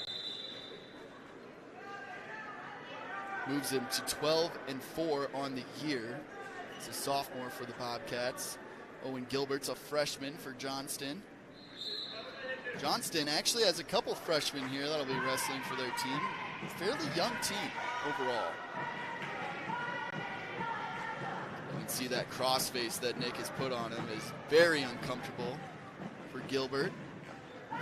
Wise is just trying to get him over now any way he can.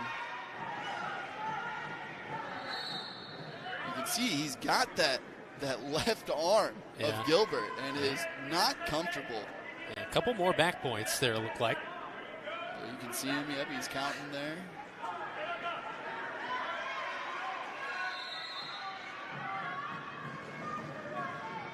So 20 seconds to go. Looks like the ref does have 3 back points he's going to award him. Uh-oh. Thought Wise was going to have position to try to pin him. There he goes. Wise with another pin today, starts it off against Johnston for 6 points. That is huge, setting the stage for what this final match is going to be today. Let's see the Bobcats take home the victory in the Allie Morrison duel. Nick Wise, pin, 1 minute, 53 seconds. Big way to start today. That is Wise. Take a look at that replay real quick there as Wise able to get that victory, and just a nice job. Good start, like you mentioned. Yeah, so he had a forfeit. He had one other pin today, and he had a minor decision. So 2 pins today for Wise. Ends up being 3-1. Not a bad day. Ivan Pantoya now at 138. He's up against Carson Cornwell. Pantoya went to overtime and ended up losing that last one that he was in. He's down early 2-0 here. He's been 1 and 2 so far today with a couple. 1 pin for him. He's been pinned and lost in overtime. He's not in a good spot right here. Looks like the 3 points are going to be awarded to Johnston. 5-0 now. 1 minute to go in the first.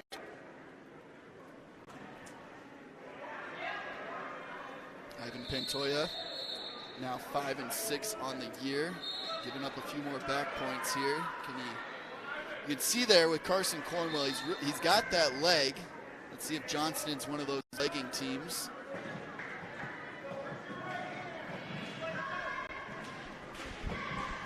That's definitely one of more the high-level kind of ways of wrestling is using your legs.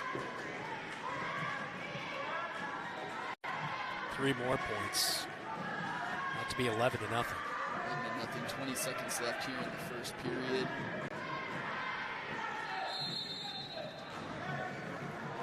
Pantoya got to make a move here in the second period. Uh-oh. 3 more points. There you go, 14-0. And it might be getting close to a pin. 3, 2. And there it is right before the end of the timer, so it's going to be 6-6 after 2 matches. It's tough.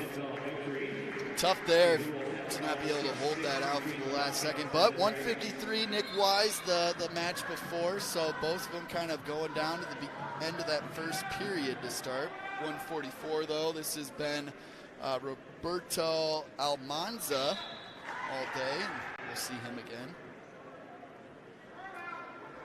And for the Johnston Dragons, the Niall Benganovic.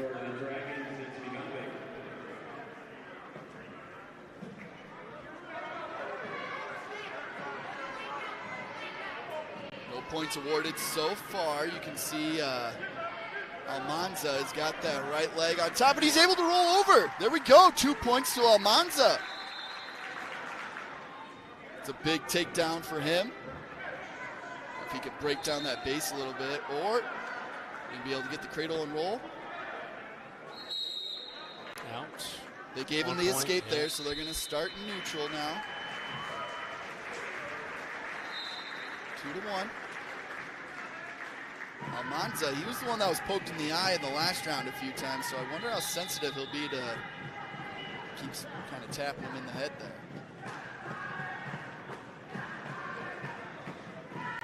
Let's see, he swiped away that one. He swiped away another one. I don't think he likes it anymore. Probably taking a little bit of exception to it.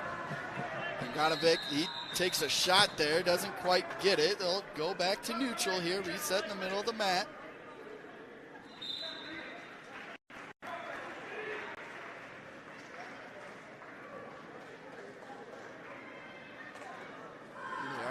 Just seeing what advantage can I find on the other guy.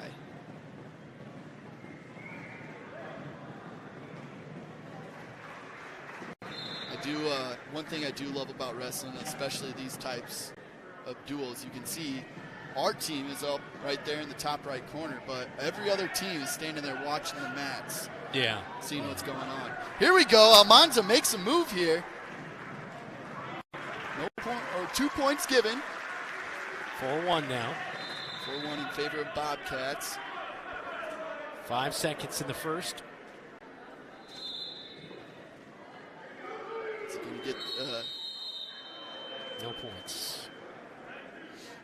Nope. Oh, they are going to give 1 the point for the reversal. I didn't think that was... Oh, a reversal. Wow. I thought they were going to give the escape maybe. Yeah, no, so 2 instead of 1. Now 4-3. moving into round 2 here. Looks like there might be a little blood or something on a hand that's getting cleaned up by the trainer. You can even see some of the Bobcat girls wrestlers standing over there as well as they finished up earlier today. We should mention we did not give a follow-up for how they did total, but Bobcats, they ended up beating Woodward Granger 36-33. They lost to West Marshall 12-69.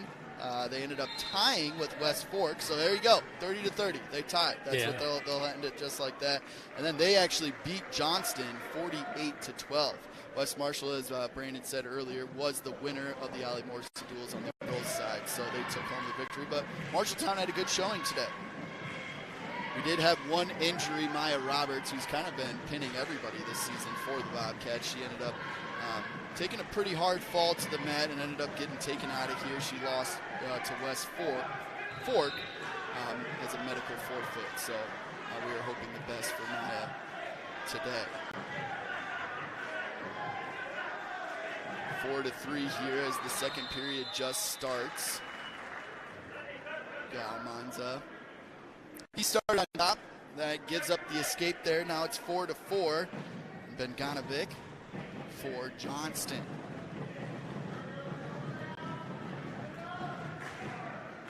Almanza's had an okay day.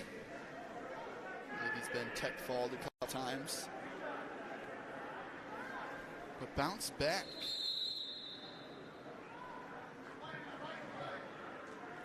Got a minor decision in that last round, round 4, and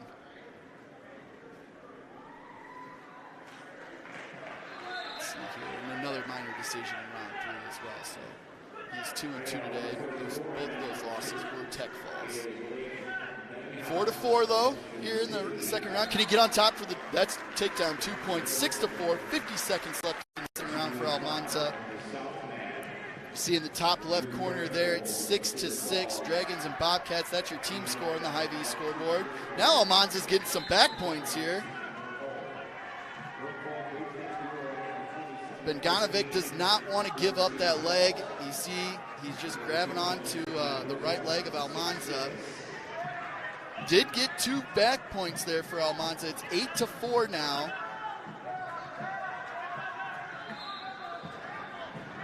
So Benganovic looked like he was just about to stand up there and almost piggyback him a little bit.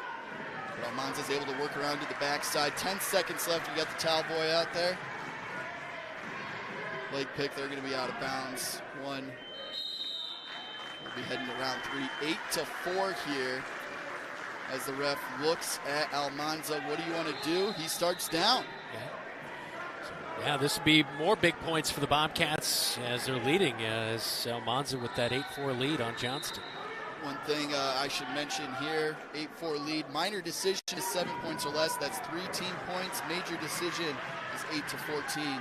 That's 14 points. So with that 1 point escape, he's up 9-4 now. Can he get 3 more points to make it instead of 3? 4 points for the Bobcats here. Every point is going to matter in this last match. Yes, it is. Yeah, it came down to 1 point differential and a win in the last match against the Lynx of Webster City. So, I mean, you have the feeling that it could come down to that in this one, too. In that last match will be 126. Lucas Bance against Shandell Thompson. So we're going to see some fun matches leading up to it.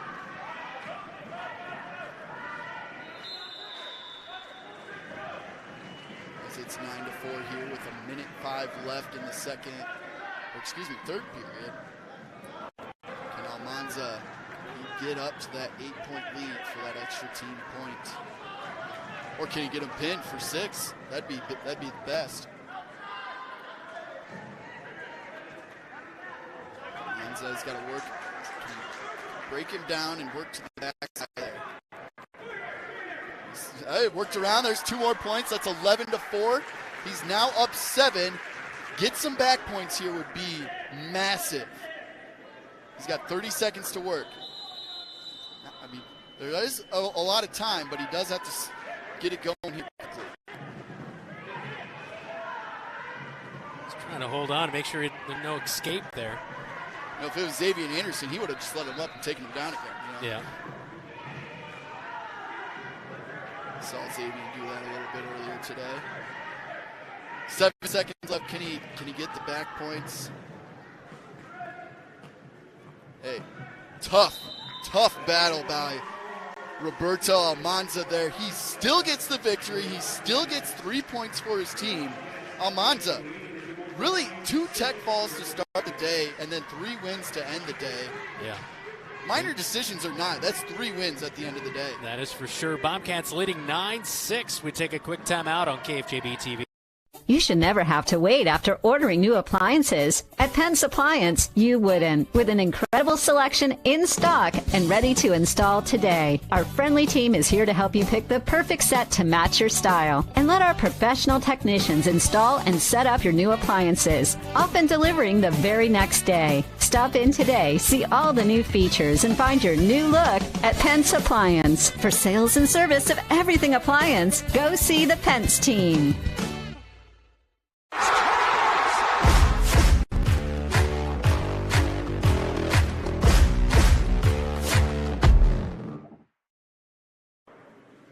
Here we are at the Allie Morrison duels at the Marshalltown Roundhouse. We've got Carson Wright, sophomore for the Bobcats here, wrestling at 150 against Caden Leonard for the Johnston Dragons.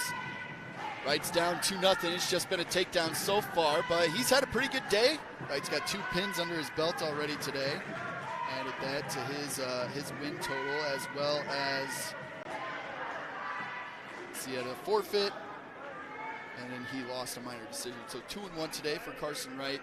Does not want to make it 2-2 in a rough spot. Gets pinned in just 1 minute 4 seconds. So that's 6 points to Johnston.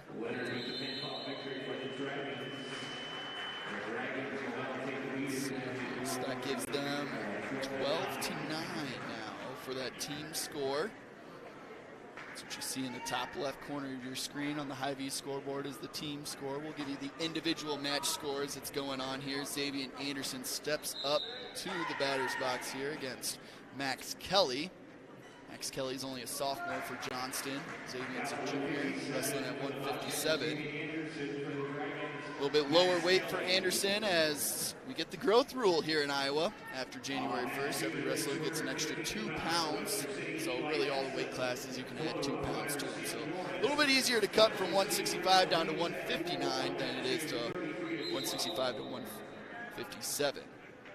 Out of bounds, a little reset in the middle here. You can see 133 left in this first period. Anderson against Kelly.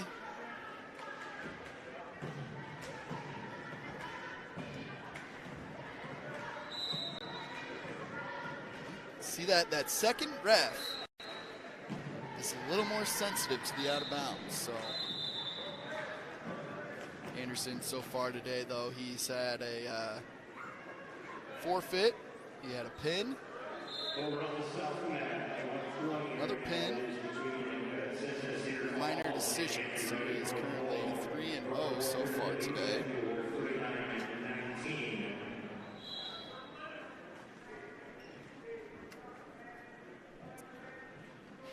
Anderson 3-0. That moves his record so far this season up to 14-2.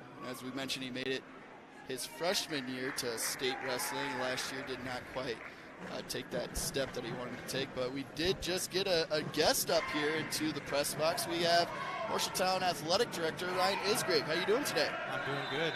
We've made it to the final round, so I'm still alive, but it's gone really good today, so thanks for having me up here. Yeah, it's I'll tell you this, Brandon and I have noticed it's gone way quicker than it was last year. Track wrestling has been tracking right on pace with us as well. Everything seems to have gone smoothly. Yeah, absolutely. Huge shout out to all of our workers, obviously.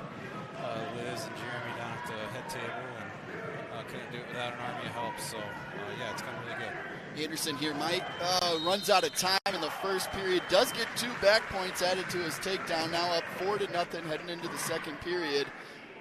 Johnston wins the toss.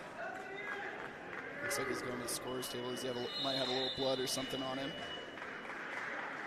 So when it comes to the Allie Morrison duels, it takes, we talked to Liz Wise a little bit earlier today, but it takes a whole team of volunteers to set something up like this today. We've got a bake sale, we've got all sorts of things going around just walking the track here in the Roundhouse. Yeah, we got our booster club down there too, and of course, yeah, we got our concessions going. And, yeah, it definitely takes an army. There's a lot going on, but it's the way we want it. And yeah, you know, the girls, we added more teams to the girls this year too, so that would make it a little more crazy. You know, so then the girls matches went really well, went a lot quicker. Hopefully next year we'll get more teams. Yeah, Marshalltown seemed to hold their own pretty well against the girls. Obviously, West Marshall takes the cake today with them, and West Marshall beat Marshalltown 69-12. But what did you see? Were you able to kind of watch the girls at all today? I mean, how's their season kind of been overall? It's awesome. You know, our girls, like I've said before, it's just a really been a rewarding experience watching them lift each other up, and cheer each other on, and just how positive they are. You know, the girls, they treat like every match like it's the state finals. You know, they're just up and cheering and crazy, and so it's so much fun. And you know, it was a really good atmosphere in the auxiliary gym, actually. You know, smaller gym, everyone's on top of each other, so it was exciting. Yeah, and you can actually see some of the girls I pointed out in the top right corner of our screen. They're watching the boys here, and we know that this Johnston duel is going to be a close one and come down to the end. It's 9-12 right now in favor of the Dragons, but they're there supporting the boys as well, and I would guess when they're probably doing some duels and the boys are done first, they're supporting the girls just as much. Absolutely, yeah, that's another great thing about wrestling is, you know, everyone's there to cheer each other on through the good and the bad times. So, Ryan, I do want to ask you, we did hear about Maya Roberts. Is there anything that you know about that? We just know that she landed awkwardly on her elbow and was taken out. Yeah, you know, I haven't heard a whole lot. You know, her dad was back and got her stuff out of the locker for her at least. So it sounds like she's she's in good spirits at least. And obviously, yeah, very upsetting. Just Mia, you know, she's definitely our best. I mean, she's our best wrestler. She's going to wrestle at the next level next year. And so that's heartbreaking as a senior to see that happen. And, you know, obviously we're keeping her in our thoughts. And but yeah, her dad said she's in good spirits, and you know, hopefully we'll find out more on Monday. Yeah, for sure. So it's keep her and her family in our thoughts this weekend, and hope the best for her. We've got Anderson versus Kelly here at 157 weight class. Xavier Anderson still is up 4-0 in the second period with 45 seconds left. Gives up the escape. We've seen him do this a little bit. There's no short of confidence with Xavier Anderson, is there? No, Xavier's awesome. He's a very talented wrestler, obviously. And, you know, he's on a mission this year to get back to the state tournament. So, you know, he had two big matches the other night against the Moines East and Norwalk as well. So, and he came out on top of both of those. So he's growing, and if that's possible, like you said, you know, he's full of confidence. But and of course, wrestling a good kid here. So hopefully he can come out on top again. Yeah, it's been a lot of fun to kind of get to know him over the last couple of years. And in football, Brandon and I were joking, you don't really always want to have your quarterback the guy that's seeking out the hit. So it's nice to see him move to linebacker and running back later in the season. But he's a junior, so he'll be back next year along with Johan Gomez, who went to state last year. He's a junior as well this year. So we should see, I think there's a couple more than just those two names that might make it Des Moines this year. Absolutely. That's really exciting for you to say that. And yeah, I mean, I don't know, at least I was told a little bit ago, can't remember the last time we finished at least as high as second in this tournament. So yeah, you're definitely seeing a very good Marshalltown team this year. And yeah, you can probably handful pick a lot of the guys in our lineup that have a chance to get to the Wells Fargo Arena this year. So to have somebody like Coach Luke Cross come in, it's year 3, you can kind of really start to see the foundation being built. We've seen it in a few other sports. You know, I think girls basketball is a good one to look at with Brian Murphy building a foundation there. I mean, what's that mean? Now we're seeing the success of that foundation. It's great. You know, Luke and you mentioned Coach Murphy, our girls, of course, put up a really good fight against Ames yesterday, and it's nice to hear just a lot of compliments around the community and how much the girls basketball team's improved. And of course, same with wrestling. Just, you know, Luke really is a good coach. We have some other very good assistant coaches down there with him helping him, and you know, Luke does a great job with the girls too. It's a long season wrestling. It's long Saturdays pretty much every weekend, so it's a grind. But they put a lot of time in, and yeah, certainly starting to and will continue to pay off. All right, last question for you here, and just because we're talking about foundations being built and coaches, Kaylee Prashong stepped down as the volleyball coach. She did the last 4 years truly build a really good volleyball foundation here in Marshalltown. What do you got to do to find somebody to keep that going? Yeah, sure. Obviously, yeah, we wish Kaylee the best, and it stinks to lose her. She, like you said, she did a great job here in 4 years, but of course won't be any stranger to Bobcat athletics. With the last name Prashong, how could you, right? So, she won't be a stranger, but yeah, we have the job posted, and hopefully, we've had some interest, and hopefully, here in the near future, we'll start that process up even higher, and I'm confident. We'll have a good group of girls back, and volleyball's always been one of the most competitive sports here, the girls team. So it'd be a good opportunity for someone to come in and build off of what we've done the last 4 years. Yeah, I think a great opportunity for whoever that is, because that foundation really is built. Whoever that next coach is, she's got to come in and just pick up the ball where they're at and keep it going forward. So, sure. Ryan, I appreciate you stopping up and chatting with us today, always giving us the hospitality here in the Roundhouse, and kind of open up your doors to us. So thank you for all that and everything you do here for Bobcat Athletics. I hope you guys got a chance to eat in the hospitality room. Yes. Okay, good. We did. So good. I let the refs go in first. I walked by. I felt that might be a little bad for me to go in there, but yeah. No, thanks for having me, and again, thanks for all your coverage. This is awesome. People are really excited that you guys are here, and thanks to all the Bobcat fans and wrestling fans around Iowa watching today. Yeah. All right. Well, thanks, Ryan. We've got Xavier Anderson still out here at 157. He's up 10-1 right now over Max Kelly with the Johnston Dragons. That ends that match. So let's see, that was a major decision then for Anderson. So 4 points to the Bobcats. That puts them back up 13-12.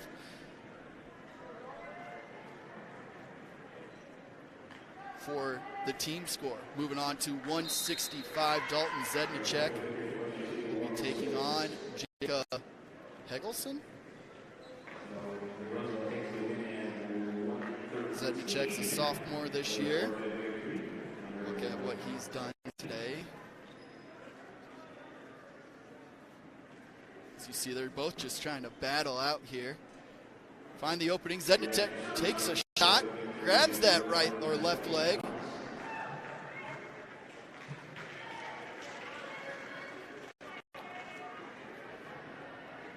So far, Zednicek is 2-0. He's got a major decision, a minor decision, and 2 forfeits today. That moves him to 12-3 on the season.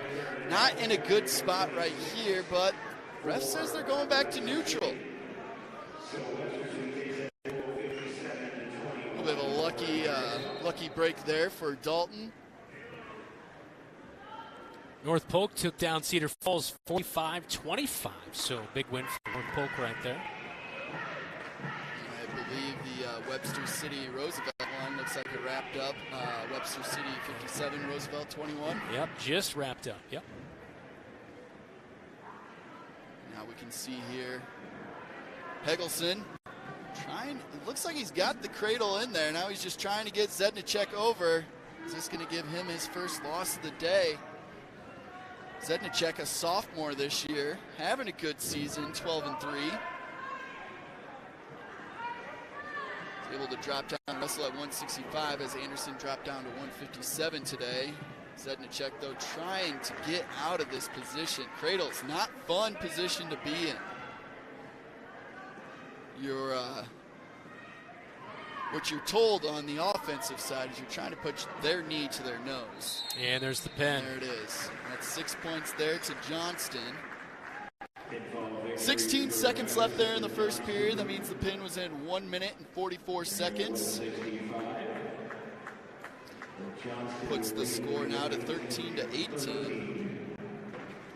And we got 175 coming up, and then 190, 215, 285, 106, 113, 120, And 126 will round things out. And this is for first place on the line here between these two teams. You just heard from Athletic Director Ryan Isgrid. He couldn't even remember the last time they got second place here. Now we're battling for first. Big step up for the Bobcats this season. Looks like we've got Michael Navarez Correa here wrestling at 175. Got a pin in round one. Took a forfeit in round two, a forfeit in round three, and got pinned in round four. So he's 1-1 so far today. And it looks like a little reversal there by Johnston. Puts Navarez Correa in a bad spot. He is trying to get out the best he can. Can't. Yeah, Braden Black-Corby with just really good position right there. Cranking him over. Yeah, he's in a rough spot right now. He's got the 3 back points awarded. There's the there pin. It is. 1:02 left. That's a pin in 58 seconds. Yeah, so Braden Black-Corby picks up 6 more points for Johnston. That moves Johnston now. 13-24 is the team score. 58 seconds. I think we had one a little bit quicker today. Trying to find the fastest pin down. We did have one in round 2, 24 seconds. Drew Campbell over Ty Jones at the heavyweight. But I think the Bobcats had one a little bit quicker than that as well. I want to say Nick Wise. Yeah, 190. 190 is a forfeit, and so it's 30-13 now. Okay. And unfortunately, at 106, Bobcats will probably forfeit. I know Johnston has a 106. Damian Rodriguez had a 53-second pin earlier. So we got Johan Gomez against Mason Rothler. Both of them are juniors this year. Gomez has had a pretty good day so far. He took it's a tech fall victory. He's got a pin in 59 seconds, and he has a pin in 3:11. Looking to make it 4-0 today. Yeah, both teams 4-0 overall in round 5 of the Allie Morrison duels. This for the winner, the championship. I think the Bobcats basically got to win every... Yeah, they do. They have to pretty much win out to have a shot here this afternoon. And they've got some very good wrestlers still to go. One of them, which is Johan Gomez, that you see on your screen here at 2:15. Nick Wise as well, I believe. Nick Wise started it off with a pin. Oh, no, he did at 132. That's right. We still got Damian Rodriguez, Colby Cross with a huge pin to end that last round against Webster City there for the Bobcats to win, 36-35. So he's a freshman. Let's see if he can do it again.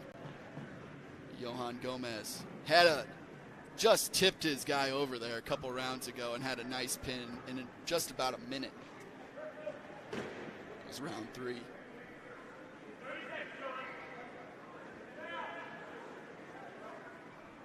can see Rothler there just trying to use Gomez's weight. Where are you going when I throw you? How do you react? 15 seconds left here in the first period. Rothler up 2-1 right now.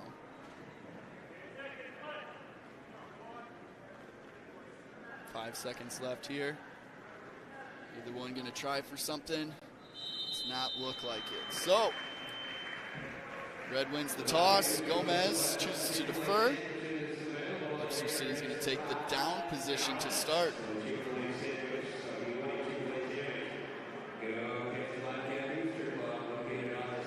Gomez gets ready. Rothler gets out right away. 3-1 now. Got a minute 50 left here in the second period.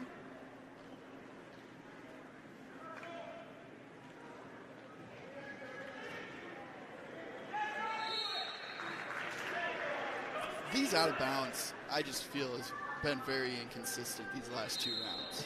Sometimes it's 2 feet are out of bounds, sometimes it's 3, sometimes they wait for 4. It's been interesting adding this second ref here after the girls' side finished up. Ooh, Gomez gets flipped over. Gomez is in an interesting spot here. No takedown points were awarded, no back points were awarded, still neutral, so escape either. There's the 2 points finally given to Rothler. So he's up 5-1 with nearly a minute to go here in the second. There's 1 point for Gomez, so 5-2 now. 5-2. Gomez gets a takedown here. 5-4. Now can he do some work here? 55 seconds left in the second period. So he's trying to break down the base to the right.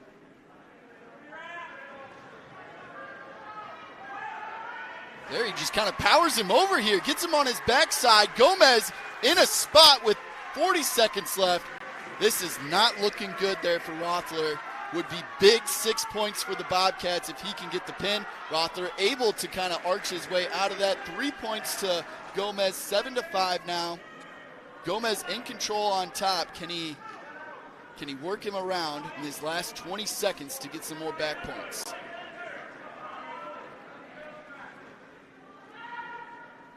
Gomez 11-4. That was a football move, by the way. You know what I mean? Yeah, he just kind of tackled him is all he really did. Pile drived him.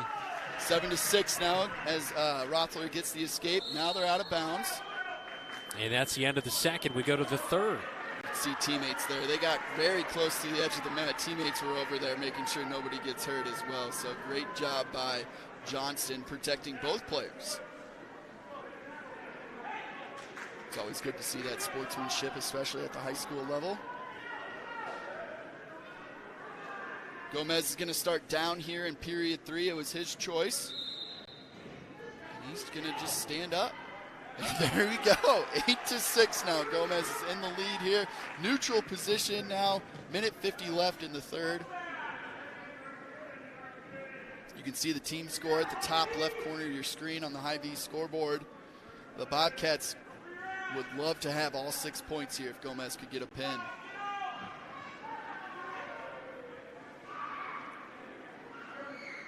The one time Gomez got him to his back, he just kind of tackled him over. And they're out. Come back and reset neutral position. A minute 26 left here in the third period. Gomez is leading 8-6, but we would like to see that not just 3 points, but can we get 6 here?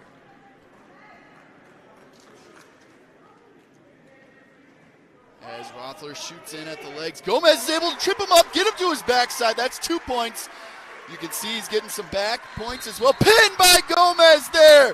Minute left in the minute 8 left in the third period. That gives him a 4-minute and 52-second pin. Wow, that was big. 19:30 now. Moving on to heavyweight Ty Jones. He's had an interesting day. Here's just that trip. You can see Gomez sprawls out there first, realizes what he has, trips him up with his right leg, and boom, down flat on the mat. Got that pin. What a move. Gomez, that's twice where he's kind of thrown somebody there after they shoot in at him. Ty Jones, though, so far today, he got a pin in round 1. He got pinned in round 2. He got the pin in round 3. And he got pinned in round 4. So if we're going by that, all the odd rounds, he's got the pin. So by that prediction, I expect Ty Jones to get a pin here. He'll be taking on Nick Darling for the Johnston Dragons. Jones was able to defend that initial shot, but takedown, 2 points for Darling. Another escape there, 1 point for Jones.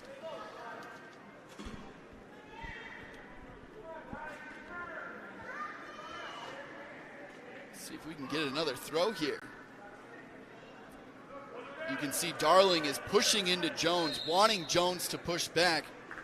What that tells him, though, I should tell Jones he's being aggressive. Jones could make a throw right off the bat here, but he doesn't look like he wants to tie up.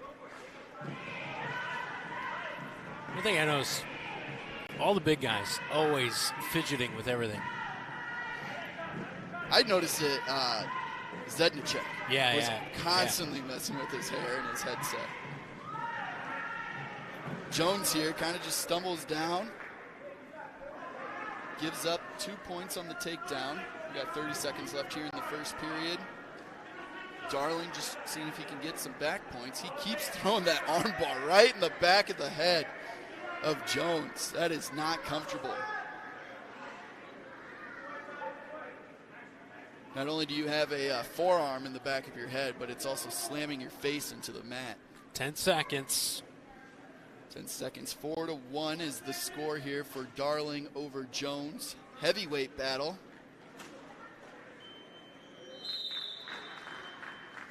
So we'll head to the second period. Darling, he picks down. So Jones will begin on top in the second period. 4-1 in favor of Darling and the Johnston Dragons here. Johnston currently leads as a team 30-19. Jones gives up the escape, so they're now back into neutral. Jones has got to do something in neutral, though.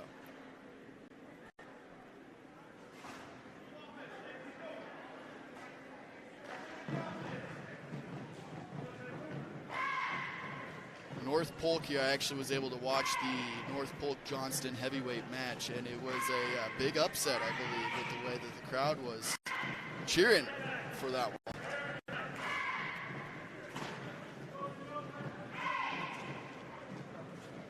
And it was a throw. It was a throw done by Always North see Polk. those big throws with the big boys. Well, you see it here. He's pushing. He just got pushed out of bounds. That's what I'm saying. Ty Jones, you know he's being aggressive. Just throw that hip out, you know, a little hip toss. Use that momentum and weight against him. After this match, the 285 over on that mat for the big sale, about 3 for $1. So if you want some goodies from the big sale, we're going to be 3 for $1. You can see Darling pushing on him there. Jones has got that foot way back, bracing himself.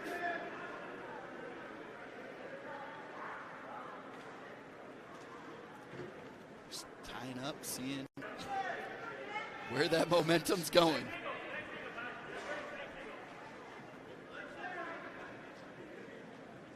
You see how Jones is constantly the one taking the step back, moving in the circle. That's how I know the momentum's coming from Darling. And what he wants is Jones to push back, and the second Jones pushes back, he can make his move. Jones not buying for it, though. Has not really pushed back, Oh, but wow. there's a shot right out of the gate. Gets that leg there. Can he pull it in tight here? 15 seconds left in the second period. Don't give up that leg. Darling does get around to the other side. 2 points for Darling there. He is now up 7-1. 2-1 end of the second period here. Jones will get to decide how he wants to start period 3, so he looks over to Coach. Coach says neutral. I think Coach is seeing the same thing that we're seeing up here as well. He's got the momentum coming his way. Can he pull the trigger on the move?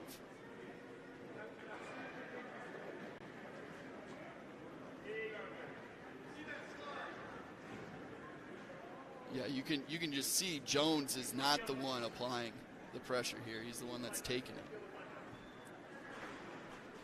Darling is waiting for Jones to just make a mistake, basically. Yeah. You can see that right leg gets locked out there because he's bracing.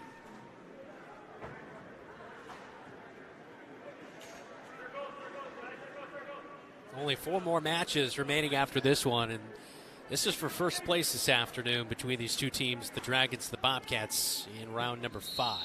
So the big thing Jones needs to stay away from, he can't get taken down. That moves this from a minor decision to a major decision. And 1 point, we've already seen 1 point can be the difference as the Bobcats beat Webster City 36-35. So just don't get taken down at this point is what he's got to avoid. But if he can get the takedown and obviously the pin here, that'd be ideal. Only 45 seconds to work with now. Jones did pick the neutral position here to start round 3. Gotta win these points and make something happen. Something's going on here with Darling. Yeah, he's got that shoulder sling on, and the way he fell, he dropped to his knees and then hit his arm hard. So, oh boy, that'd be a tough blow for Johnston here. We don't want to see that. We already saw one major injury today in the auxiliary gym. Yep, and with that injury, we'll take a quick timeout. This is Bobcat Wrestling on KFJB-TV.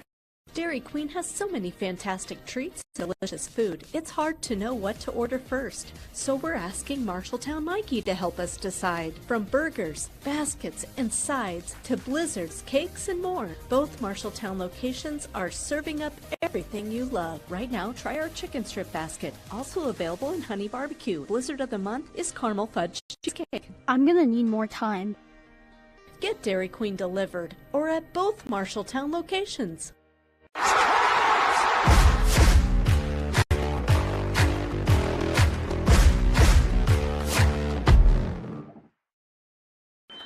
Initially, we saw Darling kind of walking off the mat, but he turned back around, and they continued that, and Darling gets a takedown and gets a major decision here, so plus 4 points for the team of the Dragons from Johnston. 9-1, I believe, to end that, so that now puts them up 34-19, yeah. 19, and that's going to be 40-19 after 106, a forfeit for the Bobcats. Damian Rodriguez will step in at 113 for the Bobcats, who has had a very good day today. If we look at it, starting in round 1, he got a tech fall, and he took a forfeit in round 2. He got a pin in 53 seconds in round 3 and took a forfeit in round 4. So he's got a tech fall and a pin so far. Has looked good on the mat when he's been on there. Senior, sitting at 10-2 now on the season. Shoots in, gets deep on that leg. He's got that leg. Yeah. Ethan Hubie. Ethan Hubie up for a freshman for Johnston. I was going to say stand Hubie trying up, to get that leg, yeah. I was going to say stand up, but he's got that leg. I don't think he can stand up with Hubie holding on to that ankle. But because he's got that ankle, Rodriguez also grabbing the ankle a little bit. Even though he's on top, does not get awarded the 2 points. So they should be back in neutral position here. Minute 18 left in the first period.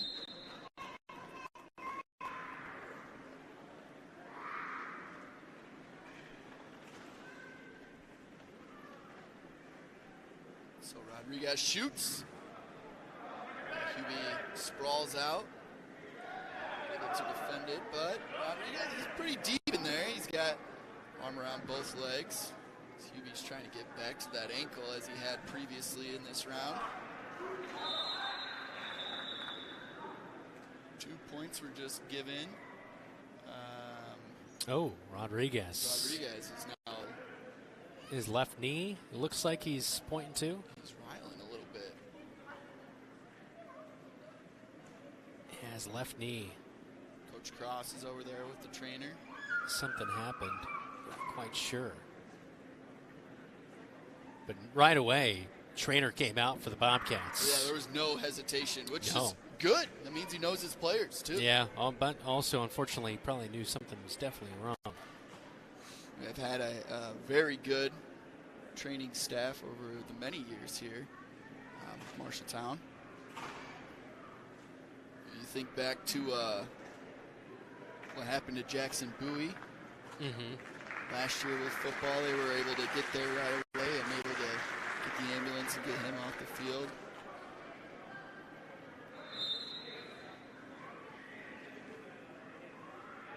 Good staff taking care of the kids as Rodriguez just gets right back in there, though.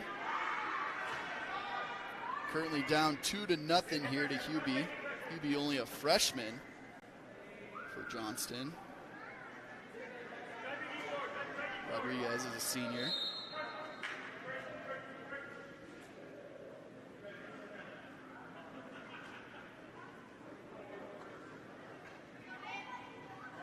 I think that left knee is going to bother him the entire match here. But I'm sure. I don't think I'd want to see Damian Rodriguez in a dark alley, though. Even at 113. Rodriguez came in today at 8-2. Got 2 more victories, so he's sitting at 10-2 on the season.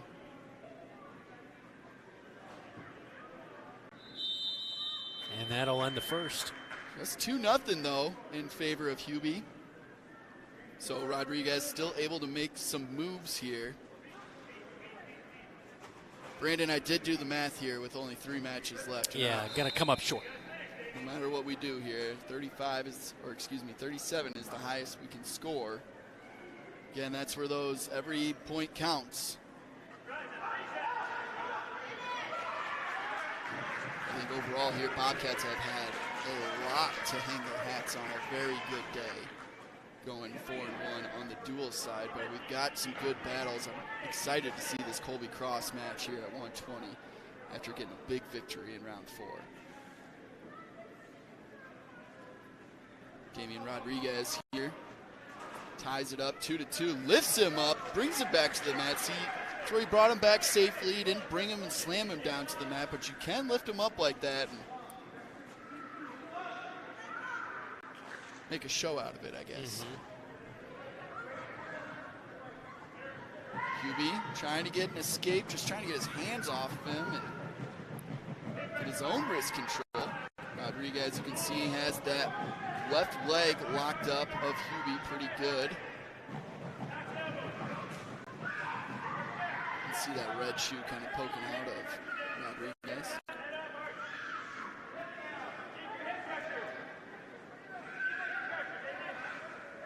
This is the most vocal I think I've seen Coach Cross all day as he's yelling out some different moves to do.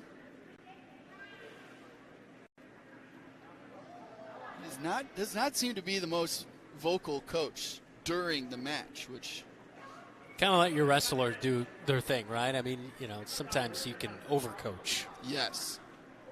Or if you're trying to do one thing and coach can't see maybe a leg that you've got or an arm that you've got. Yeah.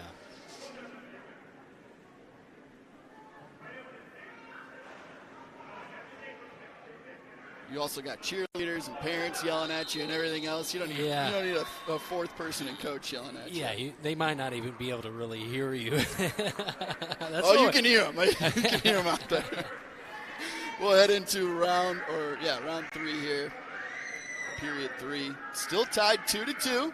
Rodriguez for the Bobcats. He's a senior this year, taking on Ethan Hubie, freshman for the Johnston Dragons. Just need to get some points here, Rodriguez. So far 2-0 today, so wants to keep that perfect record going. Senior year at the Allie Morrison duels.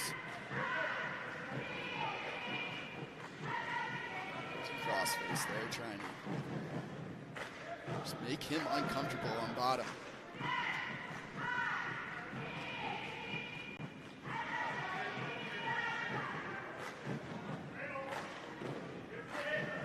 Break down the base.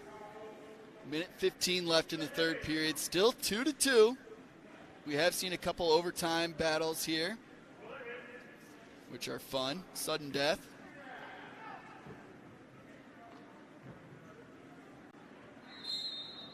Get out of bounds call. Reset in the middle with Rodriguez on top. 10-2 so far this year. He's one of the guys I think now that we've watched a couple duels, I think Rodriguez might be able to make a little noise here. That would add that to the list of Anderson and Gomez as well, and put Nick Wise up there too.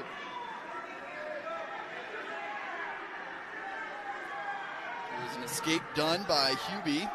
So 45 seconds left in the match, and Rodriguez is now down 3-2. Hubie's going to try to come around. If he can get around to the backside, which Rodriguez, you can see, he's got his leg there. Hubie's trying to get around to the backside to get that 2 points for the takedown. There it is. So now it's 5-2, 30 seconds left. Rodriguez has got to make a move, a reversal and back points to stick in this one.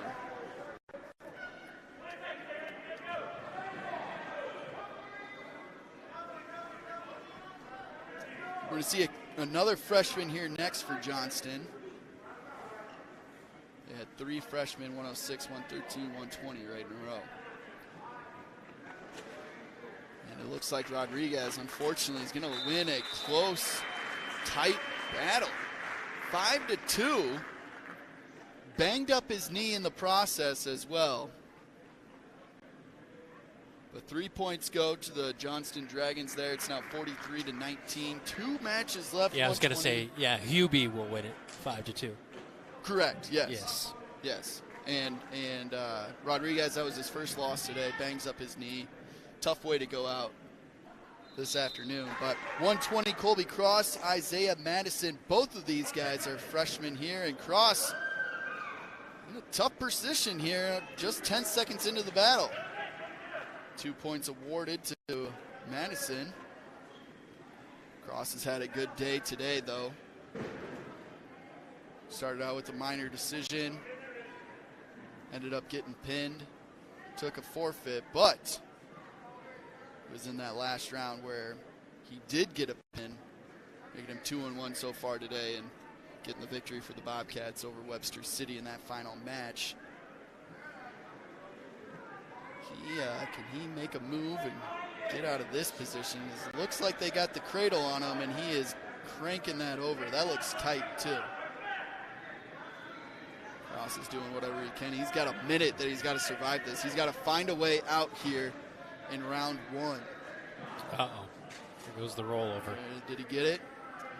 Some back points. Now what Madison's trying to do is basically he's trying to make a tripod for himself with his head on the other side of the mat. Couldn't quite get there. There are a couple points awarded, though, for back points. 5-0 now. Yeah, Madison leading the team in hair, though, that's for sure. For the for the Johnston team. Yeah, for Johnston. Yeah, he's got some long red curly hair.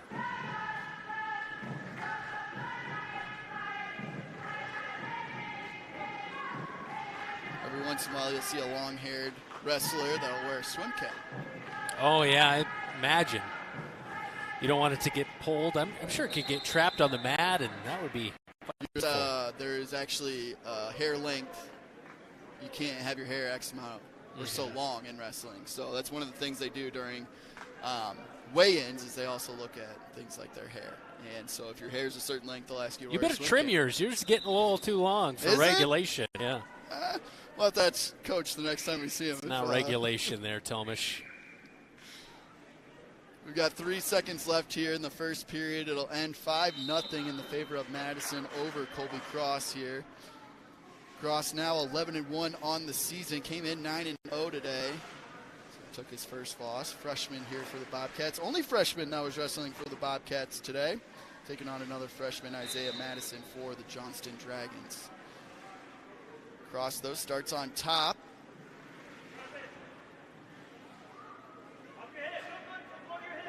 And Madison's just able to get into Cross's leg there and just kind of bully him over.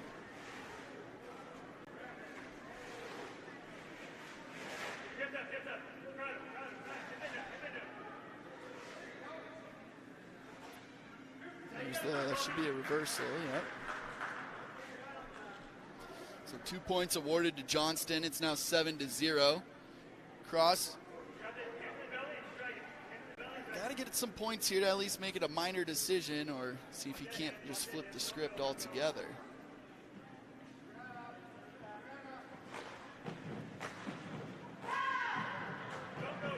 Looks like Madison's got a little bit of an arm bar in on him there, trying to just flip Cross over. Colby Cross is all crisscrossed up right now. I think they awarded 3 more there. I believe he's got 3. Sometimes he'll hold on his hand how many he's counted out. Yeah. And it looks like not he's got seeing 3. that there. I think that hand's kind of hidden. I'd guess that he's going to give up or give 3 here. And there's the pin. There's the pin. 39 seconds left in the second period here. That means it's a 3-minute? 49, yeah. 3-minute and 21-second pin. So that's 6 more points for Johnston. That'll put it up to 19-49. This will be our final match of the day. as Johnston will take home the win here today, and Bobcats will get second place, but really good performance overall to go 4-1 on the afternoon as Mason, or excuse me, not Mason, but Chandrell Thompson on the mat for Johnston. And Lucas Bance for the Bobcats, who had an incredible comeback pin earlier today. So probably my favorite match that we watched all day was him coming back and getting that pin there. Yeah, it was a really, really good match. There's been a lot of entertaining ones, but yeah, definitely one of the better ones. That was the second match of the day for him, I believe, right? Yes, let me just look here. Got a major decision in the first round. Yes, it was that second match. He got the pin in 4 minutes and 45 seconds. I didn't have the score written down, but I think he was losing pretty bad in that one. Yeah, he had to come back. Made one move and made it happen. There's 2 points given up to Chandrell Thompson. We got a minute left here in the first period.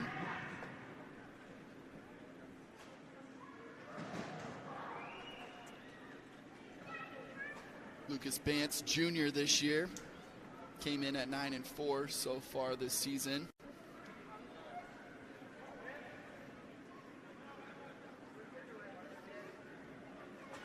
Thompson a little bit of position there, trying to get that, as you like to call, chicken wing there. Yeah, Bance now. I think I'm going to have some wings tonight. You said chicken wings so many times tonight. I was thinking that sounded pretty good. It does sound good. Yeah. Where should I go for wings? Smoking Jesus got some really good wings. That is for sure. So that would be my first start for you. Haley's Deli. Underrated. Okay. Never had the wings from there. Very good. Anything good. I'm so pro Haley's Deli. I'd eat there every day if I could afford it. And that's going to wrap up the first. 2-0 here, as Chandrell Thompson gets the takedown over Lucas Bance in that first period, and much given up after that.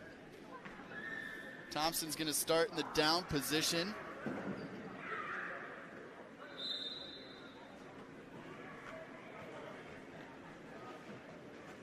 And Thompson looks like he's getting the reversal here.